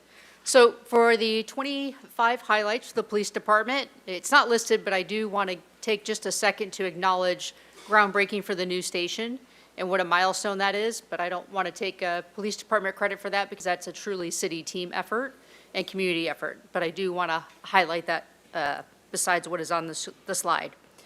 We added a additional co-response clinician, which is a mental health clinician paired with an officer.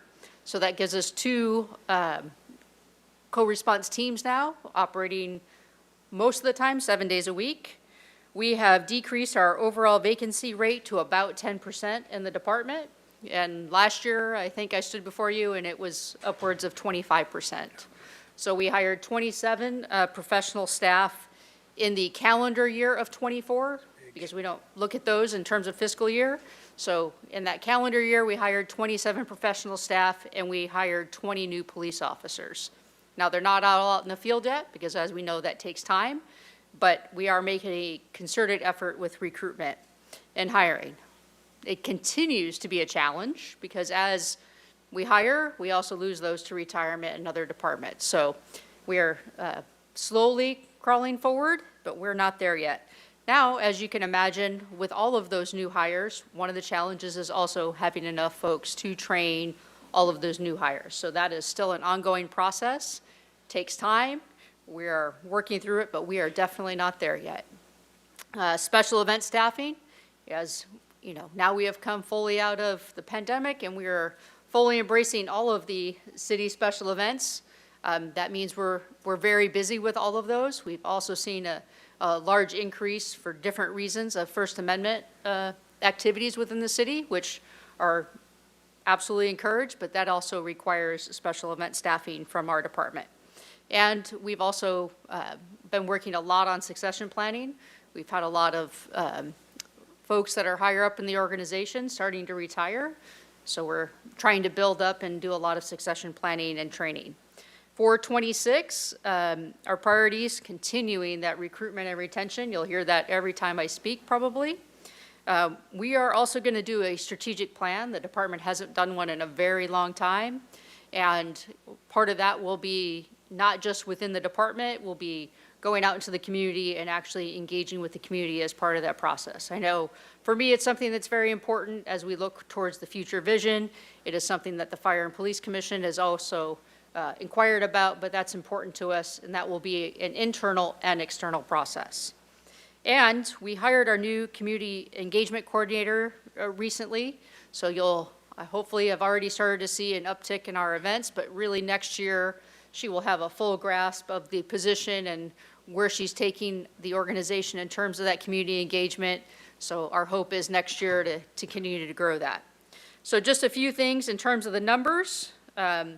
We responded to 53,517 calls for service this last year. That is, and that's for the calendar year, so that's a whole year's worth. That's a 13% increase over 2023, just to give you an idea. You know, there's always the question about how many parking citations. Well, we've almost fully staffed our parking enforcement officers in the last several months, so at this point, we wrote almost 50,000 parking citations for the year, which is up considerably compared to the year before.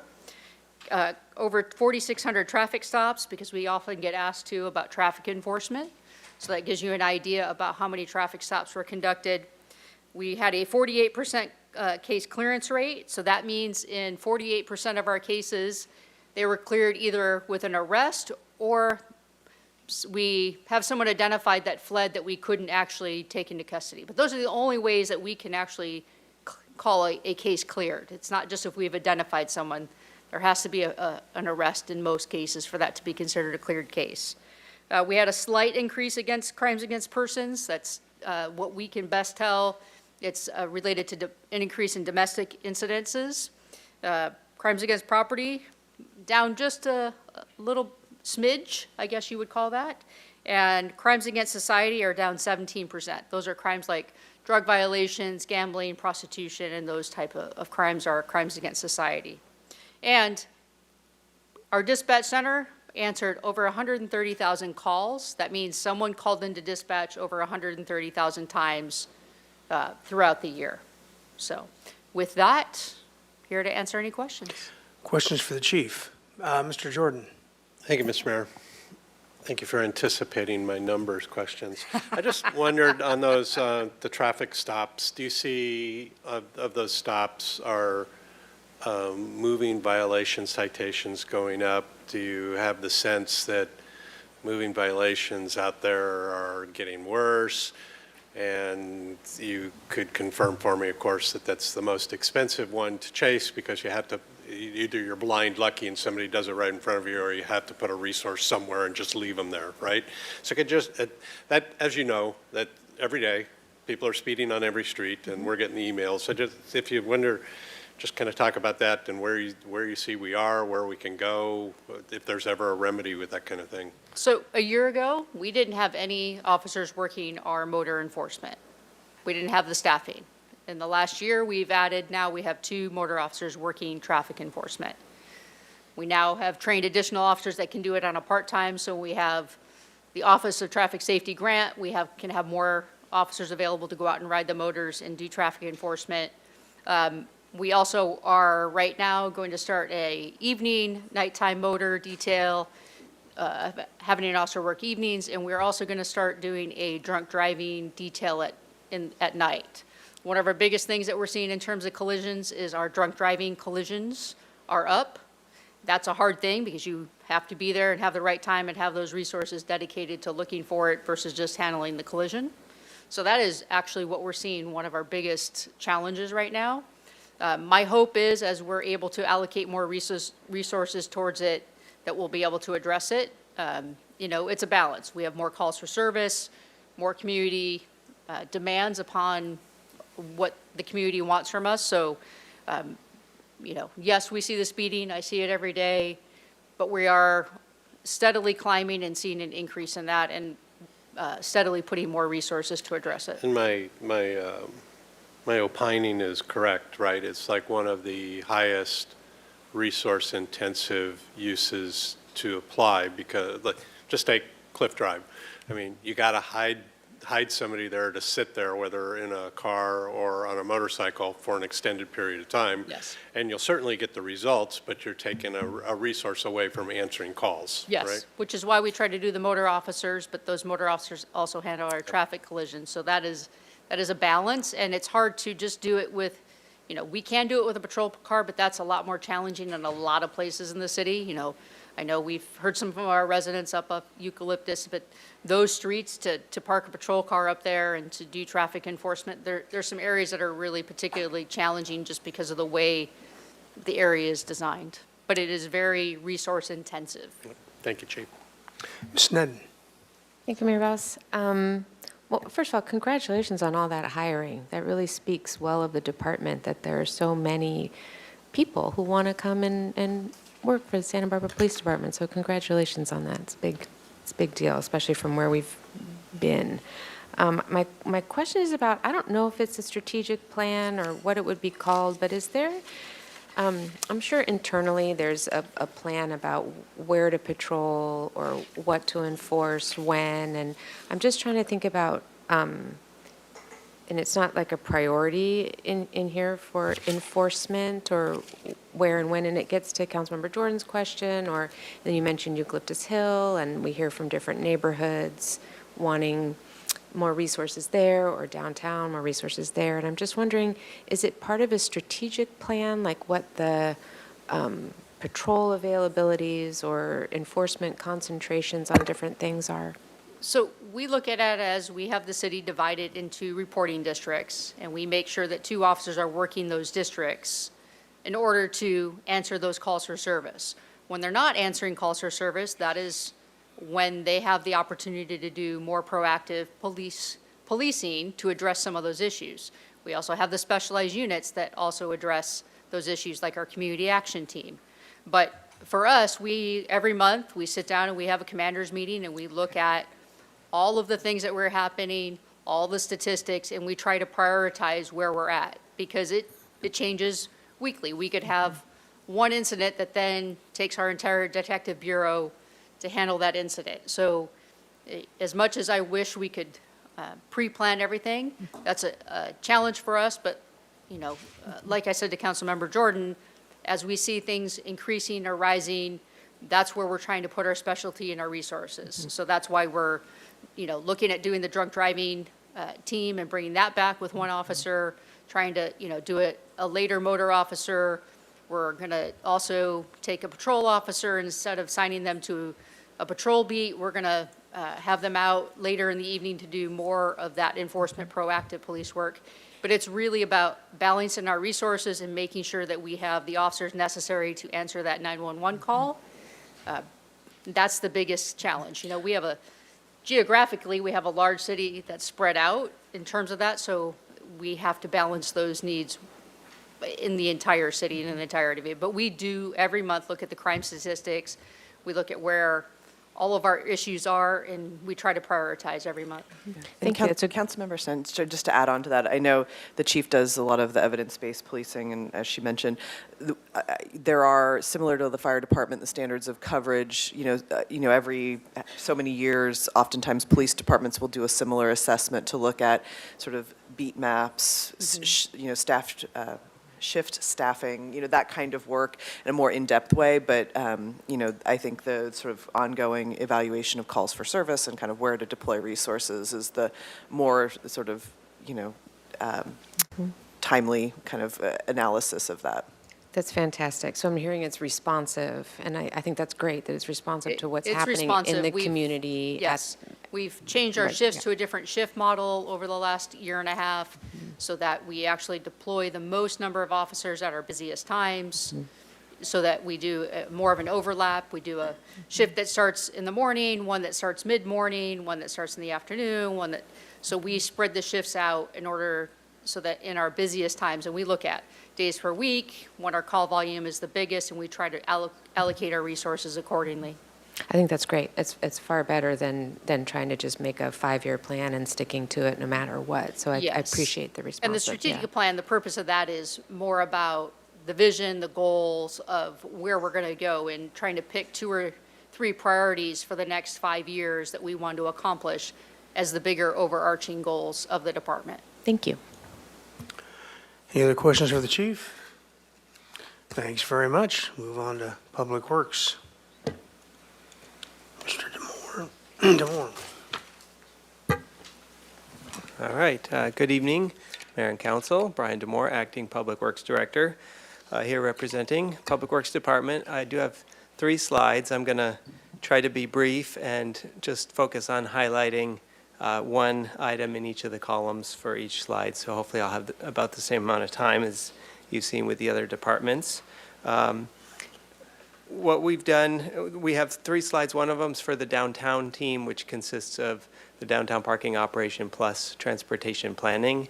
And then our last slide is for the water resources division. And then the middle slide is basically everything else within Public Works, which is admin, engineering, fleet, facilities, and streets. So downtown, the highlight for FY25 that I wanted to share was the successful relocation. I'm calling it a successful relocation of the farmers market. That was a task that some people thought couldn't be done. That was an institution at the old location, and hopefully you all have been down there on a Saturday morning to see what it's like on State Street. I do believe it's been successful. That was a big change, and I recognize that for some that change may not be considered successful, but from what I've been hearing, it was done well and very successful. Lots of staff involved in that, not just amongst the downtown team.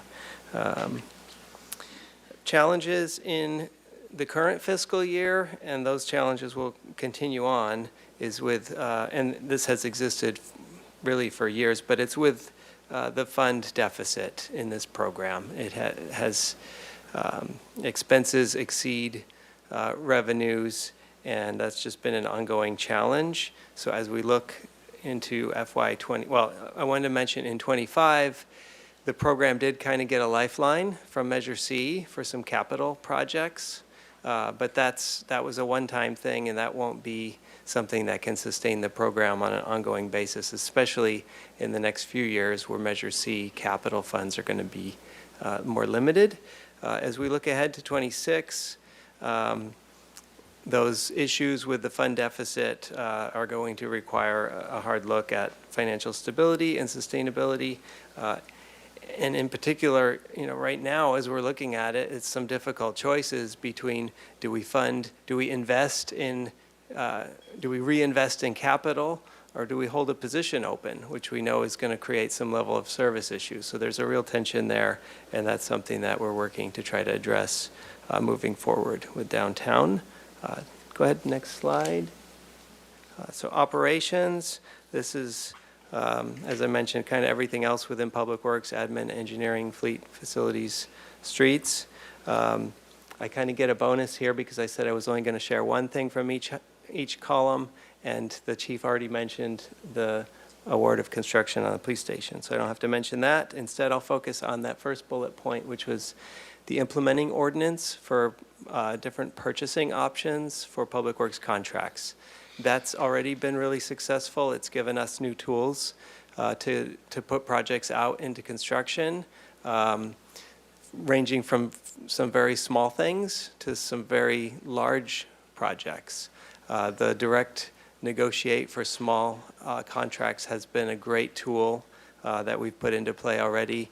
And this is just helping operational areas throughout the entire city. Challenges for FY25, I wanted to highlight this condition inventory, the facility asset inventory, both for facilities and for storm drains in particular.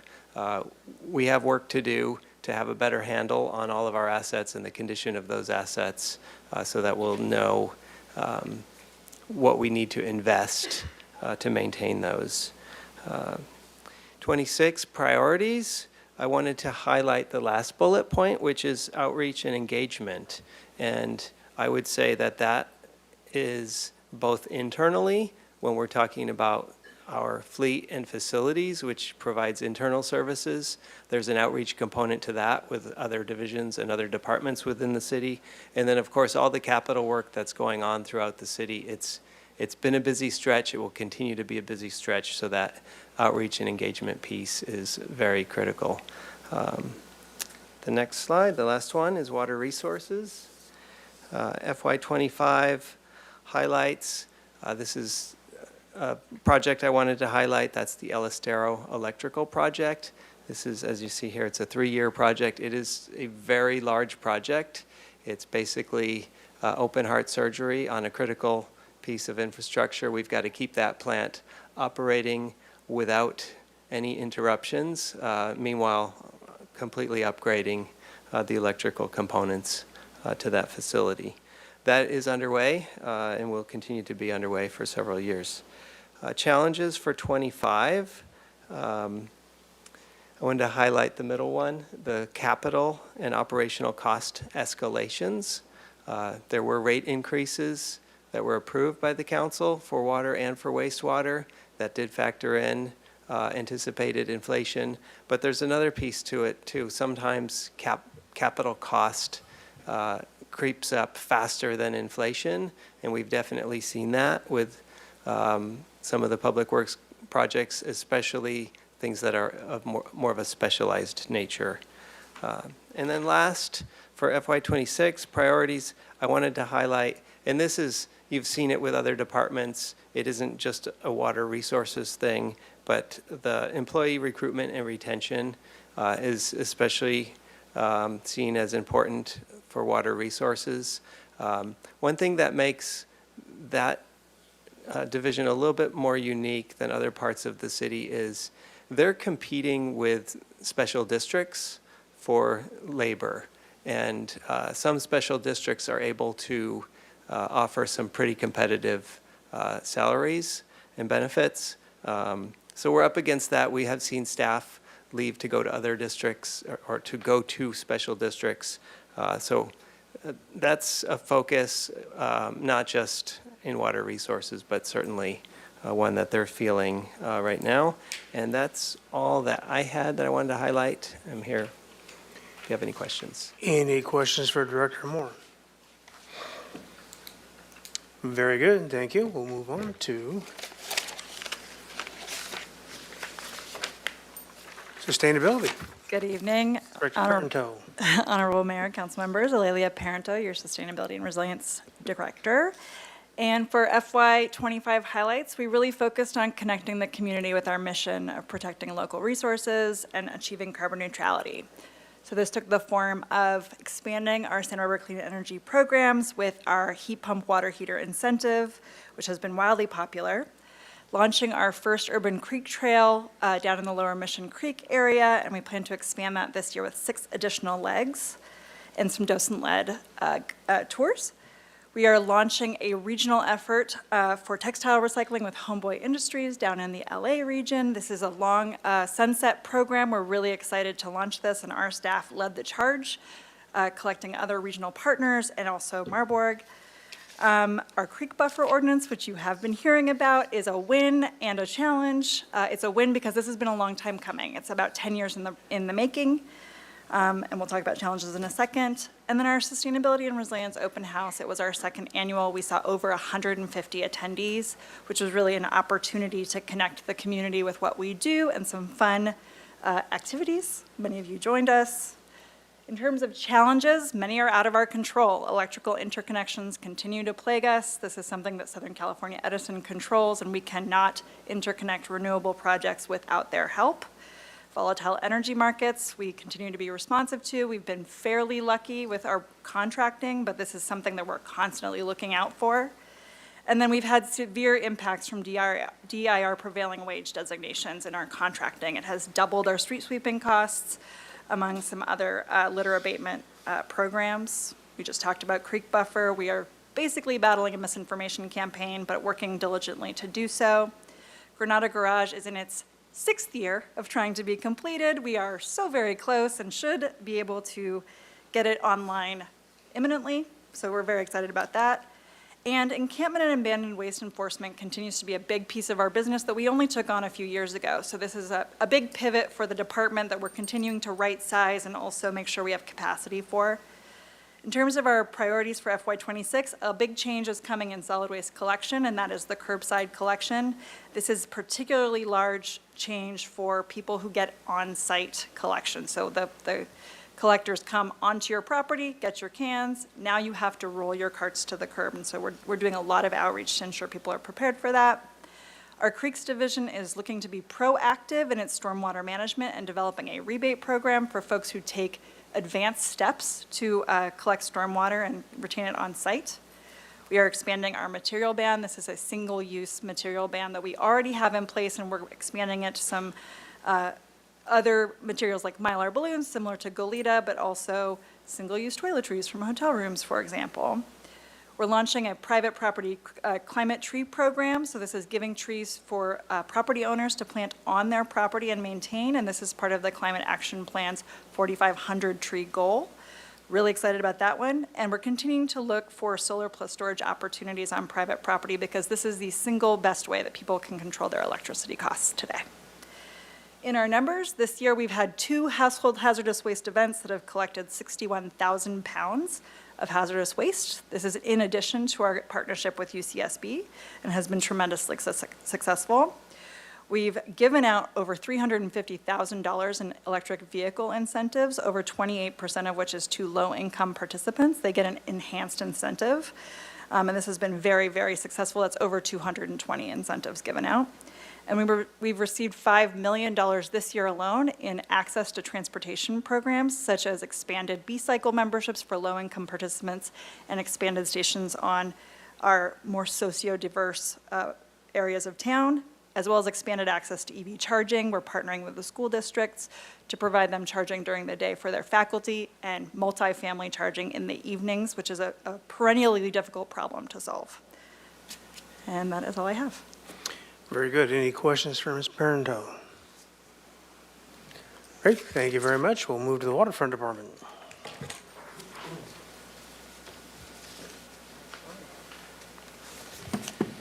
Good evening, Mr. Mayor, council members, and members of the public that might be tuned in tonight. My name is Cesar Barrios. I am the Waterfront Business Manager.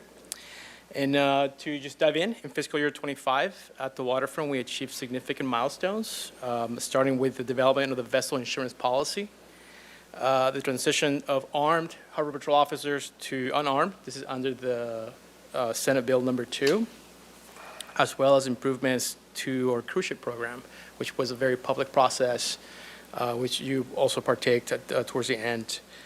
However, we did face some challenges, such as tenants dealing with economic hardships, primarily the food service restaurant tenants, expenditure increases due to inflation, the significant raising of insurance costs. That's been significantly as we plan ahead, as Mr.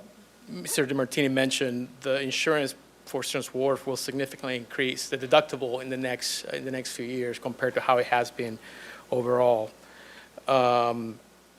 Also, we had some challenges with the mooring and anchorage issues east of Stearns Wharf. We do have the intake diesel pipe, which is in the same location as the summer anchorage, and we have some reported strikes by anchors. So vessels, when they anchor, this is a free anchorage, when they anchor at that location, it appears that they've might have had contact with that pipe. So that's something we're trying to alleviate moving forward, likely by implementing a moorings program, which will have city-issued moorings at specific locations. Therefore, folks will not be anchoring at any random location within that space. Looking ahead to fiscal year 26, our priorities will focus on strategic planning, refining our leasing and commercial fishing policies, addressing sea level rise, and revising our mooring policy, all while continuing to support economic development, working with our tenants, both Harbor and Stearns Wharf, and ultimately with the full implementation of the vessel insurance policy, which we project for it to take effect in January of 2026. With that, I'll be happy to take any of your questions. Questions, Mr. Barrios. Mr. Friedman. Thank you. Since it's come up a couple of times today, the Stearns Wharf insurance, can you give us the numbers? We heard it's increasing significantly, but what is it now and what is it projected to be? Yes, Councilmember Friedman, I can start. So right now, the deductible, if there was an event that occurred on Stearns Wharf which required insurance to step in, right now the waterfront is required to pay $1 million in the event of an incident, and that we believe is increasing to $3 million. So that means the enterprise fund needs to have at least $3 million of reserve to be able to pay the required deductible before our insurance kicks in. All right, very good. And I just wanted to give a shout out to Waterfront for helping recover a couple of loose boats that would have gone on to county property, but without asking questions, you guys got it done anyway and healed the ocean a whole lot of effort and a lot of potential environmental damage. So good on you. Anybody else? That's it? And in terms of public comment, I've checked with the clerk. There is nobody online. I don't think there's any slips here.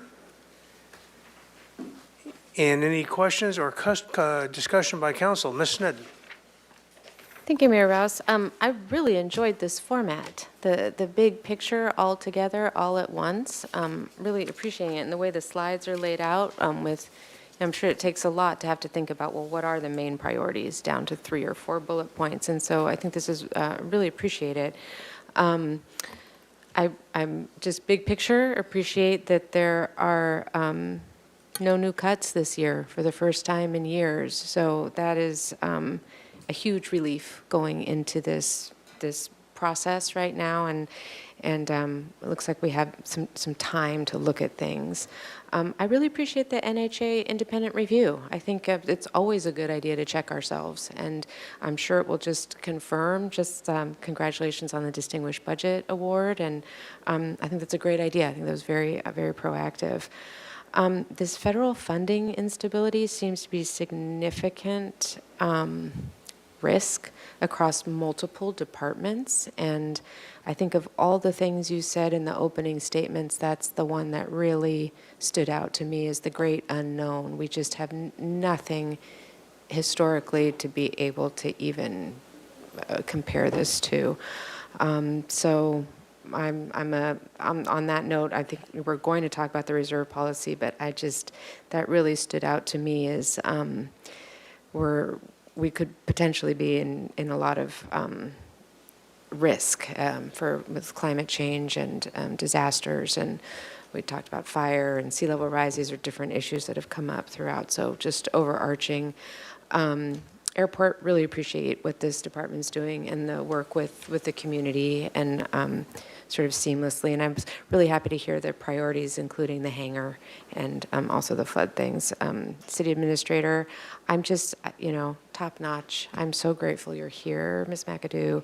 I'll say it over and over, and I just, the professionalism and just the vision that it really comes across as each department is talking. And I agree with your fiscal 26 priorities. Was happy to see those there. City attorney, also, you know, I just top-notch also. And I had a question, is rent stabilization in the sort of tenant landlord protection issues category? Or is there a different time to be asking about that? I don't want the budget process to pass by and be like, oh, that wasn't one of the priorities. That was my intent in putting it there, was that would include that whole gamut of whatever council directs us to do. Right, thank you so much for that. I agree with the community development priorities, finance also, and really want to thank you for the continued move towards transparency and updating and unifying, and then the translation is fantastic. So I think just moving more and more towards that. It's been a little bit rocky at the beginning, and I'm glad you stuck with it, and that it's really getting there. I agree fire with all the fiscal year 26 priorities. I think we're really going to have to sort of in our minds reserve some for if we don't have, I don't know, for the fire stations, those two that are older, I'll say, and at risk, that we'll have to be thinking about that long term, because that sounds like a larger capital improvement project on par with maybe like the police station is. So I'm not sure what we do with that over time. For human resources, I really don't want to skip the steps of the class and comp study that allows for all of the adjustments and people sort of the reiterative process of going and updating those. In the slides, I know it doesn't really do this, but on the slides it goes from the survey and then to implementation, and it seems like there's probably a pretty big work effort in the middle of that to just make sure we're budgeting for that and allowing time for that to get it right.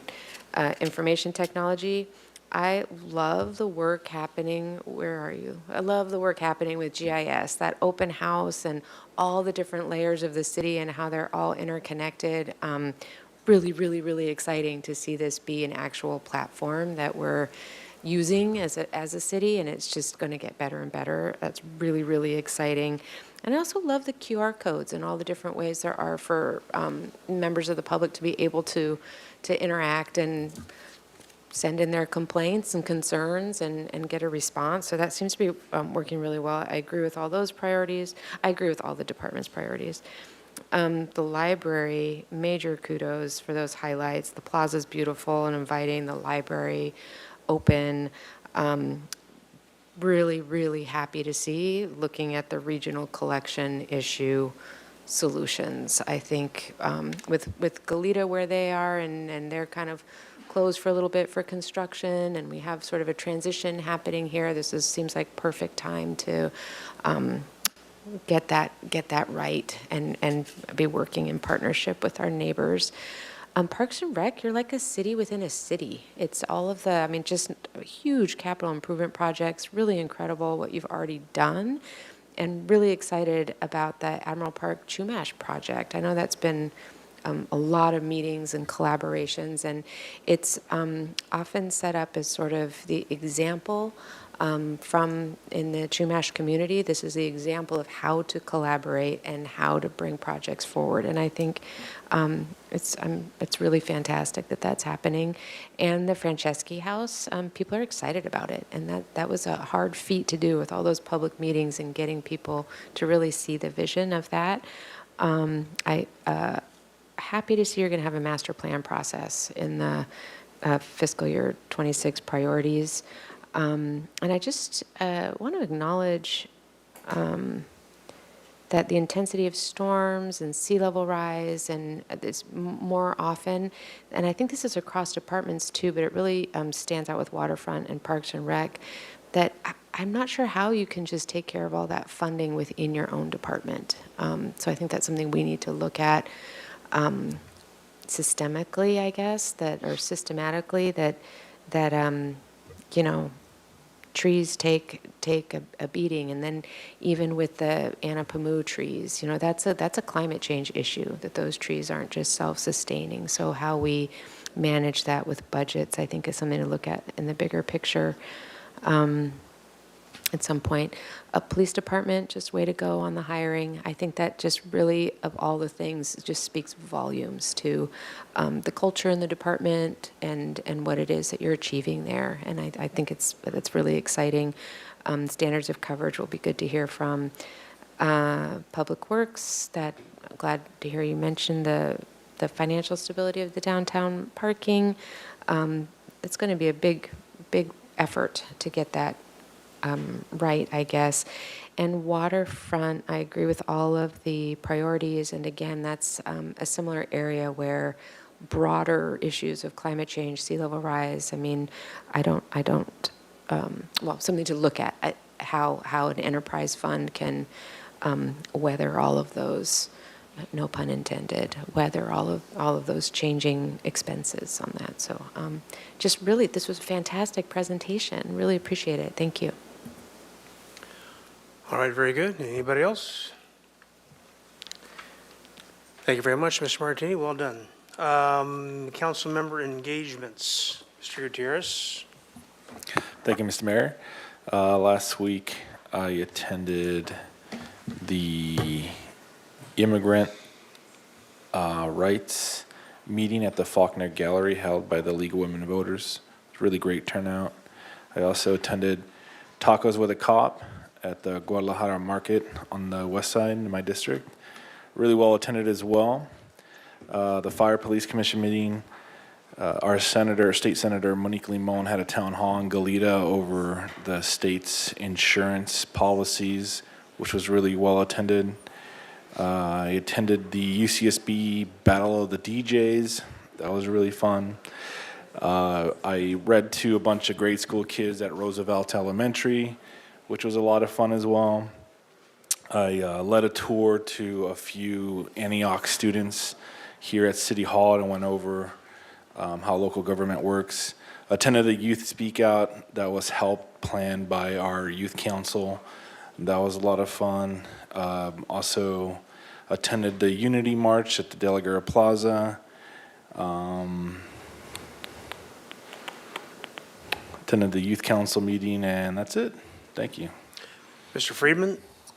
Thank you. I attended the monthly League of Cities Coastal Cities group, and of note on there, there's two bills that they'll be tracking and that are important to us. The first is Assembly Bill 650, which is a spot bill right now, so the language isn't in there, but it would be focused on reforming the housing element process for the next cycle.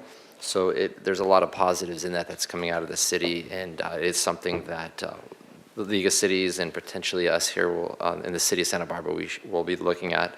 And the other is SB 346, which the League got sponsored, and again, that's also a spot bill at this time, but it looks at short-term vacation rentals and ways to increase TOT accessibility for local governments to access that data on that, to get a clearer list of short-term vacation rentals and what they're actually paying.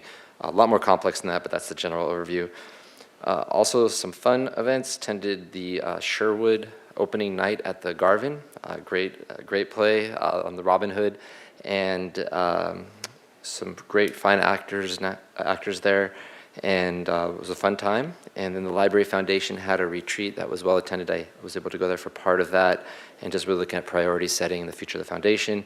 And then, while I didn't attend in person, I did watch, and just wanted to note that the Sears project yesterday was at the ABR for a pre-concept review, and they're working through that process right now. Ms. Snead. Thank you, Mayor Rouse. Let's see, at the HLC this week, there was just a number of individual properties, League of Women Voters and Indivisible event at the Faulkner on immigration and resources. Attended that, and had the honor, actually, of being a speaker at the Trans Day of Unity event. Ms. Santa Maria. Thank you, Mayor Rouse. Last week, I attended Parks and Rec Commission Citizens Oversight Committee meeting. I was also participating in the picket lines over at UC Santa Barbara with UPD and AFSCME Local 3299 unions that are on strike. I was also at, yesterday actually, our fire department took me along for a ride along and really got to see a lot of the inner workings of our fire department, and yeah, that was a lot of fun. All right, very good. And I was a speaker at Darren Graffy's memorial service. That was the entire city of Santa Barbara was packed into the mission, and then Rockwood, I'm sure we violated every fire code on the planet, but well attended and in honor of a very amazing person in our society. And with that, oh, Mr. Freeman. Mr. Rouse, I'd like to close this meeting in honor of someone, if that's okay. I'd like to close this meeting in honor of June Rios, who was a longtime teacher at Monte Vista, who recently passed away. She was my second grade teacher, and she was a lifelong educator and taught for many decades here in the district. And condolences to her and her family. And she had a great almost century life and very well traveled, and she's missed by many and taught many students here in Santa Barbara. All right, with that, we are adjourned.